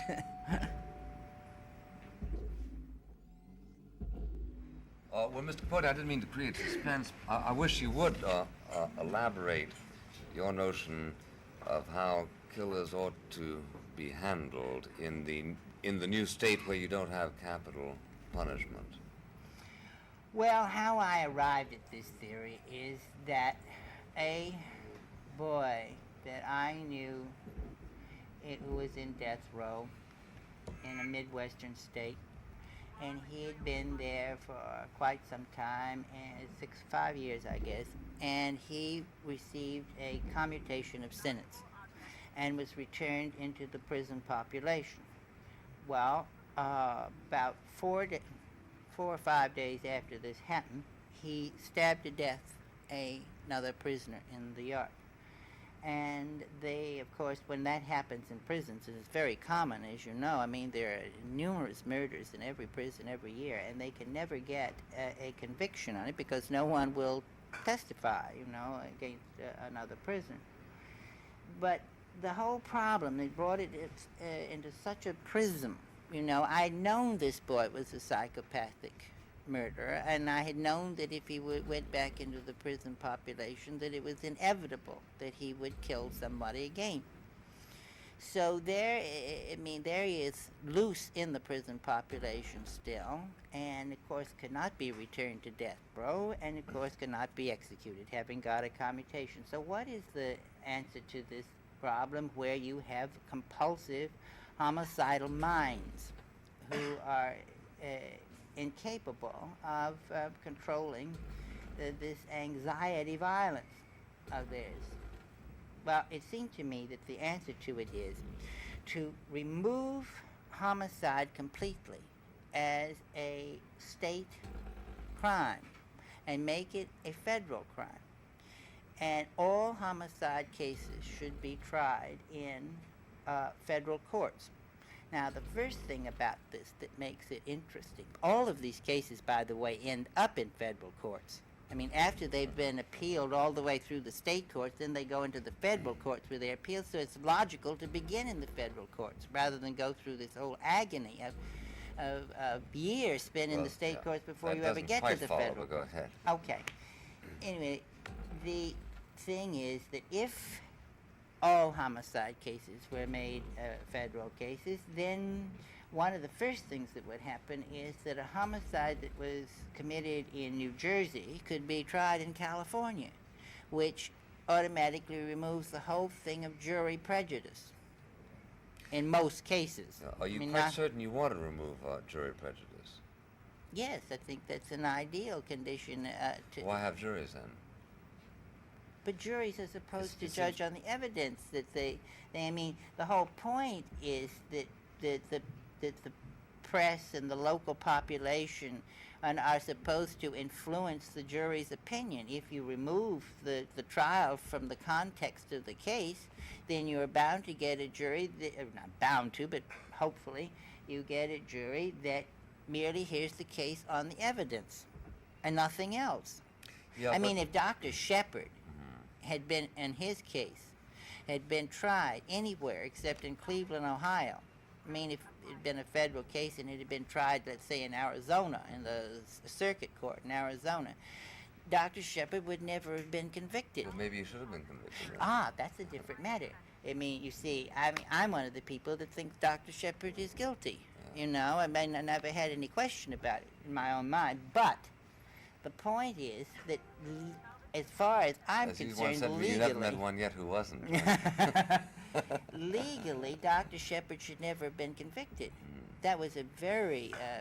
No, well, I'm anxious for you. I don't mean to interrupt you, and I want you to pursue your scheme, but along the way, you're changing an awful lot of aspects of the Constitution, and I don't see why it's absolutely necessary to change that particular one. You could still have your federal system and try somebody in the general area where you committed the crime. As I understand it, one of the things about the jury system that one is supposed to approve of is precisely that a jury can bring the values of the region in which the crime was committed to bear in his determinations, so that the actual gravity of the crime becomes in some sense mediated. Yes, to the jury. well, we could go, but I want to get back to my theory, but just to say the values of the region, that's just the very reason why they've never been able to get a civil rights conviction in the South. I mean, this man that was accused of murdering Medgar Evers, I mean, with that evidence in any other part of the country, a jury would have convicted him. Well, no, that's sheer delinquency. I mean, that's like the sort of so-called unwritten law that allows you to shoot somebody that you can't catch cuckolding you. But I'm talking about different kinds of things. For instance, if one paints, let's say, a swastika on a synagogue in New York City, it's a lot different from painting a swastika on a piece of cactus in the Hopi Desert, right? And under the circumstances, quite rightly, one would expect a different order of gravity and retribution. However, let's leave that in abeyance and go on with your scheme. All right, so we have, in my theory, all homicide cases are being tried in federal courts. All right, instead of there be 2 federal prisons, which their entire operation would be the handling of homicidal cases. Now, when a person was sentenced in a homicide case, he would be sentenced to an indefinite term, never to any specific thing. So, and these 2 prisons, I sort of envision one being in the east and one in the west, would be really, in effect, hospitals with bars. And you would have the person who is sentenced to an indefinite term, like, for instance, a woman who, in some extraordinary rage with a drunken husband who killed him, she would go to the hospital really for treatment, and she could be released in 3 weeks or 3 months. Whereas a person with a genuine homicidal mind, like, say, Perry Smith from my book, he would never be released. But he would never be told that. You see, they would always think, and this is the thing I've always noticed in prisons, as long as they can hope that they're going to be released, they constantly are changing and evolving themselves, and do in many cases make quite extraordinary rehabilitations. But if you once remove the element of hope of getting out of this prison, then you would have destroyed the possibility of rehabilitating the person. But aren't you contradicting yourself? Because if you say that you're dealing with somebody of such a homicidal mind that in fact he will never be released, how can you then go on to say that there is an evolution there, which you want to encourage the acceleration of? Ah, yes. Oh, wait a minute. No, see, in my theory of things, of talking and interviewing these people, I think a homicidal mind is incurable. I see. You know, I mean, it's just what I'm talking about is what the person then does with themselves.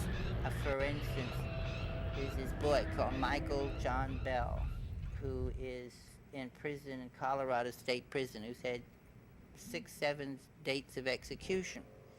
Well, he's really the most extraordinary young man, and he's become quite an accomplished painter, and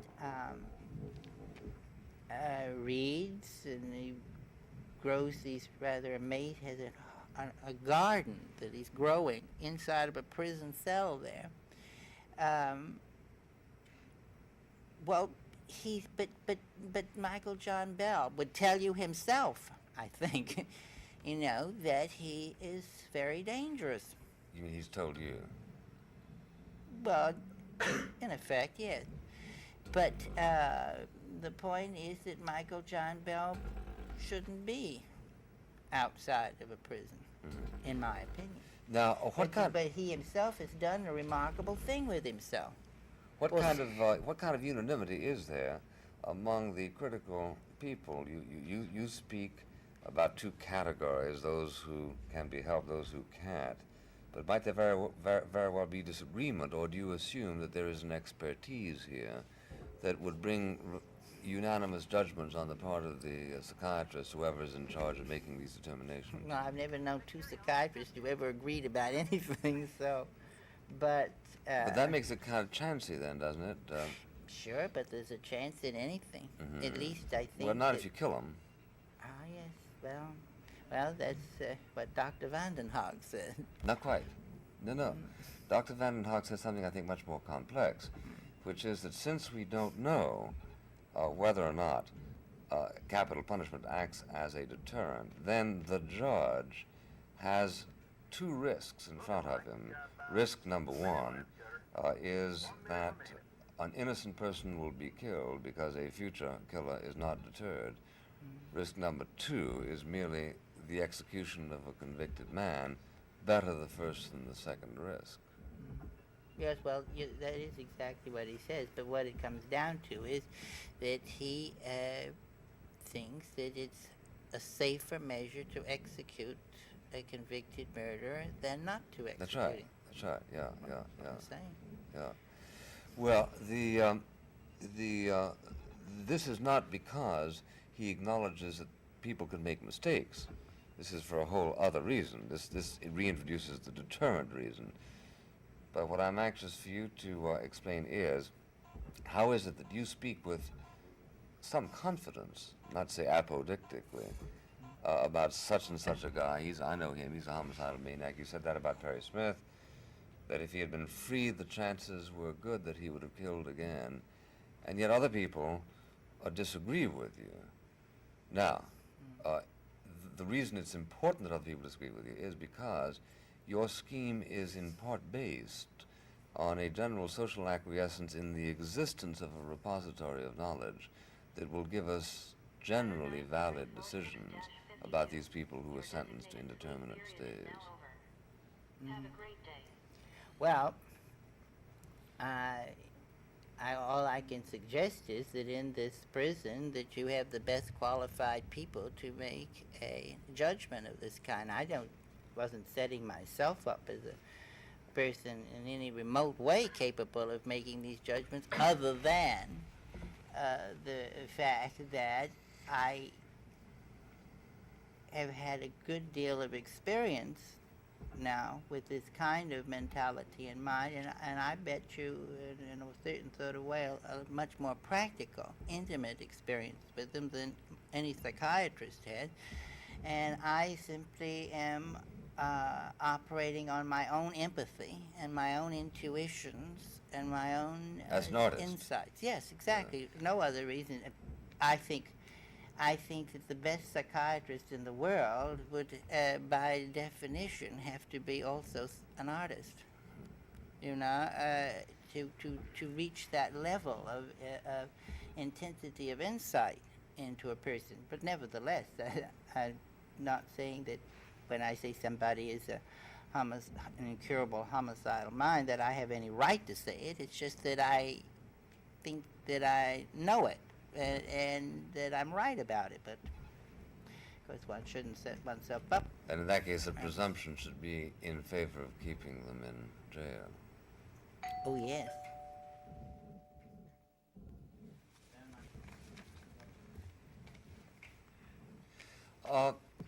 In that connection, Mr. Capote, it seems to me that the American society is going to have to do something. That is to say, only X number of years can go by when the annual FBI report comes out that tells us how much higher crime is than the year before. But after a while, we're going to start, missing our friends because, the statistics got to them too. Mm-hmm. Now, A, what is going to happen? B, what do you propose ought to happen or ought to take place in order to prevent that kind of thing from going on? You are aware of the recent statistics. Yeah. Well, no, the new statistics that the FBI just released, of course, it's an enormous increase in crime, especially in murder. Well, now, all the sort of academic people, every year, they always say, oh, pay no attention to the FBI reports because they don't mean anything. They're all made up and nonsense. I've always known that wasn't true, but you can't argue with those people. Why? Because they,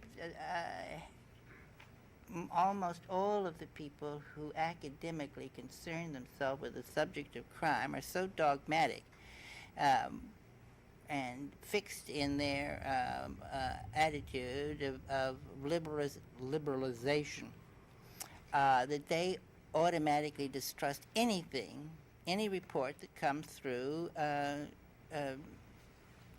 law enforcement agencies of any kind. They just have no respect for them, so they say.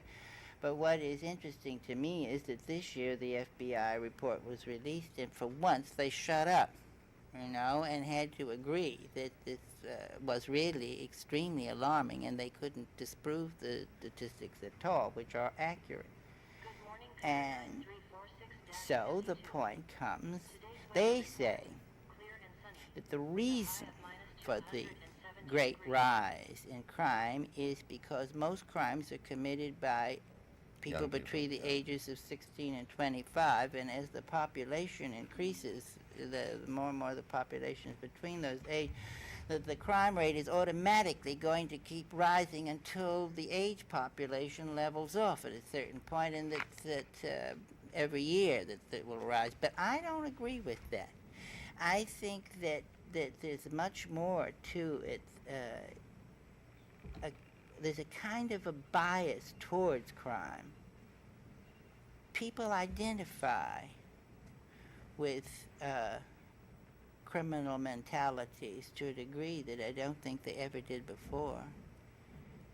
And You mean the Bonnie and Clyde type apotheosis? but that's just a piece of glamour, I meant something different from that. They associate crime with a kind of rebelliousness, which it really isn't. It's just creating chaos for chaos' sake. And well, what do you think of that?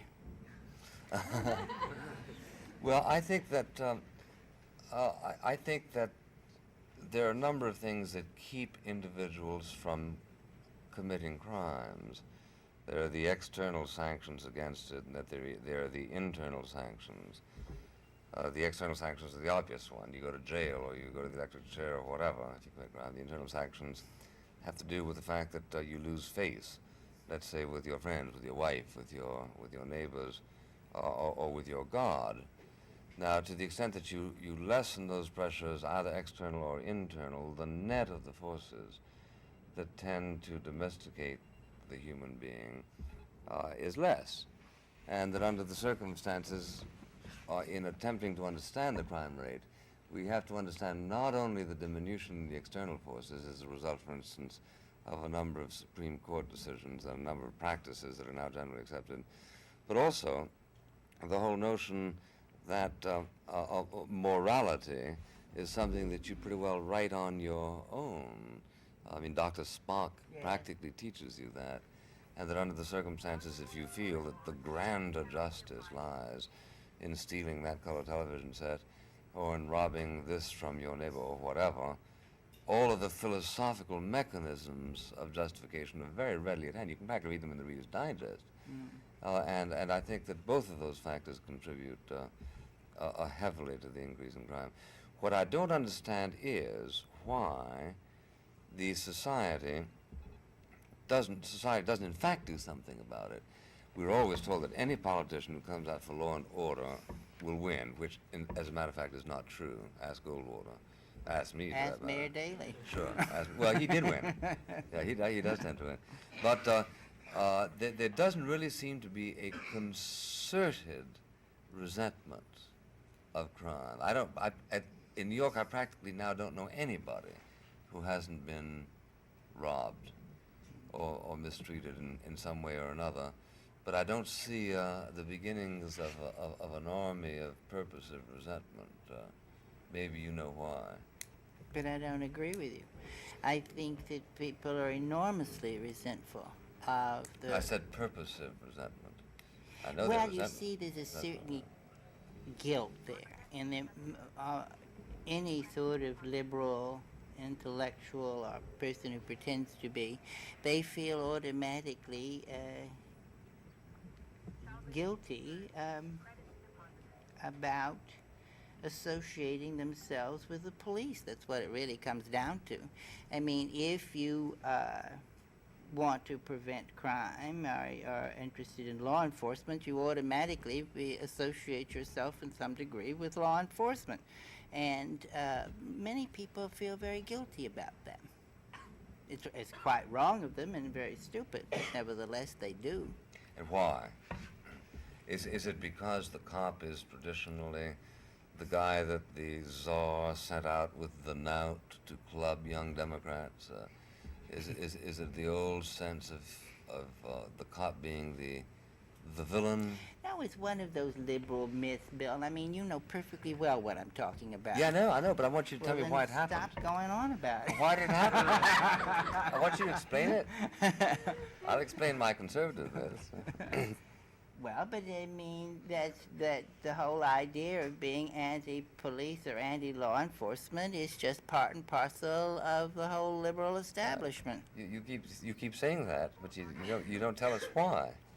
Well, it's so obvious why. I mean, it's like one of those Zen questions. What's the sound of one hand clapping? You know, I mean, the answer is, there isn't any answer. If you don't know what the answer is, then... it's eo ipso. Yeah, you know, you either know or you don't know. Well, let me attempt to answer it then. I think it's true. I think it is a part of the liberal mythology. But I think it's a part of the liberal mythology because I think that running through liberal blood is the notion that authority is dangerous, that all of the evil things that have been done during the past millennia have most of them been done by authority. Now, this is largely true, by the way. That is to say, the systematic evils of recorded history have been done by governments, not by individuals, but by governments. And under the circumstances, they do feel that when the government is out looking for somebody, there's a certain fugitive impulse to be on the side of the somebody rather than on the side of the government. It is irrational when you consider how it applies to them and how much it hurts them when they are themselves the victims.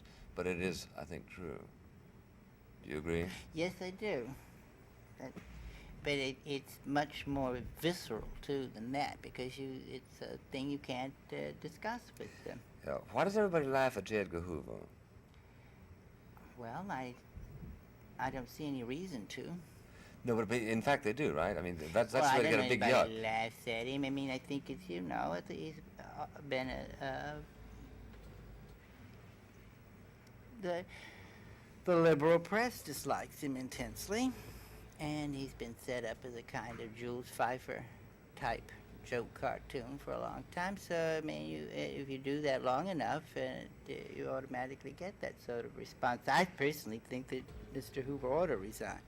I think he's a capable man, but he's old and prejudiced, and I think he's done rather remarkable things. I'm not at all. I mean, on the theory that somebody should resign sometime. Well, I think it would be much better for the agency and their work here, because I think he's, as you say, become too much of a joke.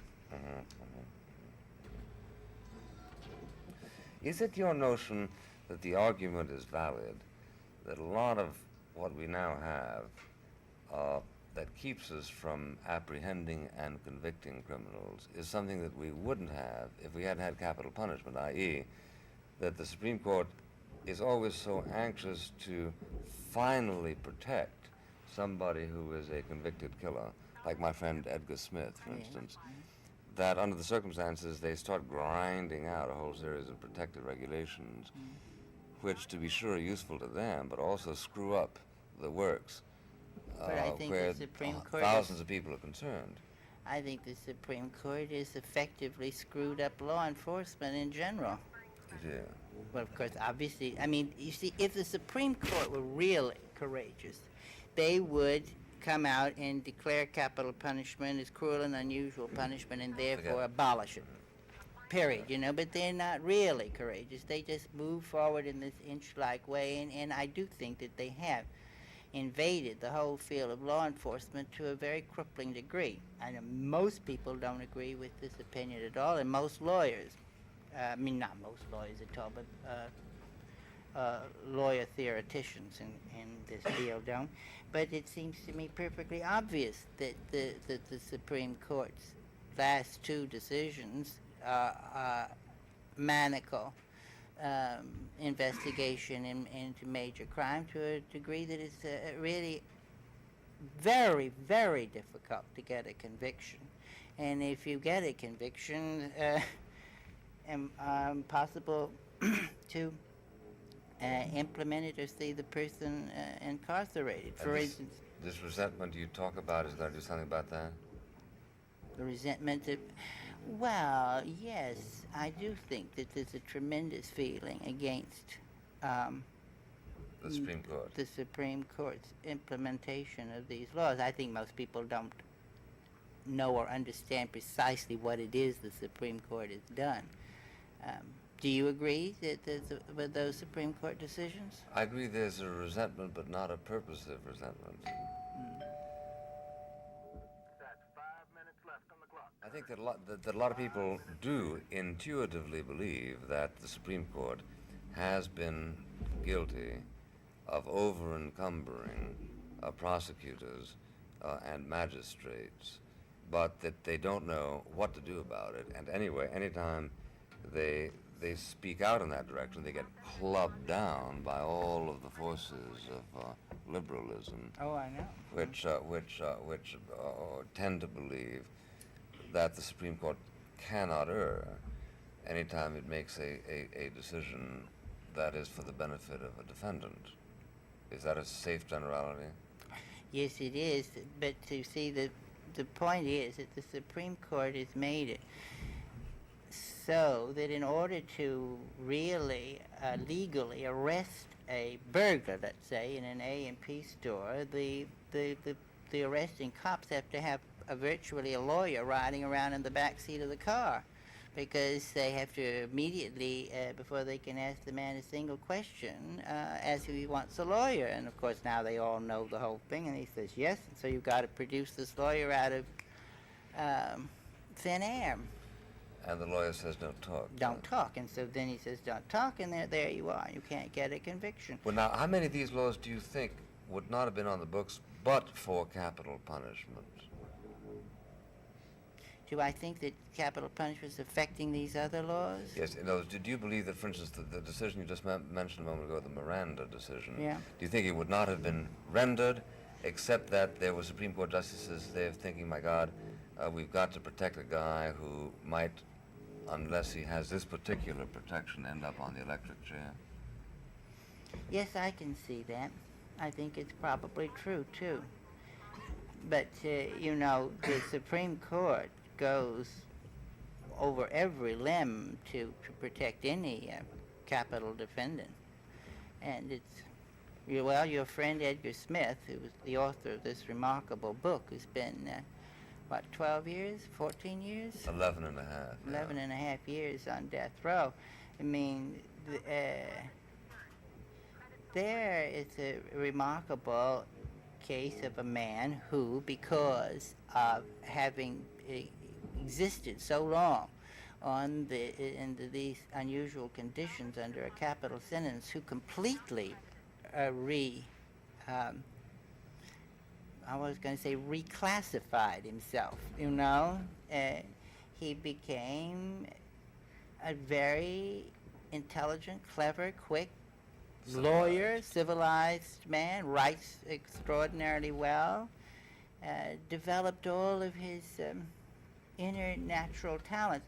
Over and over in visiting these men in these prisons, I've noticed that happens for a very simple reason, that very often they are quite intelligent, but never before in their life did they have the time or the sort of in a vacuum, this vacuum that they sit in, they're waiting to be executed, that this puts a pressure on them. They have nothing else to do, and suddenly for the first time in their life they begin to read and to think and to write, and they discover all this strange subterranean world inside of themselves, all kinds of wonderful rivers and scents and sounds that they never even knew existed. And they then, for the first time in their life, just before they're going to die, they truly are responding to life. They are really alive for the first time. And I think that's infinitely true of Edgar Smith, who's in death row in New Jersey. And his book, to me, is the testament to life. He calls it, what does he call it? Brief Against Death. Brief Against Death. I would call it Brief for Life. He would be typical of the kind of person who, under your system, under the Capote system, would somewhere along the line simply have been released as totally rehabilitated. I think so. Yeah. I don't think he's at all a homicidal mind. Yeah. Of course, this begs the question whether he committed the crime, but that is a question. Let me ask you this. Do you think it was a tight piece of legal reasoning that says that you may not ask a juror, or rather you may not disqualify a juror who has scruples against capital punishment, which, once again, is the Supreme Court using sort of a back door, little by little. But I thought it was one of the most annoying decisions they've ever made, because that was the point. They had every opportunity there to have come up with a case and said, because of its rarity, because of the aimlessness with which the death penalty is inflicted, and because it is so seldom inflicted, we now declare this cruel and unusual punishment as defined by the Constitution, and that's it. You know, that's what they should have done, instead of coming in with this silly, stupid thing about if a juror says that he's against capital punishment, he can't be you know, because obviously if you have a juror on the jury who says, I'm against capital punishment, but he therefore has to be accepted, you're never going to get a conviction. It's just these half-inane, stupid things that the Supreme Court keeps doing, that it's like making a very bad, muddy martini all the time. You know, instead of give them a great, big, straight shot of gin and be done with it. How do you account for their disposition to move in that way rather than directly? Oh, well, you know, I have absolutely... It's no less tortured to act directly, is it? I mean, intellectually, the case for abolishing capital punishment on the grounds that it has become cruel and unusual punishment is at least as cogent as saying that you can't have a juror, that you can't disqualify a juror who disbelieves in the laws of the state, right? How do you account for it? For the this Supreme will Court's it, tendency? well, Or do you? you know, You don't like to account for things, do you? No, I do like to account for things, but the point is that if you have to go through the entire justices, all 9 of them, one by one, and discuss their various characteristics, which if we had another hour, I'd be delighted to do. Because,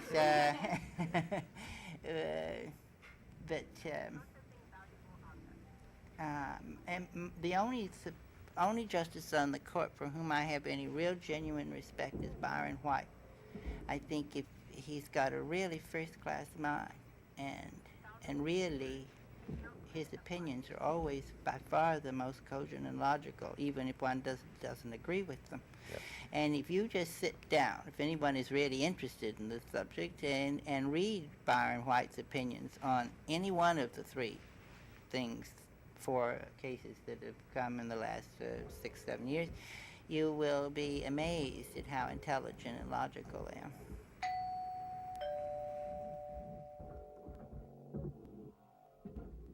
We have a question, Mr. Capote, over here. Mr. Capote, since you've lined yourself up with Mr. Buckley in the opinion that the Liberals are opposed to authority, whereas I would have suggested they're opposed to authoritarianism, could I ask you whether, instead of discussing the Liberals' position, you oughtn't to consider whether the position of the Conservative isn't rather contradictory in maintaining, on the one hand, that he wishes to restrict the activity of the state to reduce the conditions which make crime as prevalent as it is, while on the other hand wanting to bring down the full force of the state upon the offenders against the crime? Don't you see more of a contradiction in the Conservative attitude to the state than in the Liberal attitude to authority? Well, to tell you the honest truth, I don't see any difference between, I don't see any particular difference in the attitude between liberals and conservatives towards law enforcement, if that's what you mean. No, it isn't. But what he means is that don't the Conservatives have a difficult time, on the one hand, posing as people who are against the growth of the state, and yet as people who insist that the state ought to be obeyed and are prepared to use quite vicious sanctions sometimes to see to it that the state is obeyed. To which I think, no, this is not, in my judgment, a contradiction. The reason I say it isn't is because I think that such laws as are passed ought to be obeyed, but I'm very much against the passage of most of those laws, if you see what I mean. Yes, sir. Mr. Capote, doesn't your whole approach for treating convicted murderers tend to deny any place for criminal responsibility, specifically for capital crimes? Yes. Well, my point is that with this what I'm interested in is protecting people from these people who are compulsive criminals, but at the same time not killing them. There has, so you're quite right. It does remove a good deal of the criminal responsibility from him, but the point is to get the criminal out of the population and give him the benefit of some treatment and hopefully some rehabilitation without killing him. Because these people that I'm talking about, homicidal minds, they are compulsive people who will who cannot control themselves. Is it your feeling that the present technique in the law of excusing an accused and declaring him not guilty by reason of insanity is insufficient as a technique to pull out of the system people who might tend to go on a rampage and kill more people? Is that another evasion, in other words? Well, no, I mean, I assume in most cases that I've known where a person, they really were insane. Like, what's that boy, the Champagne killer who murdered his mother and father? I interviewed him before he died years ago. Harvey. Anyway, he is a typical example of people that declared, not guilty by insanity, and God knows he was mad. I've never met any of these prisons, anyone that I've personally considered insane. And I think it's a good thing that they are taken off and put in a hospital for the criminally insane. Do you see something wrong with that? I mean, if a person is criminally insane, obviously they're not responsible. We have another question over here. I'd like to ask Mr. Buckley if you're in favor or opposed to capital punishment, or with any adjustments on it in the present time. I tend to oppose capital punishment as it is now practiced, but I am in favor of reserving to the state the right to inflict capital punishment under certain circumstances, conspicuously in wartime situations, where, for instance, I think it obvious that that is the only usable sanction, since amnesties are, as a matter of course, given after the war. I also have a prejudice that I don't completely understand in my own mind against murder for hire. I say that I don't completely understand in my own mind because I do find myself so despising people who go in for that that I find myself wanting to hurt them, wanting to take their life. And some sort of a philosophical assimilation of this impulse I haven't yet succeeded in effecting, but meanwhile, I'm in favor of hanging people who murder for hire. But I suppose the Supreme Court won't let us do that, will it? Well, I'm in favor of capital punishment for hired killers because it's really impossible thing to control, and it grows in mushrooms all the time. Well, how are you going to do that if your Supreme Court outlaws it? Well, you're not. You're not. But you see, they're a whole other mentality. They're extraordinary people, hired killers. I interviewed one in San Quentin, two Mexican boys who they would kill anybody for $250, and their whole mentality about it was approach to it. But you know, it's an extraordinary industry. It isn't just a little happenstance thing. Practically all of these crimes that you read about in the paper where they find a man slumped over the car seat with a bullet in his head, they're all hired killers. It's professional. And the price isn't very high, is it?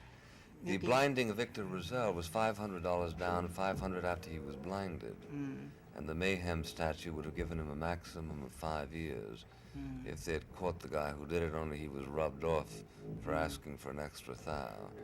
But these people you would deal with in a different category, would you? Well, yes, because they are really, truly professional killers. And they have a most detached attitude about it. It's as though something were absolutely missing in their brain, any kind of sense of guilt or at all. So that everything you said tonight does not apply to the hired killer?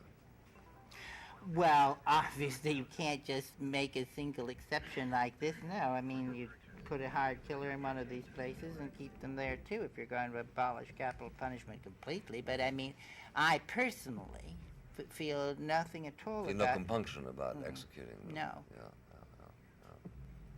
How about you?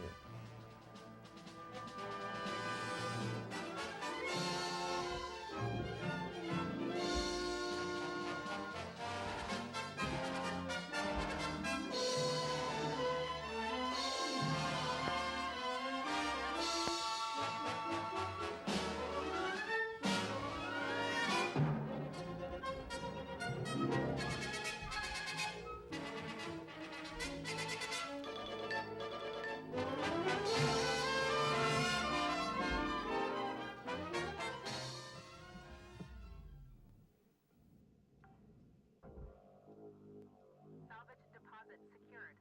Credits awarded.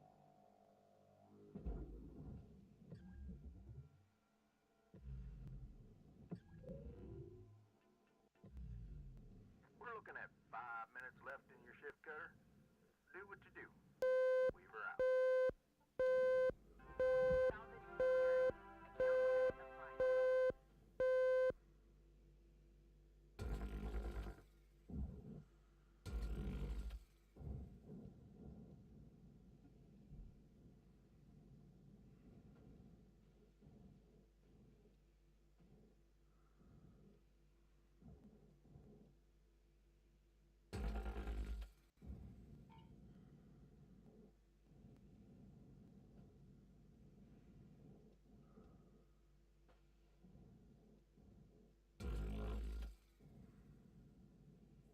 Funding for Firing Line is provided by this station and other public television stations. Dow Chemical Company, the Mobil Corporation, John M. Olin Foundation Incorporated, Laurel Foundation, Atlantic Richfield, and the Friends of Firing Line.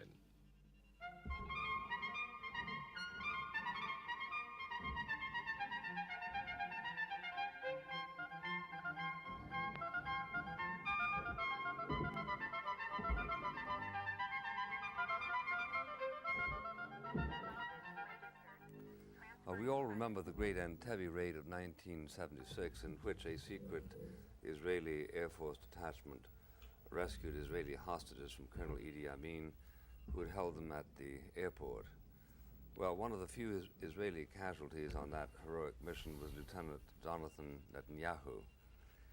In his memory, something called the Jonathan Institute was created, a Jerusalem Research Foundation on Terrorism. A member of the board of directors of that institute, Benjamin Netanyahu, is the brother of the fallen Jonathan, and he is now A, ambassador from Israel to the United Nations, and B, the editor of the new book called Terrorism, How the West Can Win. The book just published is an account of attempted answers to the problem of terrorism as given by 24 very bright people, Europeans and Americans, addressing the question. We will be surveying their prescriptions during this hour with Ambassador Netanyahu, who served 5 years in the Israeli Defense Force, fought in the Yom Kippur War, graduated from MIT where he took a master's degree, and has served as an industrialist in Jerusalem before going to Washington and now to the United Nations. With us also in this hour, which is designed to talk about terrorism as viewed from abroad, is Claude de Camulari. He is the ambassador from France to the United Nations, and of course we all know that France was officially uncooperative with the measures President Reagan authorized against the Libyan terrorists in April. Ambassador Camulari is a graduate of the University of Paris and the École des Sciences et Politiques. He was with the Minister of the Interior in France after liberation, then as Parliamentary Secretary to President Paul Reynaud, and for 4 years personal assistant to UN Secretary Dag Hammarskjöld. He went then to the private sector, serving as director of the Banque de Paris. On resuming government service, he was appointed ambassador to the Netherlands before coming to New York, where, as president of the Security Council of the United Nations last April, the vote came up to censor the United States, and he joined with Great Britain in vetoing a motion to censor the United States for our Libyan action. Our examiner is Mr. Michael Kinsley, the editor of the New Republic, about whom more in due course. I'd like to begin by asking Mr. Netanyahu to help us to focus on an agreeable definition of terrorism. It's everywhere accepted that in fighting for its own creation, agents of what became the State of Israel engaged in terrorism.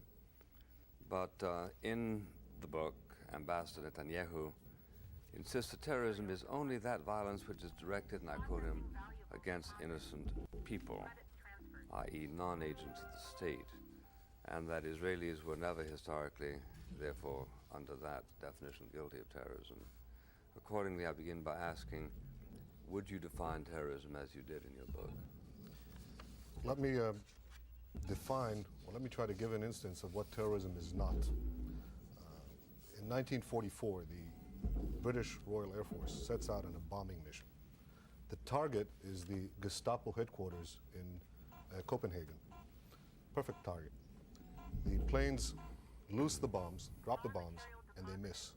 Instead of the Gestapo headquarters, they hit a children's hospital, and scores of children are horribly killed. This is an accidental, tragic outcome of war. This can happen, but it is not terrorism. Because what terrorists do is target the innocent deliberately. And therefore, my definition of terrorism is the systematic and deliberate attack, the murder, maiming, and menacing of innocents, of civilians, for political goals. Well, now, was under that definition terrorism committed in Israel between, say, 1945 and 1948? Well, then on that basis, you can check anyone, including Israel, And it matters not the identity of the perpetrator or the cause that he professes, but whether that definition sticks. Now, there are basically two celebrated instances that are mentioned in this case. One is Deir Yassin, the other is King David, which happened to be the military encampment headquarters of the British in the Middle East. And these are basically the two instances. In neither one of those conditions, if you look at the historical fact, was the object of the attack civilians, nor was there systematic and deliberate attacks on them. I think that you can tell a lot about terrorists, but what happens when they come to power? Those who fight for freedom and come to power do not impose terrorism. Those who do, who fight in terroristic means, end up as being masters of terrorist states. In Libya, in Algeria, and other countries that support and practice terrorism. Well, I think this is important to nail down, don't you, Mr. Ambassador, because I happen myself to have been engaged in an effort in the United Nations to get the General Assembly to agree on a denunciation of terrorism in 1973 when I was in the UN. And just before the vote came, there was a motion made by the Saudi ambassador, Mr. Baroudi. Yes, I remember. You remember him? Well, everybody remembers him. And he rewrote the measure as follows, quotes, measures to prevent terrorism and other forms of violence which endanger or take innocent human lives or jeopardize fundamental freedoms, and a study of the underlying causes of those forms of terrorism and acts of violence which lie in misery, frustration, grievance, and despair, and which cause some people to sacrifice human lives, including their own, in an attempt to effect radical changes. What atrocious rhetoric. Yeah. Mind you, this was, by the way, quintessential Baroudi, but this was the title of his proposed resolution. Now, if every woman, child, and grown man had voted in favor of that, it would have solved nothing, right? Yes. So that your symposium really attempted to narrow the form of terrorism to a point that nobody would disagree with, correct? Exactly. And do you agree? Do you have any trouble with that definition, Mr. No. Ambassador? Well, on the definition, I will agree with my friend Benjamin. But I took some notes with me, and I was looking on we have made some progress since you were with the U.S. delegation. Were you there then? No, but 73? no, because I resigned from the UN the day after Dag Hammarskjöld's death. Hammarskjöld was a remarkable man in 12 many years ways. earlier. And he died, as you know, on the 17th of September, 61, and I resigned the day after. But still, I was always interested in the UN affairs. But for the information, not only for your information, because you know about it, but at least for the people who are kind enough to listen to us, I want to recall that last December, 85, there was a resolution adopted by consensus condemning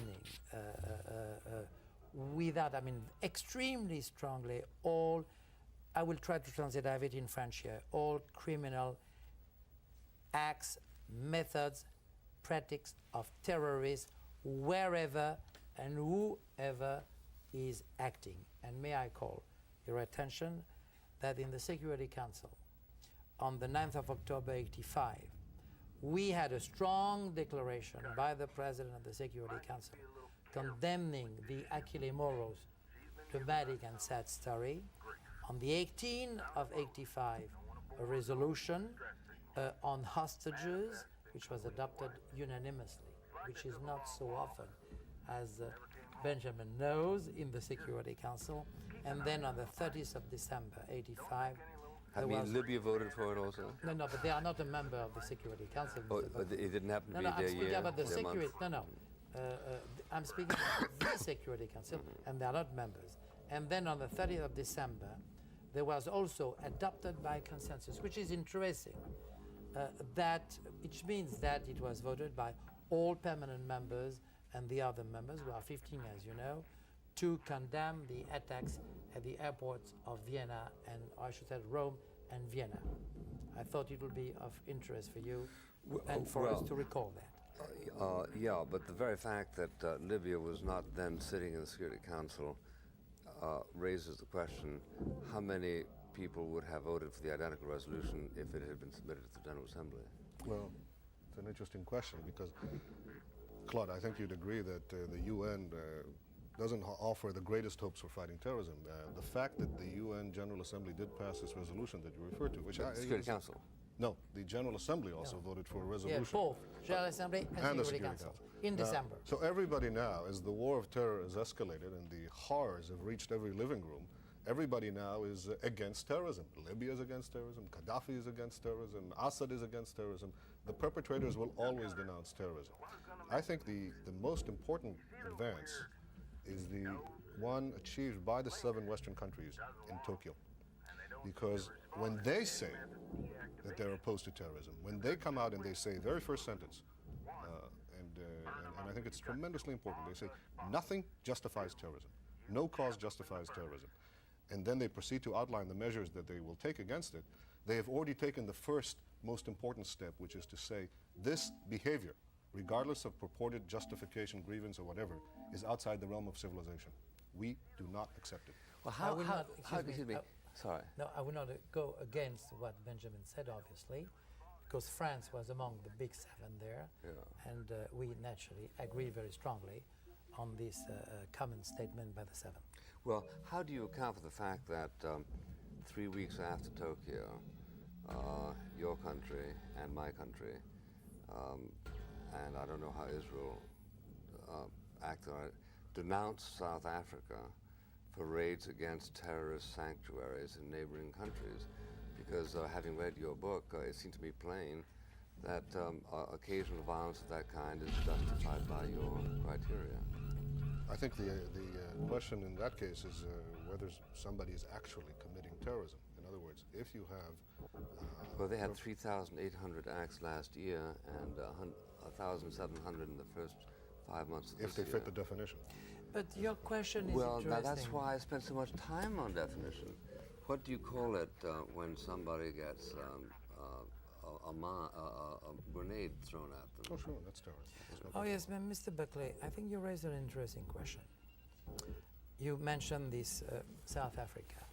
I'll give you an example without mentioning names, obviously. Why, obviously? There is, there is, no, well, you know, I mean, you are not You're an a diplomat. ambassador. Yeah. We are both, and we have to be careful. Okay. And we have to be prudent. But what I want to tell you, there is a perfect example for your discussion and the question you are raising. There is a young black from South Africa belonging to one of the national movements on the 24 against apartheid. On the 24th of December last year, he threw a bomb in a commercial market. I mean, in a big shop. I mean. Where? In South Africa. In South Africa. I think it was in Durban, if I remember well, but I could make a mistake. But anyway, in South Africa. And killed 5 people, and I think 62 people were wounded. He did it to protest against apartheid. He has been judged, condemned to death. And because he's a militant against apartheid, many African countries have in mind at least that something should be done in favor, I mean, to have clemency. What would you do? The political motivation is there. But he has killed 5 innocent and 62 were wounded. No, Well, I'm reading because there's no definition it we've is discussed. difficult. It is a difficult problem, very difficult. Well, wait a minute. You say it's difficult because we don't like apartheid. Is that your point? No, it's not my point. Is this young man has been acting because he thought he had what I would call a patriotic attitude against apartheid, and in a big, large market, he has thrown a bomb to express his feeling against the policy of the government of South Africa, but they were obviously innocent victims. Question, Claude. Yes, go ahead. Let me give you an evil far greater actually greater than the evil of apartheid. Apartheid is one of the great evils of the world today, but on a comparative basis, it pales even before the evil of Nazi occupation of Europe. I would say that the Nazi occupation of Europe, with the slaughter of millions, was perhaps the greatest evil, not in this century, but in history.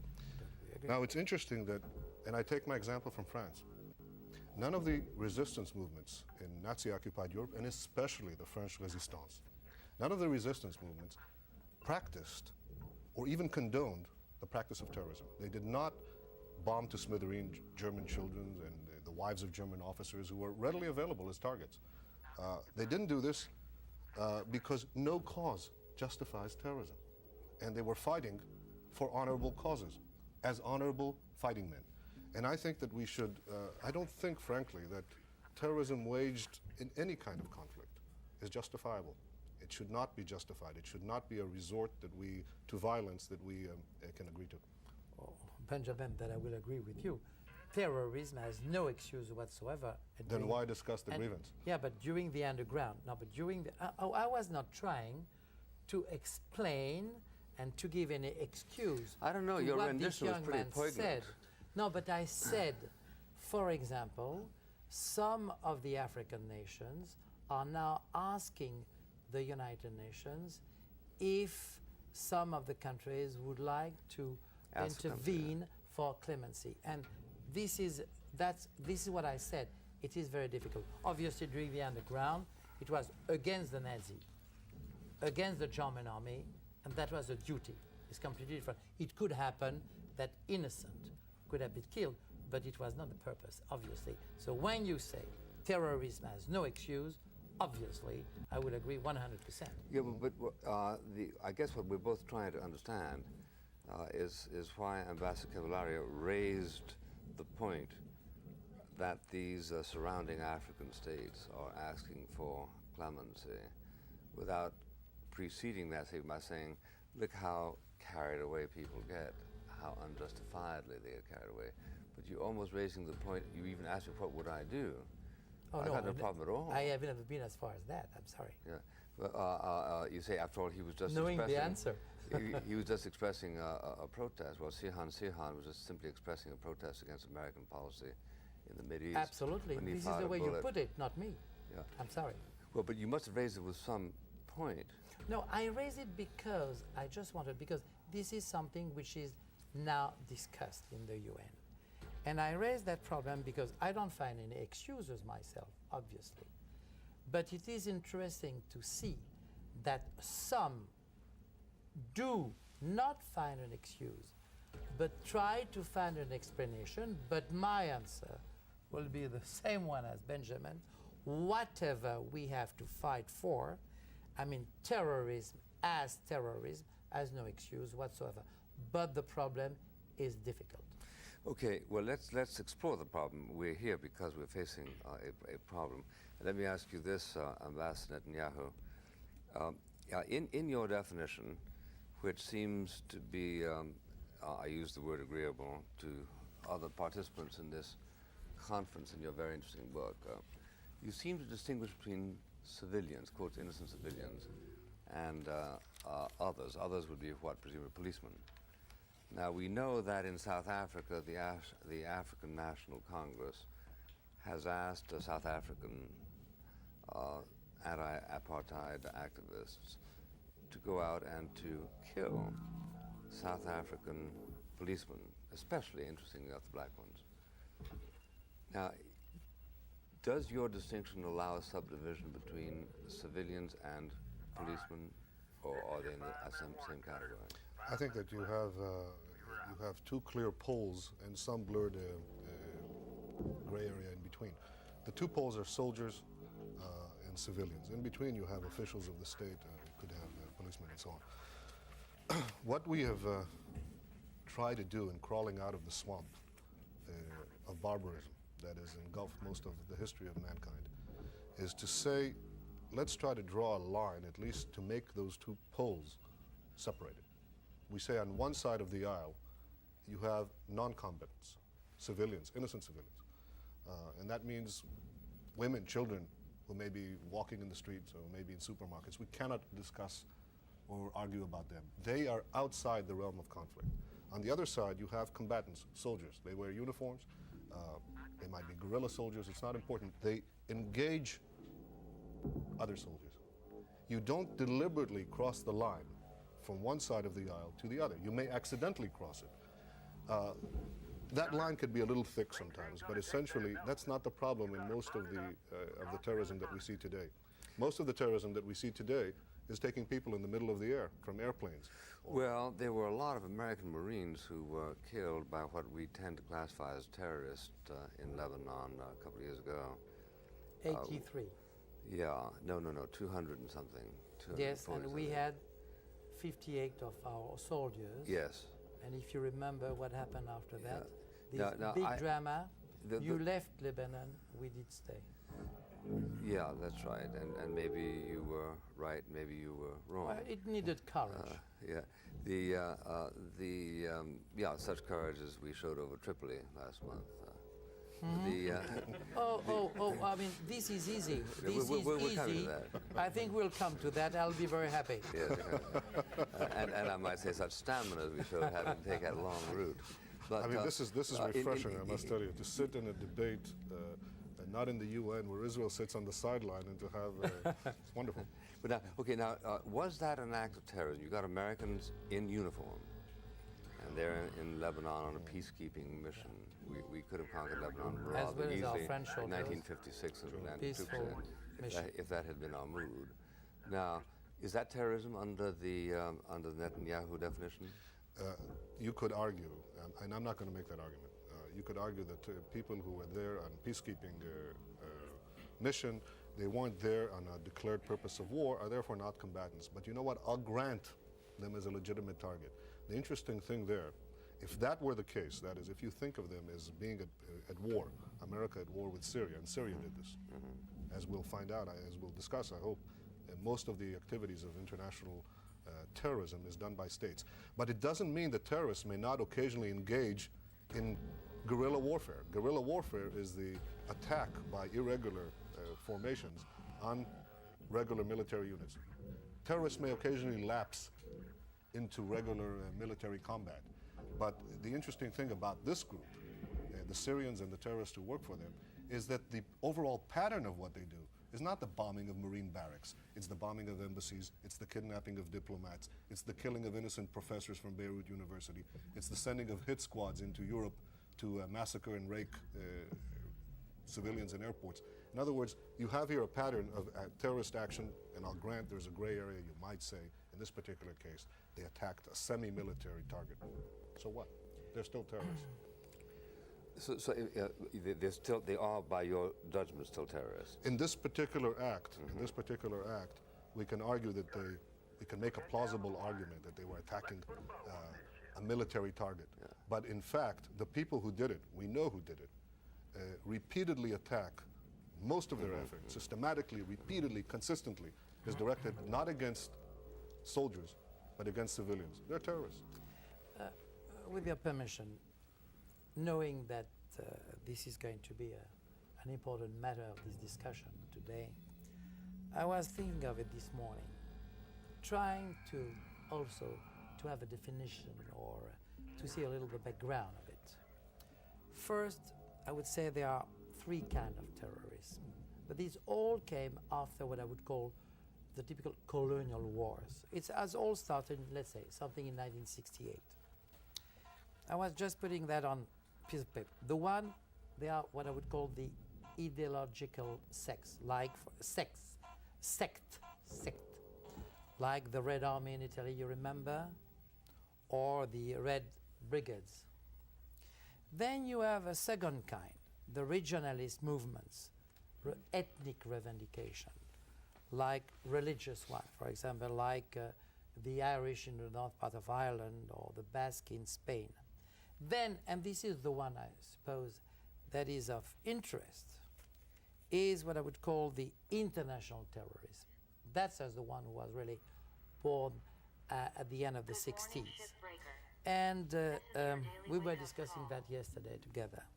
I would call it advertising through terrorism, publicity through terrorism. The way, for people who are unhappy or suffer or who are crazy enough for other reasons, to make known to the world as many people as possible their condition. It is a kind for them as a substitute to guerrilla. Un cri de cœur. Cri de cœur or sometime, I mean, you know. And this is now the one who is the most important and of main, I mean, becoming a main preoccupation in our world. I had this information which was of interest for you. I understand that the RAND Corporation has calculated that between 68 and 85, for all international terrorism activities, there were roughly 4,000 people who have died. Obviously, it's 4,000 too much. You mean of old age? Yes, of all age. 4,000. Of what I just called international terrorism, as we were mentioning, which is much too much. I mean, because it is creating what I would call a feeling of insecurity, obviously. But think of guerrillas. We don't know what's happening. So this is what I would call a will of destabilization. And sometimes I wonder if what I just call the advertising terrorism is something which that we should talk a lot. I mean, we have to face difficulties. Well, I intend to go down the list of proposed sanctions by Admiral Netanyahu, but the answer is, of course, that it's obviously dislocating. Something, according to this morning's paper, between 40 and 70% of Americans who plan to visit England this summer are not going. That's very dislocating to the economy, and I don't know what the figures are for the Mideast, Israel, or France. We have the same problem. But the answer is there are obvious dislocations, to say nothing of the dislocation of the family of people who get killed. But now, you proposed eight measures that should meet terrorism. You began by one which I'd like you to explain. You said, adopt a no concessions policy. Now, a no concessions policy would mean what? You don't pause over the South African terrorist that Ambassador Kemilari has just talked about. Is that what you mean by no concessions? In the case of South Africa, you don't respond to terrorism with terrorism. But in the case of concessions, look, what do terrorists do when they take up hostages or they they hijack an airplane? They usually come up with some demand. Release my jailed terrorist, give me a ransom, publish this or publish that, whatever. You're facing here blackmailers, bullies. And the only way you can deal with that is to first say, I am not going to be afraid and I'm not going to concede. In fact, I'm going to fight you back. That is really the essence of fighting back terrorists. It starts with the refusal to be intimidated, which is the only starting point. Which has been the Israeli tradition, except for that huge exception of last year, right? Now, what was the reason for that exception? The case you're referring to, presumably, is the case in which we had 3 POWs, not hostages in the technical term, that were held up by a number of terrorist groups. And in order to get their release, we agreed to an exchange of several hundred terrorists. This was a solitary case, or at least considered, in this case, an exception. Was it controversial within Israel? That is an understatement. It received a condemnation, frankly, of the public from left to right. That's interesting, left to right, for a variety of reasons. So there have been exceptions to the Israeli policy, but there are very, very few. I would add, though, that in discussing the problem of what to do about terrorism, I would take the categorizations that you gave, Claude, and I would structure them a little differently. We've had terrorism throughout history for all sorts of reasons, ethnic reasons, and there are always grievances, and class grievances, and any kind of conflict that you can think of, religious, plenty of conflicts are available in the world, and many have produced local terrorism. But international terrorism, the terrorism that now sweeps the capitals of Europe and elsewhere, the terrorism that affects and disrupts our airways and our commerce and so on. All of that is the work recently of governments. Without governments, without the embassies that they give terrorists, without the money that they give them, the guns that they equip them with, the passports that they provide them, without all of this, the whole scaffolding of international terrorism would simply collapse, and the whole phenomena would hit the dust. Well, that takes us to your point, too, which is continuous campaigns against sponsors of terrorism. Quotes, if a government has harbored, trained, or launched terrorists, it becomes a legitimate target of military response. Now, you're arguing for something that ought to be, not something that is, right? Except in respect of Israel. No, in the United States? No, well, ours has certainly been pretty eccentric, hasn't it? In fact, pre-Libya, was there a case of Americans striking out violently against the government? No, but Libya is a very important turning point. I think it's a very important turning point. Because we're not, okay, okay, we're in Libya. Now, your opposition to the Libyan enterprise, as explained on the MacNeil-Lehrer show, was that the French government thought that any repercussions from acts of violence against European neighbors would be felt by Europeans, not by Americans, and that under the circumstances, the decision should have been yours, not ours. Am I correct? This is an element of the judgment, but not the main element. First, you shifted to, well, what is terrorism, and then how to fight it. How to fight it without jeopardizing the freedom of people. How to fight it against and avoid to kill innocent people. How to fight it and still preserve what I would call the basic freedom that you and us, we enjoy in our free democracies. It is a difficult, how to respond.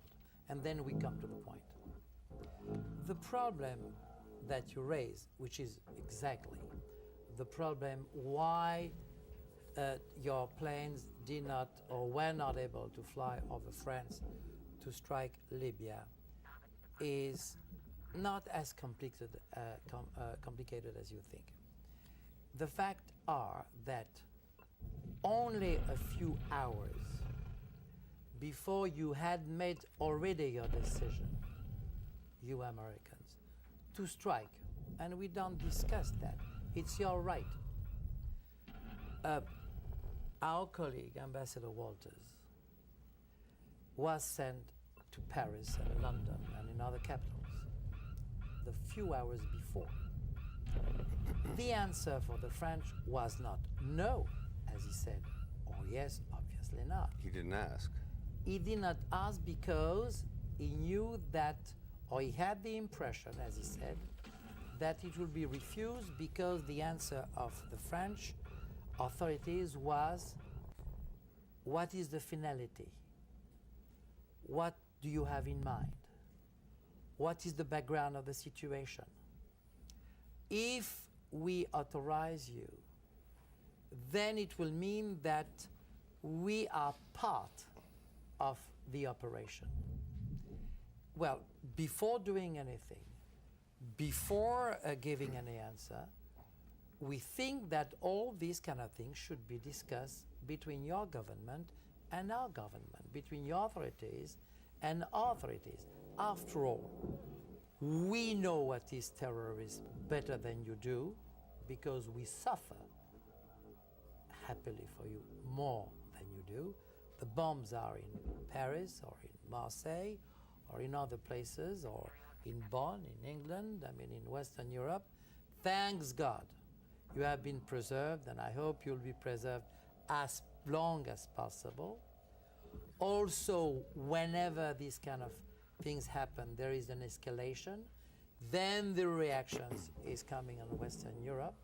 So before any action, it was obviously the wish of the French authorities to I mean, discuss what you had Okay, in well- mind. well then, but not to face, excuse me, but not to face fait accompli. a fait accompli, because we have the right, despite the fact that we pretend to be a faithful ally, and we are, to be a faithful friend, and we are, but at least to Well- have an independent policy, Well, an independent yes, policy, not only that, and make our own decisions. Not only that, 61% of the French people thought that the government was cuckoo in refusing No, to it's not grant us- true. No, I'm sorry. Well, then the polls are wrong. No, exactly. No. I mean, there was a mistake. Let's say roughly, a large majority of the French thought that the Americans, on an American point of view, were right. And now, when they were asked, and what do you think of the French position? Roughly, it was 50-50. 50-50. May I interject here? First of all, I hope and believe that France can play an important role in the battle against terrorism. It's an indivisible battle. It affects all of us. And France is very much the key to the European attitude. If it demonstrates the resolve that I hope it is now gathering, then it could make an important, a decisive effect on the whole posture of Europe. The posture of Europe, frankly, has been the weak link in the recent turnabout against terrorism. This state-sponsored warfare is really the sponsorship of basically two sets of states, some Islamic and radical Arab regimes, Libya, Syria, Iran, South And the Yemen, Soviet Union. and the Soviet Union that has encouraged all of them, has sponsored the communist terrorist groups on the European continent, has also worked in this hemisphere through Cuba. Provided the hardware. Provided everything, much of the training. We found in Lebanon terrorists from dozens of countries, many of them who had been to the Soviet Union, not only Arab, had been there for training, had been equipped there, had been indoctrinated there, and sent back to the West to do whatever they ended up doing. The important thing to understand is that this is an assault, a political assault, orchestrated by the Soviet bloc with these other countries that is meant to demoralize, to use your word, to demoralize, destabilize, weaken us. Now, this is a genie that leaves the bottle, and we can get these regimes, Libya, Iran. Think of Gaddafi or Khomeini being accustomed to the idea that they can do anything they want, send their killers anywhere, strike at anyone, anytime. Then you may very well find yourself in a world in a few years from now with a Gaddafi or Khomeini with nuclear weapons. The stakes here are enormous. They're not the numbers of people who've been killed, they're the obliteration of that line. Yeah, that Paul distinction. Johnson has a brilliant essay in your book on that point. But you know what distresses me? Let me just complete one thought. Yeah. Here. There is no halfway measure against terrorism. I agree. That's why I'm astonished that here you give us a series of propositions about how we should react to terrorism, with none of which I disagree, by the way. But, and here Ambassador Cavalaria tells us how wonderfully the United Nations acted with consensus in the Security Council. Yet the first time we act on one of these, we get these lusty complaints from, as you correctly point out, a dear friend, France. Now, if France is going to cooperate with America in retaliating against Libyan terrorism, who is? Monaco? Do you mind if I say that you just said if France is going to cooperate? Is not going to I'm cooperate. sorry. No, I never said that. First. No, I said that. No, but first, not only we are cooperating, that's another story.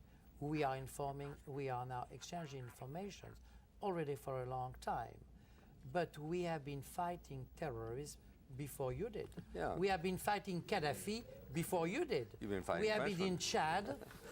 We have been in Chad for a couple of years. You had We the have- OAS. Yeah, well, we did stop Gaddafi progression in Africa. In Chad, yeah. And not only that, may I remember you that when we had this attack against our soldiers in Beirut, we did bomb the Bekaa Villa, some headquarters of one of these terrorists. So in fact, I would not like you to give the impression, because it's not true, that we are not fighting terrorism. We have been expelling Libyans, diplomat Libyans. You remember that on the famous Monday night of the 14th of May, the only country to which President Reagan paid homage was France. On the 14th, the night that your plane went over Libya, the second attack, he paid homage to the French. You remember that? So in fact, Actually, I don't. Oh yes, oh yes, absolutely. Well, what for? Well, because we had expelled a couple of days ago some Libyans who were supposed to... Big deal. What do you mean, big deal? No. You expelled two Libyans, two terrorist Libyans. Oh, so if you say the number, it means that you remember. No, if you will, you said two. You said two. Mr. Buckley, I think that there's an attempt. First of all, France has fought terrorism on its own soil, and it has good forces against terrorists, good police, and so on. But the problem now is not what you do on terrorism on your own soil. The problem is how do you combat it internationally? And for that, we need a new approach, particularly from Europe. Which is why I think your book is so refreshing. But now we must submit to our examiner, Ms. Michael Lindsay, as you know, is the editor of the New Republic, a graduate of Harvard and of the Harvard Law School, who did graduate work at Magdalen College in Oxford, and has been editor of Harper's and of Washington Monthly. Ms. Kinsley. Let's play around a little bit more with this definition of terrorism in your book, Mr. Netanyahu. I think first we should put it on the table. Terrorism is the deliberate and systematic murder, maiming, and menacing of the innocent to inspire fear for political ends. Now, let's just go back for a second to what Mr. Buckley discussed at the beginning of the show, which is this episode at the King David Hotel, because I think that's a good example on which to test this definition. The south wing of the hotel was blown up by the Irgun, which was a guerrilla group at that time led by Menachem Begin. 91 people were killed, some soldiers, also some Arab and Jewish civilians. Now, let's stipulate that the purpose of this raid was to kill the soldiers, that it was not deliberate, the killing of the civilians was not deliberate in that sense. At the same time, it's really different from the example you gave of the accidental bombing of the Children's Hospital by the British during World War II, in that the Irgun may not have wanted to kill civilians, but it knew that this was going to happen when they blew that up. Now, there's a doctrine in the law that a person is held to intend the probable consequences of his acts. If I whip out a hammer and start banging Mr. Buckley on the head, my intention... Don't do. I wouldn't do it. Well, I might be tempted. My intention might be simply to pound some sense into him. But if I kill him, I'm held as a rational human being to know that that was the logical consequence of my act. Why shouldn't that apply to terrorism? Well, for a simple reason. By the way, the King David Hotel was not a hotel at the time, but the headquarters of the British Army. It was a military headquarters. It was not a hotel. The important thing is, in this case, is you're quite right, which is precisely why... Did the military headquarters just put up stray No, it was not a hotel. visitors? No, it had workers. It had local workers, including Jews. Who slept there? Yes.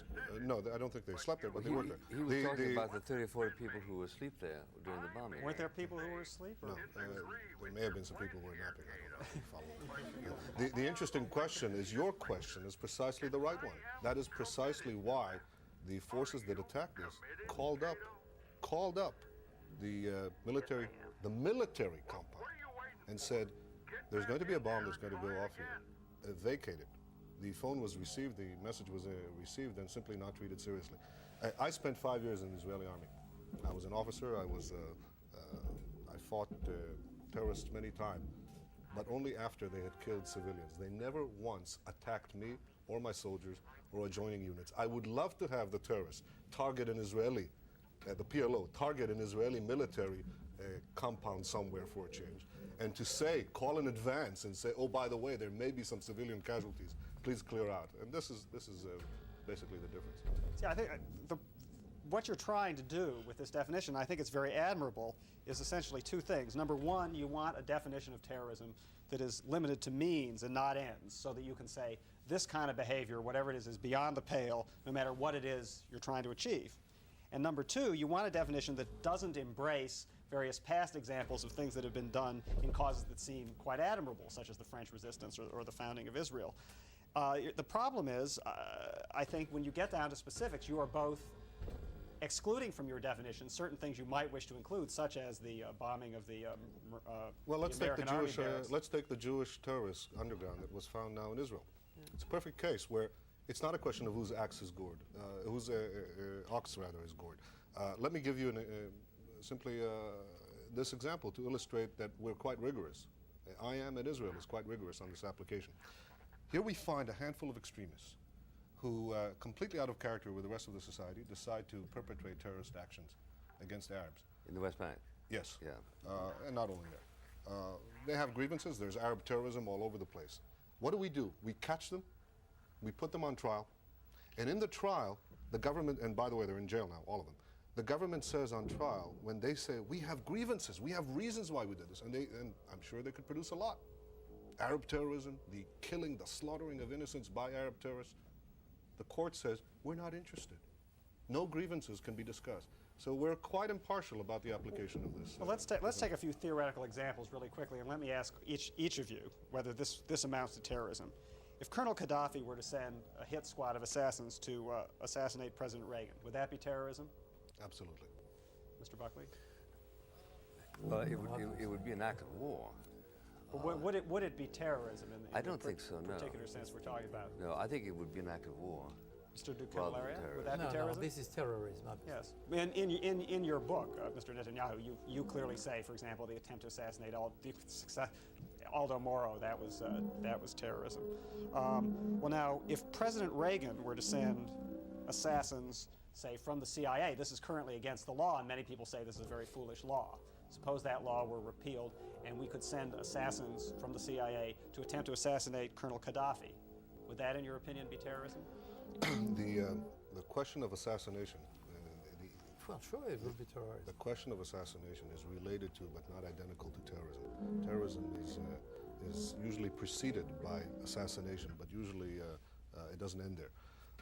In the case, but not according. You're talking about the innocents. Terrorism is the deliberate and systematic murder, maiming, and of the innocent. Precisely. Gaddafi is not innocent. Precisely. Well, you so see, why do you say it would be an act of terrorism? See, there's a problem with that word. That word innocent is where the question of ends reintroduces itself. No, not quite, Michael. Not quite. Or at least, I mean, I think this is the trap you're falling into. When you start saying, well, Colonel Gaddafi is innocent, but President Reagan, or excuse me, Colonel Gaddafi isn't innocent, but President Reagan is innocent. Therefore, it's okay to send hit squads to get Gaddafi, and not terrorism to send hits. My favorite Latin motto is quod licet Jovi non licet bovi. That which is permitted to Jove to do is not permitted to a cow. So you reject the totally attempt. Because we have rights vis-a-vis Gaddafi that he doesn't have vis-a-vis us because he's an aggressor and we're not. So you reject the whole thrust of the conference which Mr. Netanyahu ran, which was to define terrorism in a way where the goal, the end, was not at issue. That there are certain things, certain modes of behavior you do not engage in, no matter what you're trying to achieve. I think Mr. Netanyahu makes it awfully clear, or somebody does in this book, that when you set out for what we call a surgical strike, it hardly is ever surgical. You gave an example in 1944, where the intention was to get the Gestapo, and we veered a little bit off course and got a lot of innocent children. That happened in Tripoli. We killed X number of innocents. Yeah, but there was not a war in Tripoli. There was a war in 1944. There was a de facto juridically war. speaking, it's something completely different. And obviously, I mean, for me, I'm not speaking of French ambassador, but as a human being. I mean, well, first, I don't think that ever President Reagan will try to assassinate or to send people but why not? to assassinate any head of state. We like him or we don't like this head of states, vice versa. Well, we know Kennedy tried to let me ask Mr. Would it be terrorism for President Reagan to attempt to assassinate Colonel Gaddafi? If you are sending killers to kill me personally, or to kill my civilians, to bomb my cities and to blow my airplanes out of the sky, you or your killers are legitimate targets of response. The children in an adjoining village who are sitting there are not. It's as simple as that. The minute you do this, you become yourself a target of response. If that is your objective. Yeah. But not if it's incidental to the operation. No, I wasn't talking about the children. You have to get your way out of that legal umbrella that Mr. Kinsley tried to... Well, I thought I just did. What I'm saying is, if you're a killer, you become yourself the object of a counterattack. Legitimate. You're no longer an innocent civilian. But if you have a children's village right nearby, a village full of innocent people, they are not legitimate targets. Okay, hang on. I'm the general, and you're the president, and you say I want you to get Gaddafi, because I know he's personally responsible for trying to bomb all these innocent people. And I say to you, Mr. President, I can do that, But there's no way I can do that without killing at least 100 innocent people who surround him. Does the fact that I tell you that eliminate the possibility of your giving me a hygienic moral order to proceed? It might on some occasion. You try to minimize the cost of civilian casualties. I said that's the minimum. I'm your general. I said that's the minimum. No, I don't know. We're dealing Well, I do here, know. The answer is that in the real world, just as you killed some people in Tunisia who didn't deserve killing, that's the way it operates. There's no such thing as a surgical strike. Well, in which only the guilty people are killed. But here is what seems to me to be the anomaly in this definition of terrorism. There is such a thing potentially as a surgical strike, which would be a hit squad of assassins. And Ambassador de Camilleri says this is unthinkable. But I ask, why should it be? I presume at least 2 out of the 3 of you supported the raid. Of course. Raid, which is a perfect example of something. Obviously, they didn't intend to kill innocent civilians, did quite a bit to try and prevent it, but inevitably some innocent civilians were killed. Well, at Entebbe, some innocent people were killed. And we accept the fact that is inevitable. But then I say to you, isn't it a little bit odd that you would end up with a definition of terrorism that would forbid you to do precisely the clinical action and force you to do this larger one? If you don't mind, I mean, if now we are starting to say assassination against assassination, they will. We are going a little too far. Are you telling me, Claude, that that in World War II, when Heydrich was assassinated, the head of the this was killers become the legitimate object of counterattack. In normal countries, killers are either prosecuted, punished, or extradited to other countries. What we have here are criminal gangs. Criminal gangsters who launch criminal. But what about Colonel Gaddafi himself? He's a criminal, and he's a gangster. Well, so I put it to you that you have now abandoned your effort, which Mr. Buckley doesn't even think is worthwhile, to separate the means from the ends. No, that's not what I'm saying. I never said, and if I did, then let's. If anyone got the impression, then let's clear it out right away. Those who launch terrorists, the launchers of the terrorists, and the perpetrators of terrorism are themselves legitimate object of response. Well, let's say Gaddafi is a perfect example. Let me give you, Michael, another example. I have a crime family here. The crime family hides somewhere. The godfather of the family sends hitmen. You can get at the hitman. You want to also get at the godfather, but he's hiding out in some mountain estate. The only way, he's not going to give up. The only way you can get to him, you try various means. The only way you can get to him is send in the police or the FBI and have a shootout. That's exactly what you should do. The only difference is Gaddafi has a mountain kingdom, isn't it, state, or a desert kingdom. In other words, the means you apply, they don't necessarily have to go to the extremes that you say, but the principle is that those who launch terrorists, those who perpetrate terrorist actions, are themselves legitimate target of response. They are not innocent civilians. So there are forms of behavior that would qualify as terrorism. That's not terrorism. That do not qualify as terrorism because of the if the target is himself a terrorist. I cannot agree with terrorism answering terrorism. I don't think that a country like mine, where human rights were born during the revolution, could answer by terrorism against terrorism. And that is why this problem for us, morally speaking, is a very complicated one. It's not cowardice or whatever I've read so stupid things about it. No, it is a very difficult moral problem. I don't think it's difficult at all. Difficult to answer if we want to respect the laws of our... Claude, the laws of our civilization. I'm a diplomat, okay? I have an accredited passport as a diplomat. I now get on the roof of the Israeli embassy here on 42nd Street. I take a machine gun and I rake the street with fire. Am I supposed to have immunities because I have a diplomatic passport? Nobody said that. I lose my innocent status the minute I become a killer. Heydrich of the SS was a killer. He's a perfect object of a counterattack. We should not be confused by this hair splitting because it's not. But Mr. Buckley, haven't we sort of come full circle? If you are allowed to do anything in response to a terrorist that a terrorist himself does, then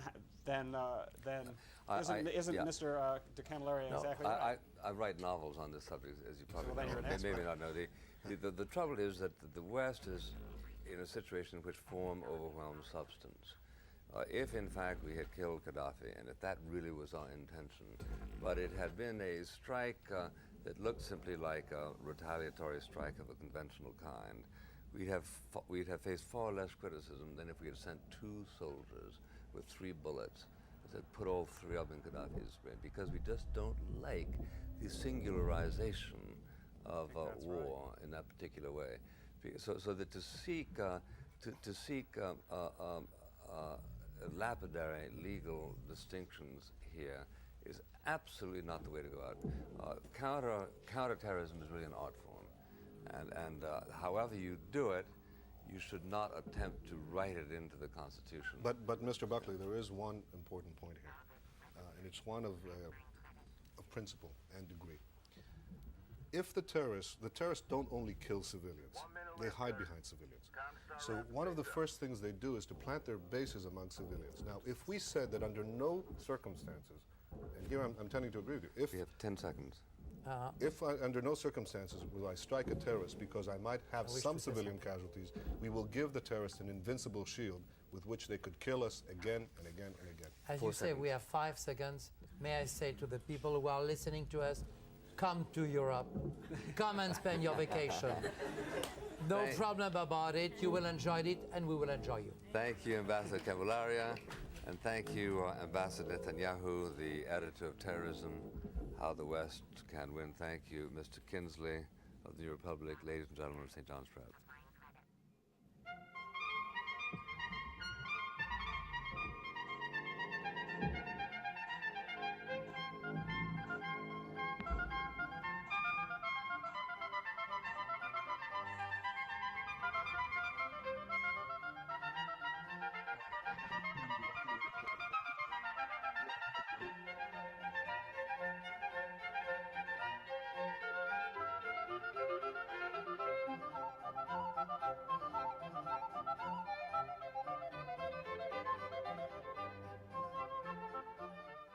Funding for Firing Line is provided by this station and other public television stations: Dow Chemical Company, the Mobil Corporation, John M. Olin Foundation, Incorporated, Laurel Foundation, Atlantic Richfield, and the Friends of Firing Line.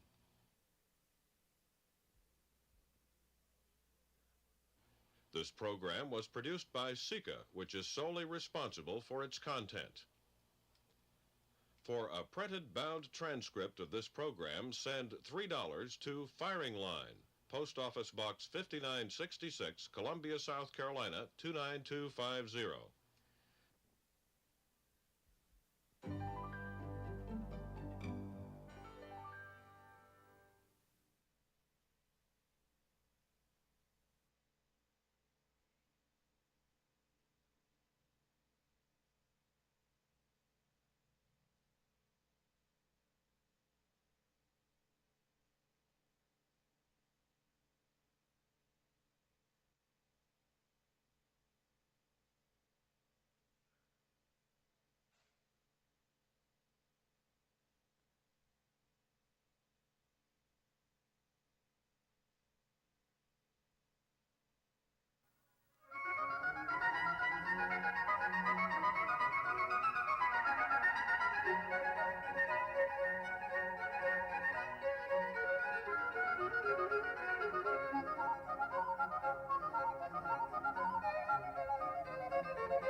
Nguyen Cao Ky, hereafter Marshal Ky, is, to the surprise of many, North Vietnamese.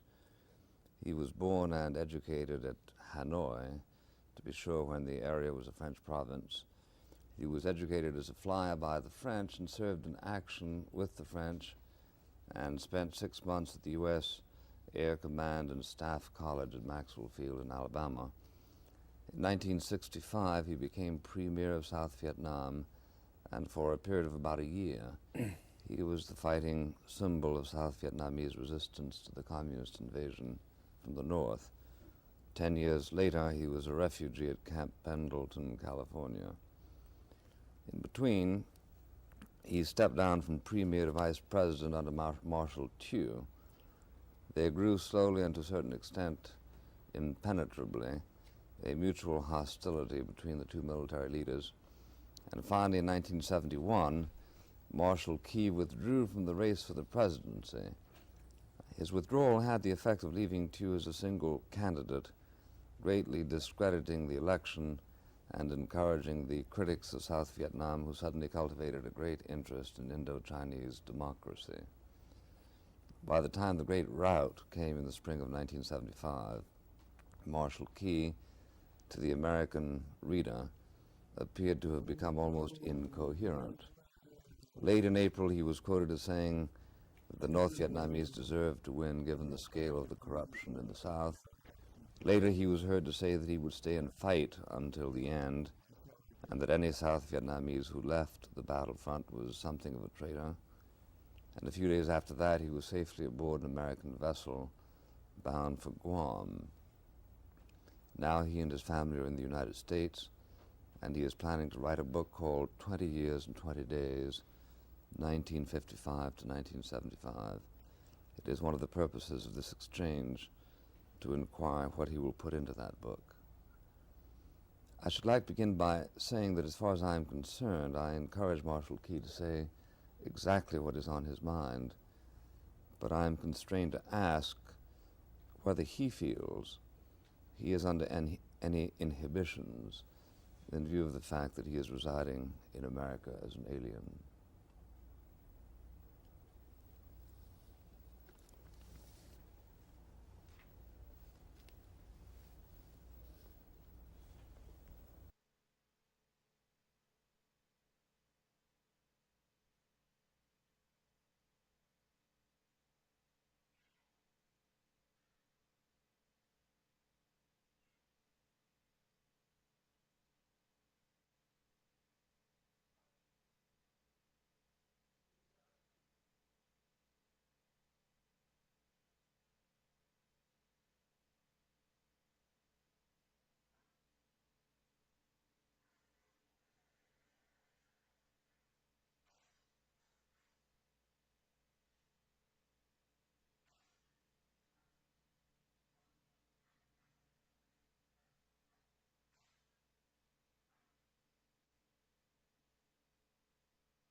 Nguyen Cao Ky, hereafter Marshal Ky, is, to the surprise of many, North Vietnamese.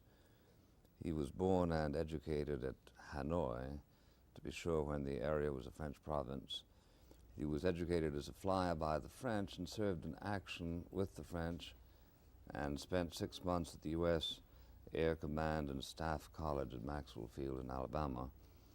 In 1965, he became Premier of South Vietnam, and for a period of about a year, he was the fighting symbol of South Vietnamese resistance to the communist invasion from the north. 10 years later, he was a refugee at Camp Pendleton, California. In between, he stepped down from Premier to Vice President under Marshal Thieu. They grew slowly and to a certain extent impenetrably, a mutual hostility between the two military leaders. And finally, in 1971, Marshal Ky withdrew from the race for the presidency. His withdrawal had the effect of leaving Thieu as a single candidate, greatly discrediting the election and encouraging the critics of South Vietnam, who suddenly cultivated a great interest in Indo-Chinese democracy. By the time the Great Rout came in the spring of 1975, Marshal Ky, to the American reader, appeared to have become almost incoherent. Late in April, he was quoted as saying that the North Vietnamese deserved to win given the scale of the corruption in the South. Later, he was heard to say that he would stay and fight until the end, and that any South Vietnamese who left the battlefront was something of a traitor. And a few days after that, he was safely aboard an American vessel bound for Guam. Now he and his family are in the United States, and he is planning to write a book called 20 Years and 20 Days, 1955 to 1975. It is one of the purposes of this exchange to inquire what he will put into that book. I should like to begin by saying that as far as I am concerned, I encourage Marshal Ky to say exactly what is on his mind, but I am constrained to ask whether he feels he is under any inhibitions in view of the fact that he is residing in America as an alien. We cannot have insufficient training of our teams. You're the one breaking protocol, making us skip training. Don't talk to me about protocol. Well, you asked my opinion about America. Well, I will in due course, but I asked you something rather more specific, which was whether you feel that you have to speak less than frankly in the light of the fact that you are the citizen of a foreign country residing in America. I hope you don't, but if you do, I want you to say so that people can apply that warning in interpreting your responses. Well, you know that I'm first a fighter pilot and a military man. I came to politics by accident, or through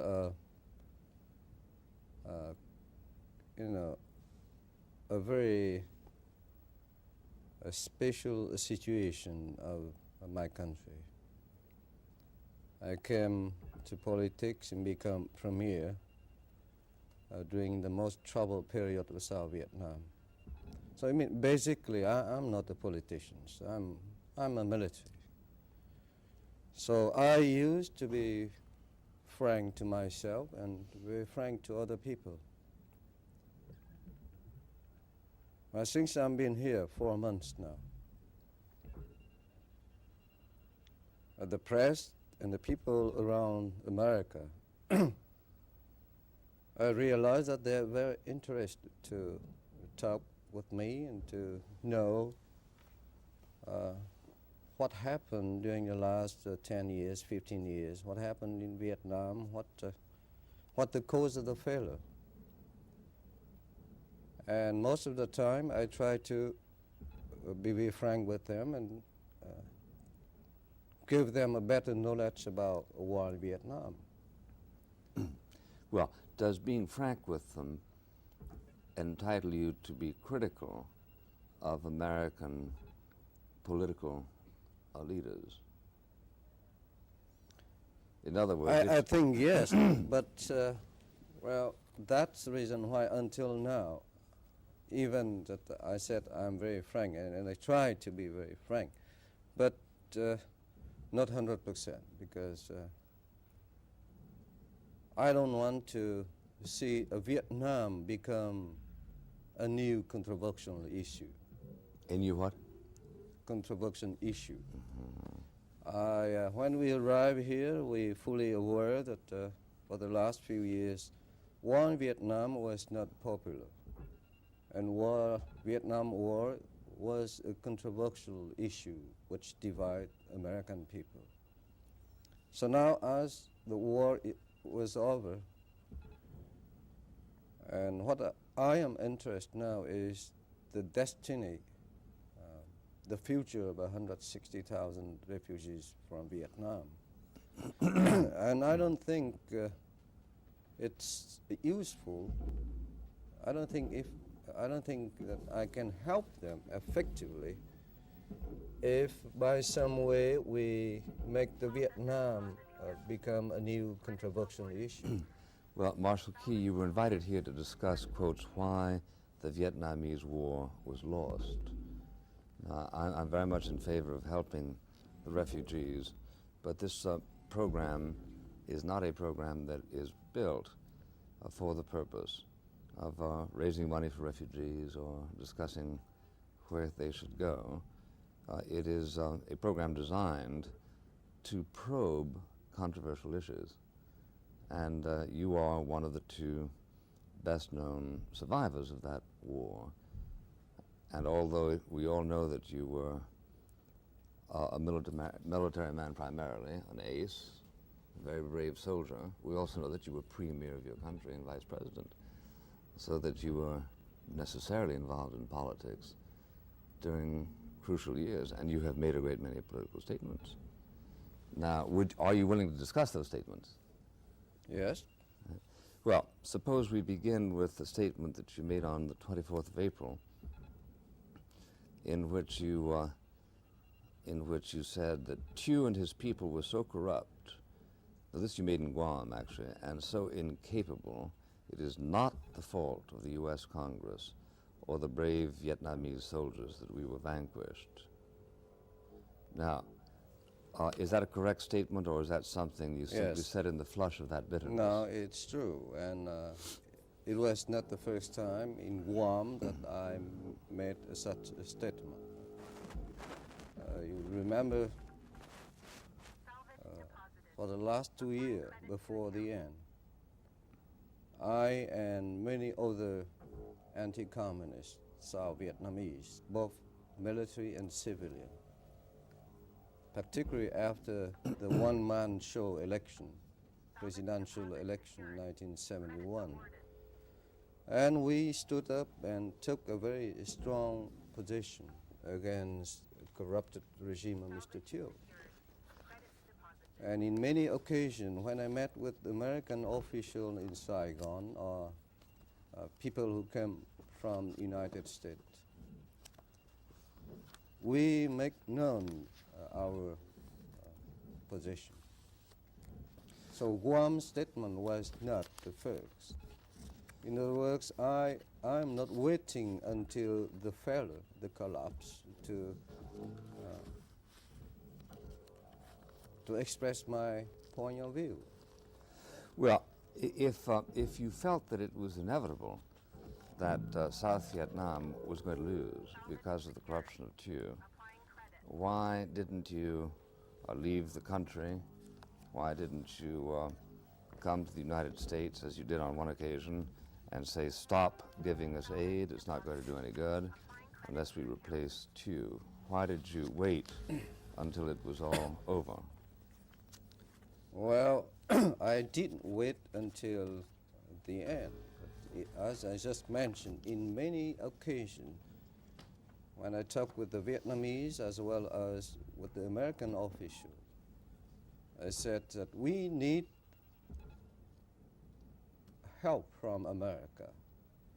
But not to use the aid effectively in the fight against the communists, we need a big change within the South Vietnamese system and leaders. In other words, we need a very effective, clean, honest leadership in South Vietnam.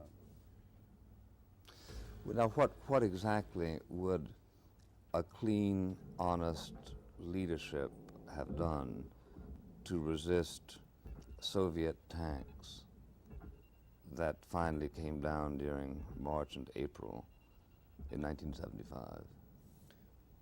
Well, the other side have had Soviet tanks, some missile, MiG-21, but in our side,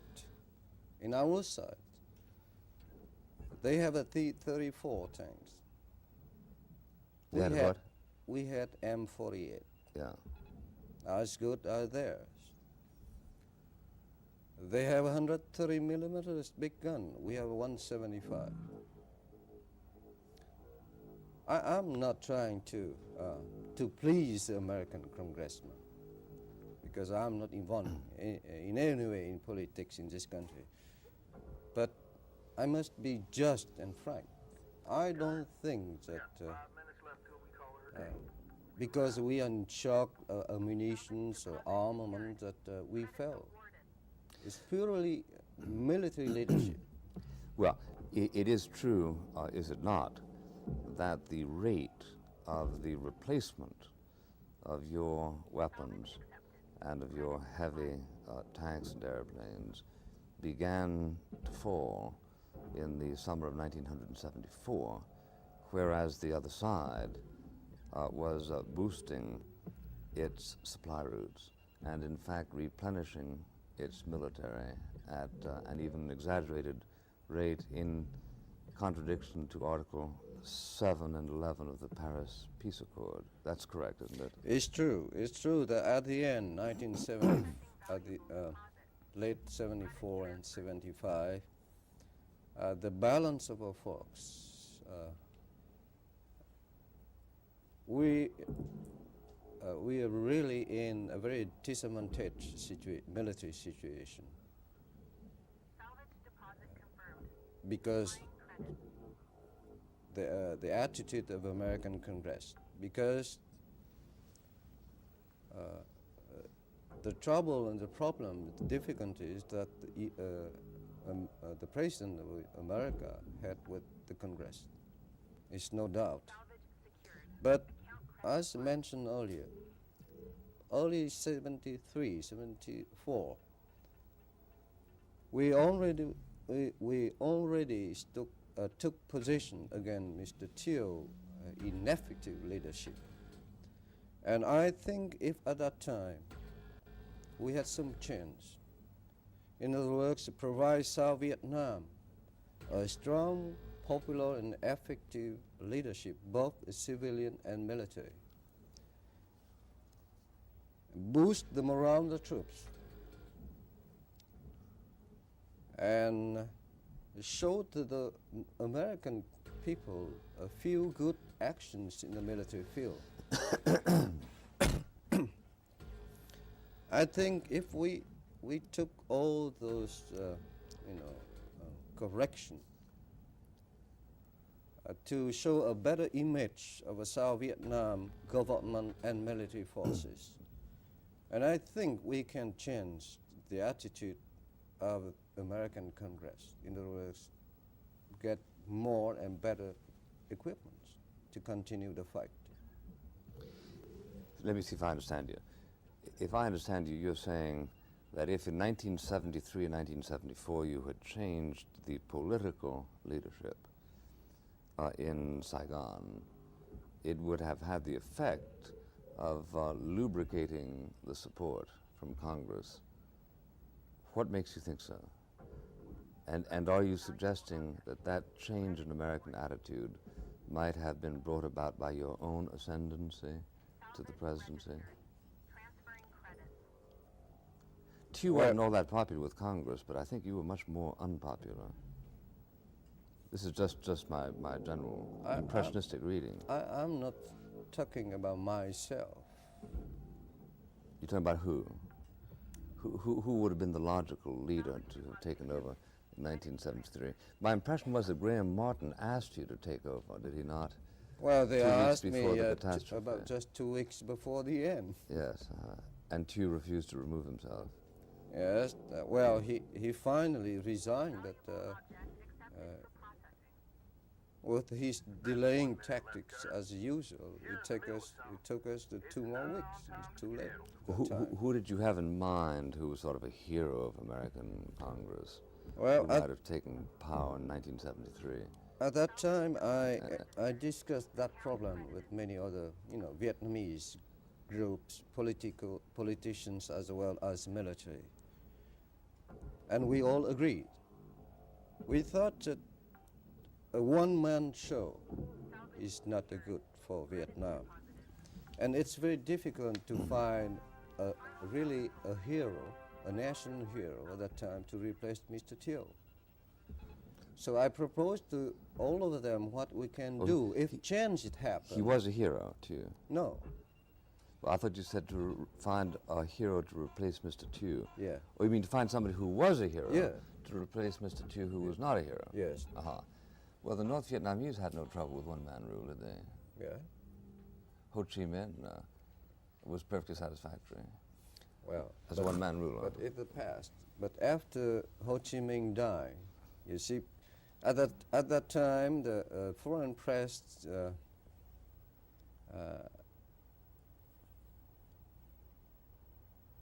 speculate about if Ho Chi Minh died, then the communists in North Vietnam will have a trouble concerning leadership.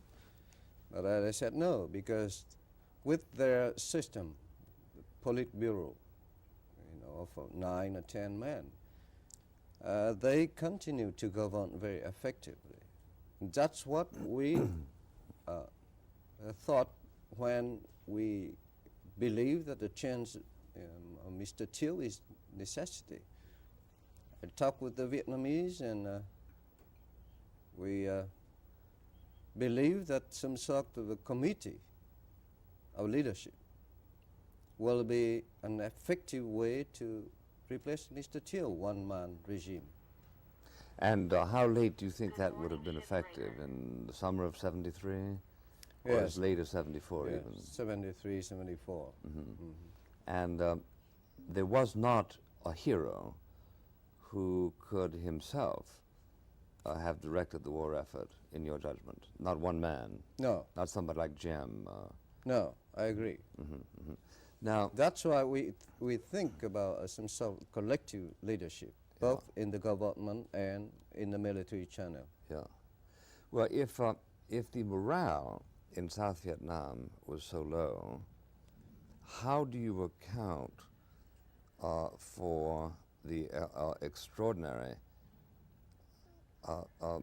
mortality in the armed forces? That is to say, the casualty figures were 10, 15 times as high per capita as they were in, say, France or the lowlands when they capitulated to Hitler. So it certainly suggests, if you add to that the refugee figures, that whatever they thought about local leadership, they were united in their opposition to the aggressors. Is that correct? Oh, yes.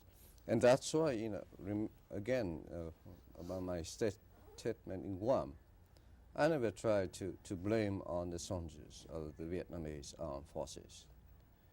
Even the morale is low,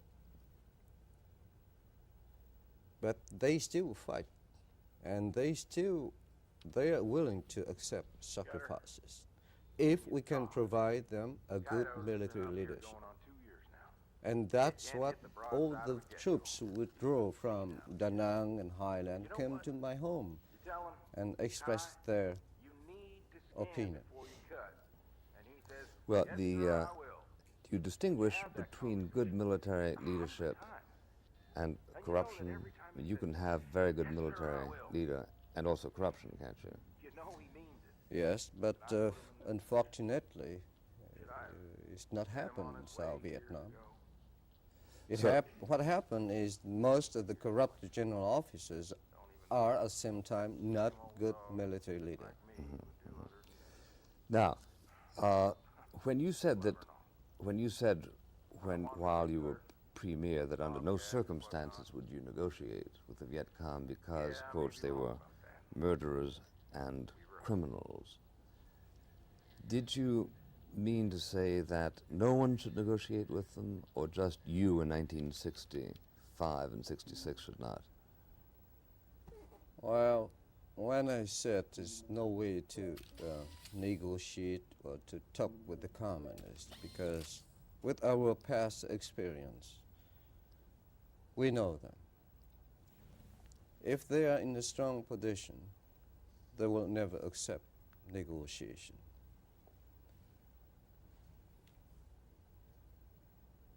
If they are in a weak position, of course, they are not honest in accepting negotiation with you.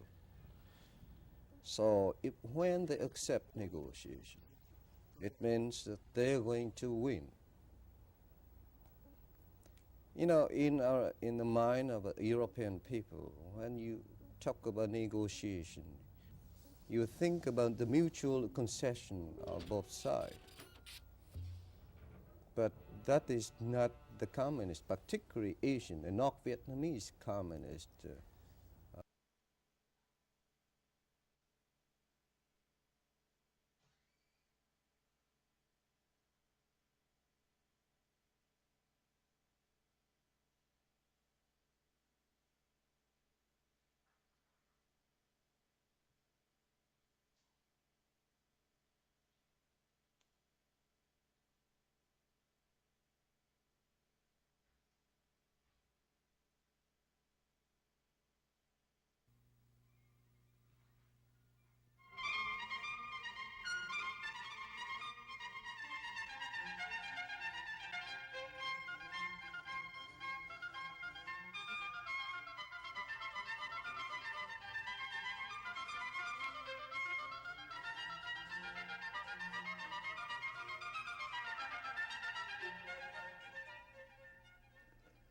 When President Nixon and his party traveled to Peking in 1972, Art Buchwald wrote that he had come into possession of captured Chinese communist documents, indicating that Chinese intelligence had unearthed a super-secret United States agency called the State Department. That indeed the head of that department, called by insiders the Secretary of State, was actually traveling with the president, a white-haired gentleman who mingled discreetly with the crowd of reporters, cultivating inconspicuousness, while the business of state was handled ostensibly and ostentatiously by presidential aide Henry Kissinger. Art Buchwald having blown the operation, President Nixon in due course surfaced back the Department of State by naming Henry Kissinger as its head. He is, I guess it is safe to say, the most conspicuous Secretary of State in American history. And although, as every schoolboy knows, the authority to write foreign policy is the prerogative of the president, the reliance of the incumbent president on the advice of Mr. Kissinger is widely advertised by the president himself. The paradox is that Mr. Kissinger's huge personal successes are not reflected on the historical record. It is as if everyone at the Olympic Stadium joined in carrying an athlete on their shoulders in an endless triumphal procession, without pausing to realize that in fact he had won no gold medals at all. Perhaps he struck the fancy of the crowd because they knew that he was fated to lose, but admired the brilliance of his performance. Perhaps in a great seizure of auto-hypnosis, the crowd thought he was winning, even as inconspicuous, muscle-bound little athletes were busily scoring in one event after another. Moreover, the allure of the champion is strengthened, not weakened, by his own refusal to declare himself the winner. Sometimes he seems to be saying that there are no such things as diplomatic victories. Sometimes he seems to be saying even darker things, such as that the end of Western civilization is in sight, and our descent should be dignified and perhaps even good-natured. I should like to begin by asking Secretary Kissinger why he thought to give President Nixon to read a one-volume edition of Spengler's Decline of the West. Because I had discussed my early interest in philosophy of history with President Nixon, and I pointed out to him that I thought that Spengler, with many of whose conclusions I didn't agree, nevertheless in his perception of the rise and fall of civilizations as integrated units, that is to say, in which politics, art, architecture, science were all part of the same perception, that was an interesting way of looking at the problem of civilization, not necessarily a prediction of our civilization. Well, did you expect that he would learn to see more acutely what was happening to our civilization simply by mastering Spengler's technique or by sharing in Spengler's Weltschmerz? Well, first of all, I think it is incorrect to say that Spengler suffered from Weltschmerz. I think that what Spengler attempted to do is to show that civilizations follow a certain rhythm and a certain sequence of events, and it is therefore wrong to say it's optimistic or pessimistic. It is more important to understand whether his perception had some validity. The reason, however, that I discussed this with President Nixon was to emphasize that the manifestation of events which come up in the form of tactical decisions are very often quite misleading, and that a statesman has to understand what the trend of events is, whether it is in a positive or in a negative direction, and has to understand that there are many seemingly unrelated manifestations of a total culture that affect the scope of policy and the direction that it can take. Well, but it's I also was much less interested in the predictions of Spengler than in his perception. Than his technique. Besides, he had read Toynbee, so I had to give him another road. Well, there's a certain irreversibility, isn't there, in Spengler's view of things, which I take it you did not want to suggest to the president. I don't believe that there's an irreversibility in events, but I do believe that to reverse a trend requires more than proclamations. And it is important to understand what the trend is before one can reverse it. Well, I think most people would agree, although sometimes trends are accidentally reversed, even by people who fail to understand them, isn't that, just as they are unintentionally accelerated.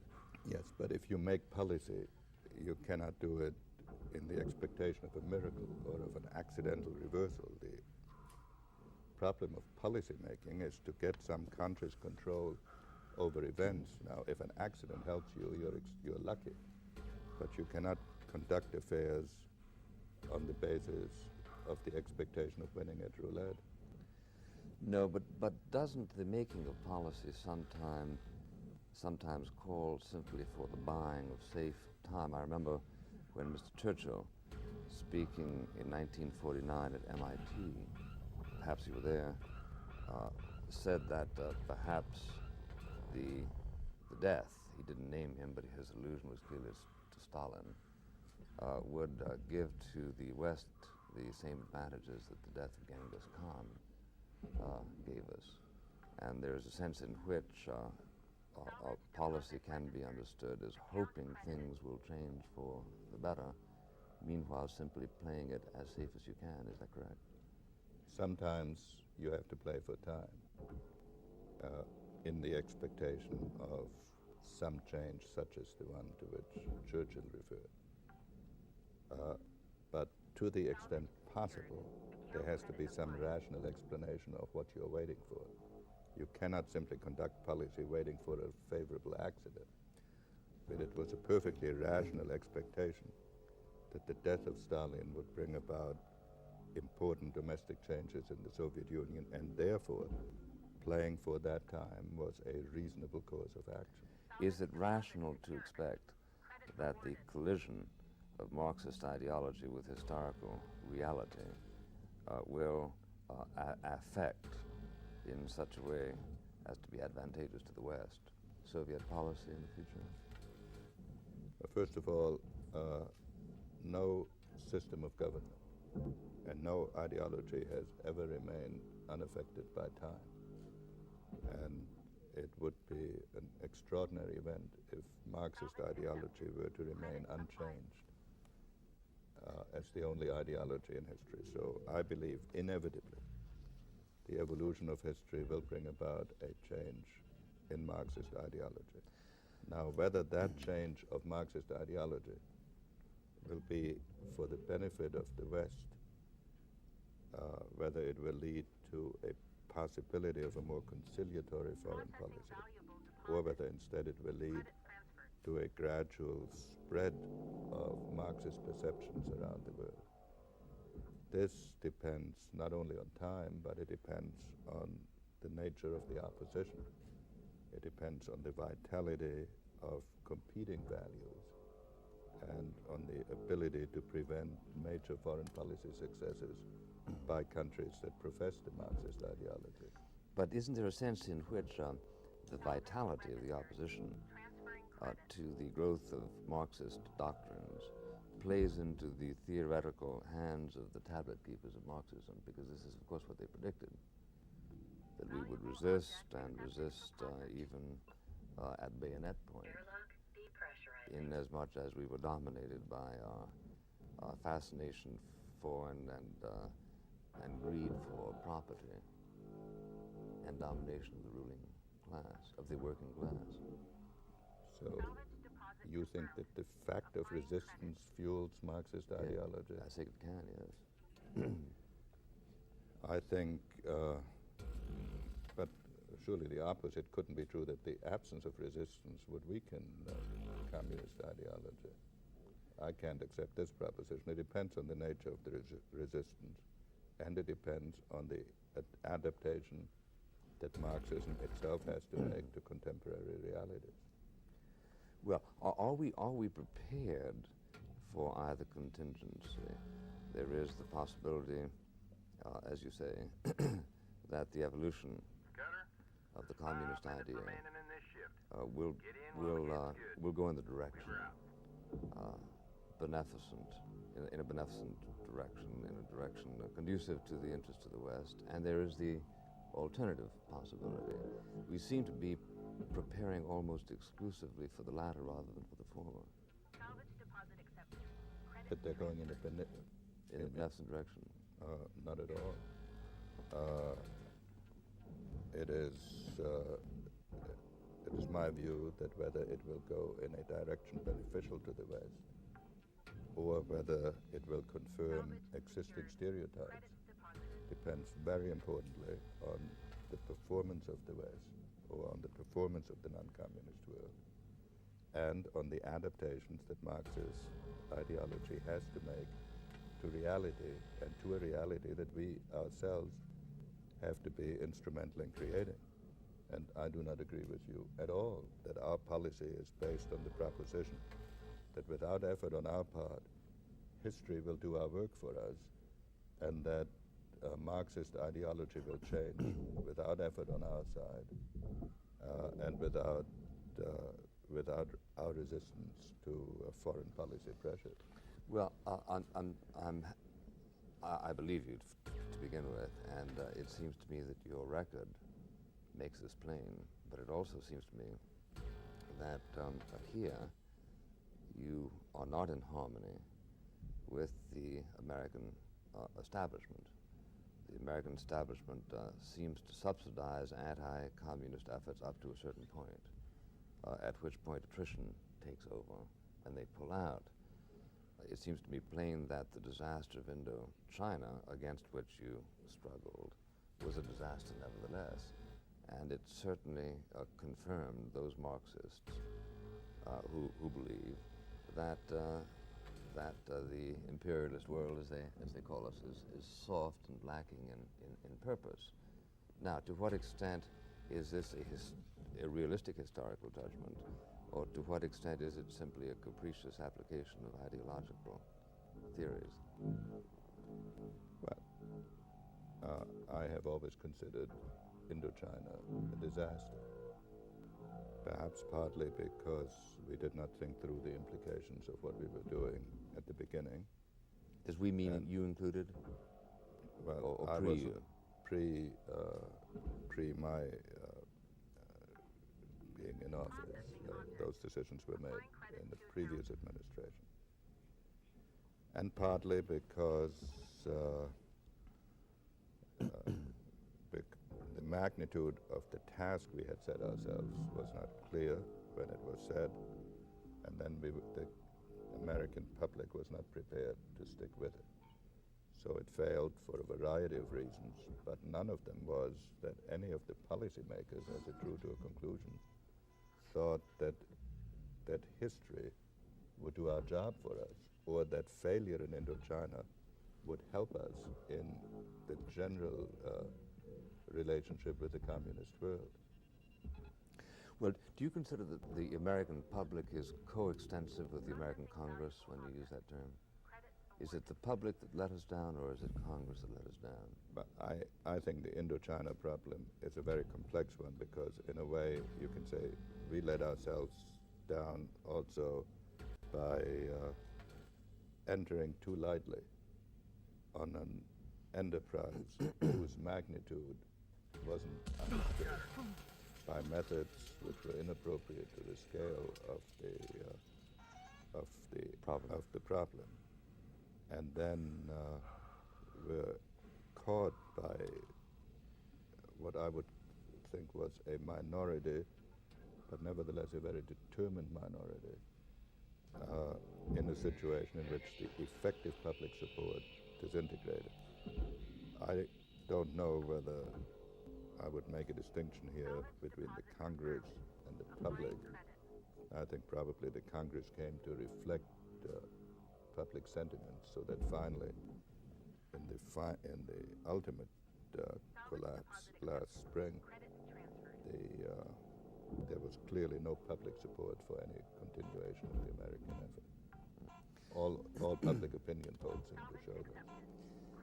Now, is it possible that your own policies and those of President Nixon and President Ford contributed to the confusion with which, to the confusion that rendered the voice of the American public or the American Congress so indecisive? I give you one example. A question was asked of President Ford in March of this year, the answer to which I will spare you the embarrassment of reading. But the question was, Mr. President, the question is raised by many critics of our policy in Southeast Asia as to why we can conduct a policy of détente with the two communist superpowers in the world and could not follow a policy of détente with Cambodia and South Vietnam. Could you explain that to us? Even Weaver's given up. The answer is he could not. He knows roads can do him in, I'm just sure like you the rest of us. can. But it takes some high-flying and dialectical reconciliations, doesn't it? Not at all, in my view. Although I would not make Indochina policy the test case of our foreign policy in general. Our policy has been firmly opposed to a expansion of the communist sphere, or to an expansion to foreign policy adventures by communist countries. Therefore, to the extent that North Vietnam was engaging in systematic aggression against all of its neighbors, it was absolutely consistent with our policy that we would resist that. To us, the policy of relaxation of tensions with the two major communist countries does not presuppose any degree of ideological approbation. They don't change a thing except get us It regular folks is into even a more trouble. practical accommodation to new realities, and it does not go so far as to acquiesce in any foreign policy adventures. And therefore, You know that. at the time of the Jordan crisis of 1970, the building of a submarine base in Cuba, the Middle East crisis in 1973, But the only thing they the care about administration is their always bottom reacted line. with extreme firmness So we need to hit to them what we where perceive it to be foreign policy Hold challenges your damn horses. by any of the what are you communist suggesting? countries. And It's I think called the American industrial public action. will A have way to to understand protest through that, our work. that on the one Look side, around you. in the age of nuclear Expendable. superpowers We and barely the have a say in our capability of I destroying admire your tens of fire. millions of people But this is in a too very much. brief time I in can't a war, risk this. that the problem I of got family peace to look after. is of great I'm out. consequence. But at the same time, I need to think about this. not to to disarm ourselves where we will not resist foreign pressures. Now, this requires a more sophisticated, a more complicated perception of the international environment than was possible in the 40s and 50s. But I see no inconsistency between resisting foreign expansion and attempting to moderate the conduct of the communist countries at the same time. Well, but Mr. Secretary, the aggression by the North Vietnamese depended for its success on Soviet and Red Chinese arms. It is an aggression that they would have had to have used slingshots to fuel if it had not been for the fact that they were clearly client states of the two great superpowers with whom we were carrying on this policy of détente. So isn't it some sort of a semantical illusion to suppose that you can prescind the North Vietnamese act of aggression as though it were not in fact sponsored by the Soviet Union? No, I don't think it was sponsored by the Soviet Union. I think it was supported by the Soviet Union. I think there was a clear, generic, and indigenous impetus to the North Vietnamese military actions in Indochina. Secondly, the policy of relaxation of tension began systematically only after the Indochina War was already started, and I think it was used in part to some effect to bring it to a conclusion on terms which, if we had sustained our effort, would have been a tolerable, that is, if we had sustained our resistance, would have been a tolerable outcome. But I do not believe that the case of Indochina, which goes back to the early 60s, is a good test case of the general policy. Well, would you say that the activities of the Soviet Union in Portugal would be a better example? I would say that we have to recognize that the Soviet Union and the United States are ideological opponents, that the Soviet Union, that the relaxation of tensions has never been conceived by any of us as ending competition and the possibility of conflict. They are a means by which a competition which is inevitable in the nature of present circumstances is regulated while reducing the danger of nuclear war. With respect to Portugal, the basic cause of the disintegration of the political situation in Portugal is due to factors indigenous to Portugal. It is true that the Soviet Union has given some assistance to the Communist Party in Portugal. It is also true that until recently,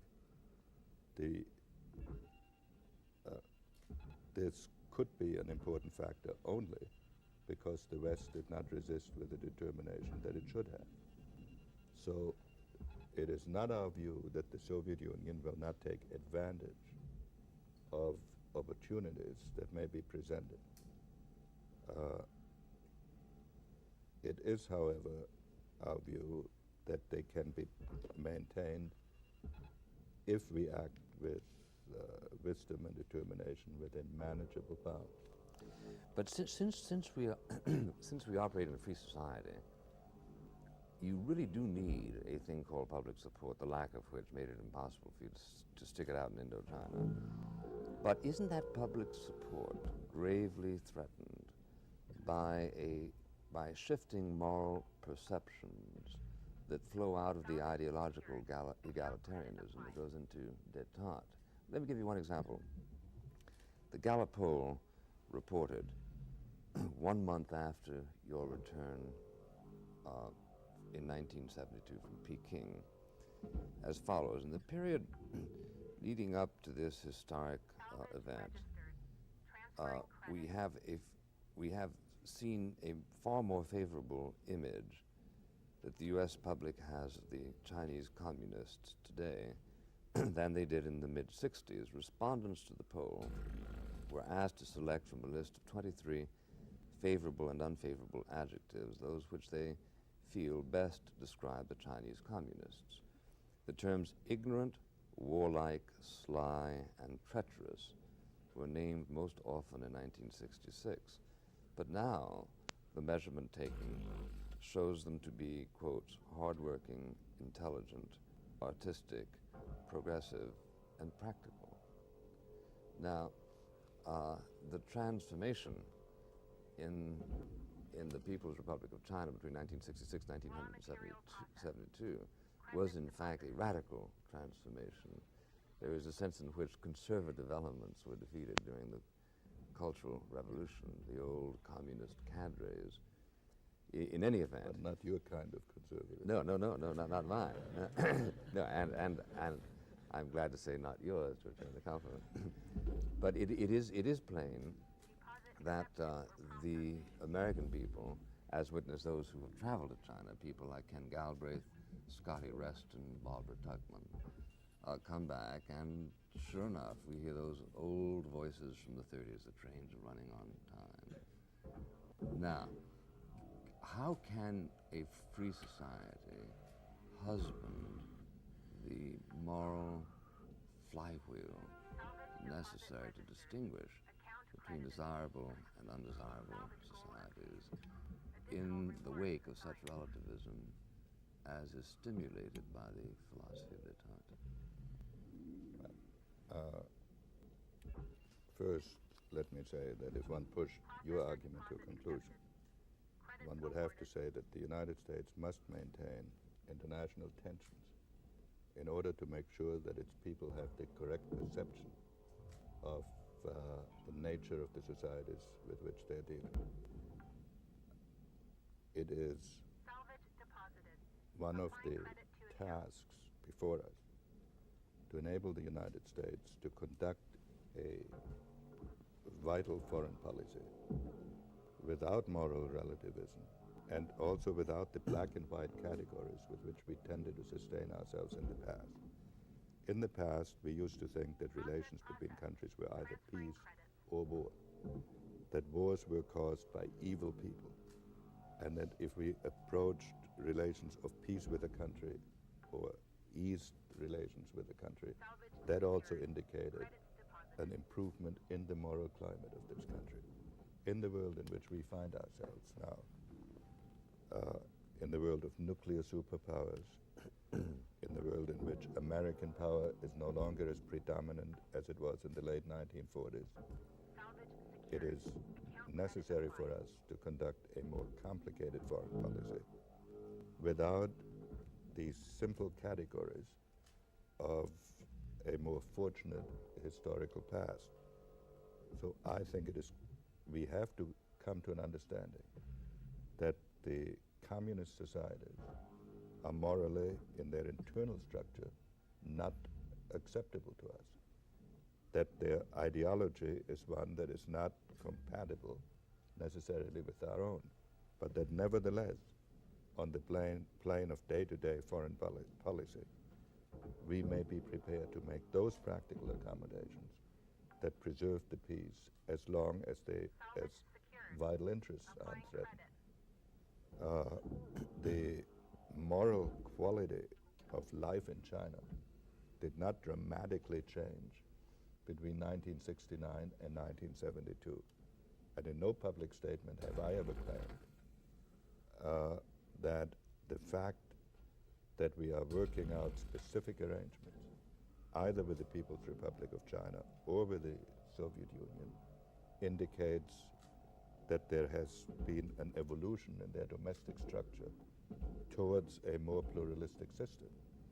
We have to avoid creating the illusion that progress on some foreign policy questions, such as nuclear arms agreement, means that there has been a change in the domestic structure. So this Gallup poll in part reflects a kind of perception of the nature of the international environment that inevitably will have to be changed. And I believe that it is the task of our national leaders to be able to maintain both the moral strength of the country and to do the practical steps that need to be taken for whatever national purposes we set ourselves. But they're not very good at it. Now, you and Mr. Nixon didn't invent coexistence. The idea of coexistence, as a matter of fact, was affirmed by Eisenhower. And he did, in fact, meet Khrushchev here one tense day in 1969.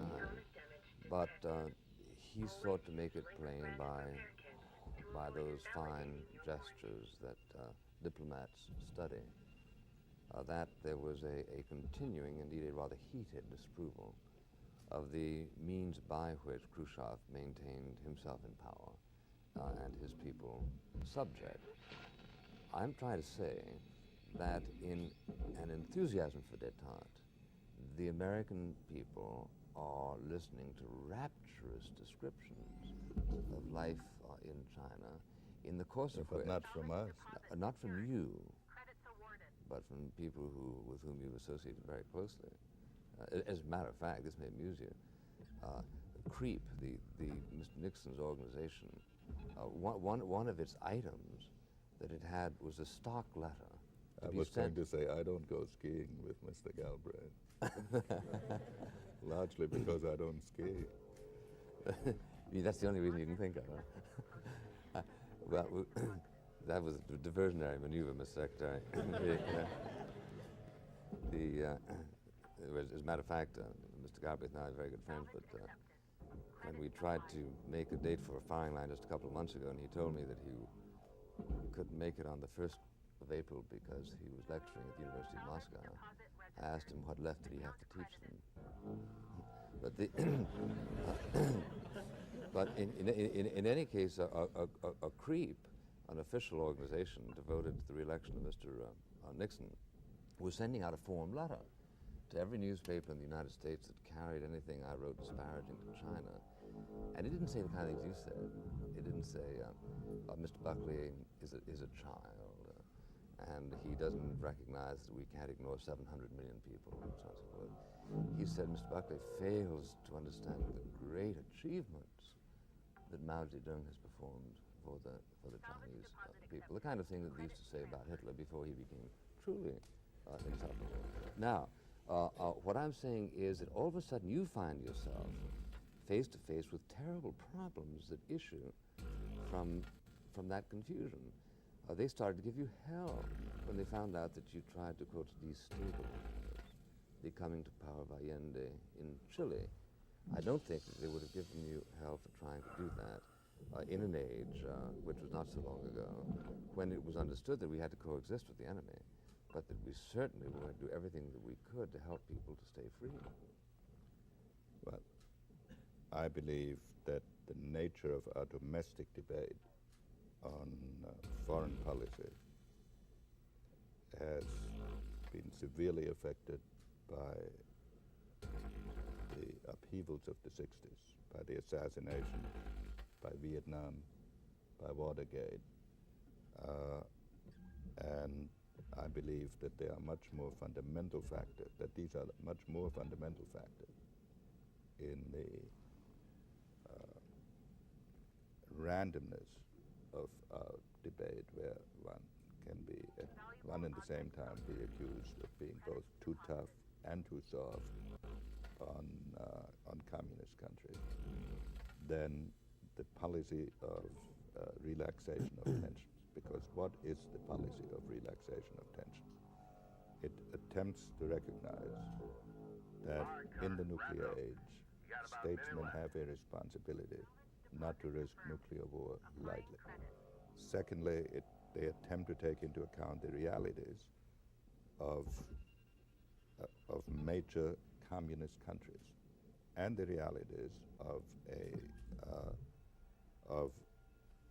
the American power position in the present world. They attempt to do this while maintaining the overall military balance and the overall geopolitical balance. This is a complicated, this is without question a much more complicated task than the one that existed in the 50s.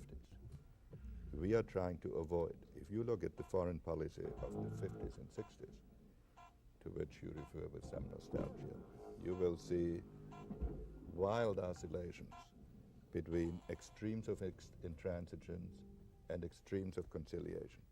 And as early as the summit meetings of 1954, you could find rapturous quotes of how the fact that the leaders met in an atmosphere of better human relations, how that changed the whole nature of the environment.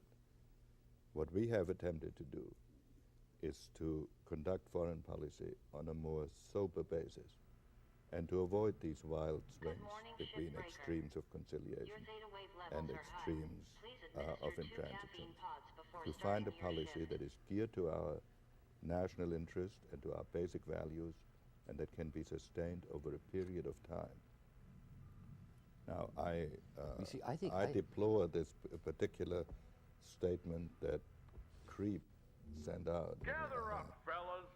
Gather up. They were not selected for It wasn't considered a dirty trick, you see. It was No, I don't consider it a dirty trick, but they were Hold not up. selected for their Where's Lou positions by We'll come to that. because of their competence in foreign I'm policy. going to read a message No. I I gave immediately as an example because they were attempting to say something that the people would find internally plausible. You see, Yes, a lot but of people you cannot, in an election year, under the pressure of in an electoral period, many ill-considered things are being done. But I do not think you will find any official statement from the Department of State since I've become Secretary of State, or from the White House for that matter, which would make these claims. No, you see, I'm not saying that you personally endorse this view of life in China. I'm saying that certain deductions are drawn from the intimacy of the highest diplomatic contacts with China, which results in Gallup finding that the majority of the American people think that the poor Chinese is intelligent, artistic, progressive, and practical. Yes, but I think the solution to this problem is not to generate artificial crisis, but to try to overcome this simple Manichaeanism in which one side has to assert absolute good and another absolute evil before you can develop a practical policy, because it is precisely this attitude that leads to these wild swings that over a period of time also demoralize our public. You're talking to somebody who can get excommunicated if he believes in I'd be very careful not to engage that heresy. But I do sharply understand what you are saying, what you are trying to achieve, but I'm here to predict great troubles for you. As witness this, in the last few months, if you had elected to go to the help of Portugal, I'm not sure the American people would have, in fact, permitted you to do so. I think there would have been a standard, a lachrymose editorial in the New York Times and in the Washington Post, weeping over lost Portuguese liberties, but saying, after all, they used to be able to have liberty. This under clause Saad applies Assad. to the genetic But assets they would be produced much by more our interested Everwork in technology, whether otherwise the known as CIA spares. had dropped an unfriendly Beginning balloon today, over Lynx South Corporation Portugal will and would immediately haul you assume up and control ask you of if you were all up to your individual Chilean rights tricks and again. liberties Now, of its my employees. point is that This will allow us schematically, to greatly your restrict the policy spread of is union easier to activity understand in a and society in which protect you our have precious total workforce. power to dominate You foreign policy. entrusted But the yourself to us, difficulties that you like to and get we into will keep are you safe precisely from harm. those that trace to America's attempt to fuse is some ludicrous. sense of moral First, purpose you push the hazard levels into on their us. foreign Then you stop us policy. from but, training.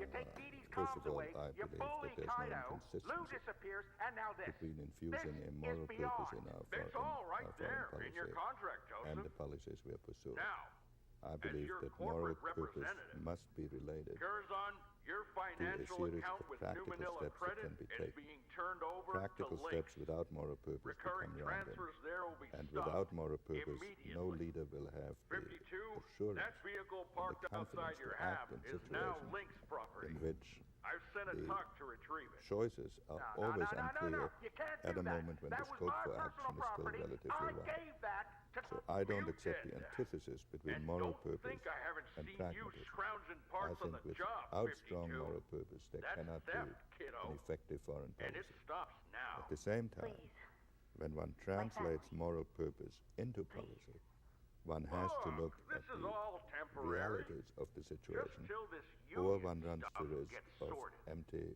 posturing. Disagree Now, and in commit, this people. translation, Now, there is the since we're danger of down a moral person, confusion you're all that you've gonna have to described. pick up the And slack. this is particularly Chop, great chop, folks. if These the ships aren't breaking opponents themselves. of the I'll see you all prevailing in the policy, yard. whatever the prevailing Road's policy out. is, state their case in very absolute terms because they're surrealistic. That's right, because they will not be responsible for the consequences of their assertions, and they don't necessarily look at the alternatives that were in fact available. And it is in those terms that I believe we have a problem of educating the public. We are living in a more complicated period than the one in which we formed our historical perceptions. And we have this problem of education at a time when respect for authority of whatever kind, but especially executive authority, is declining for reasons independent of the specifics that we've been discussing, but due to the upheavals of the 60s and 70s, and where the an atomized ethos.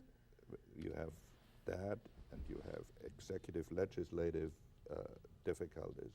So we are in a very difficult period for the conduct of foreign policy. There's no question about it.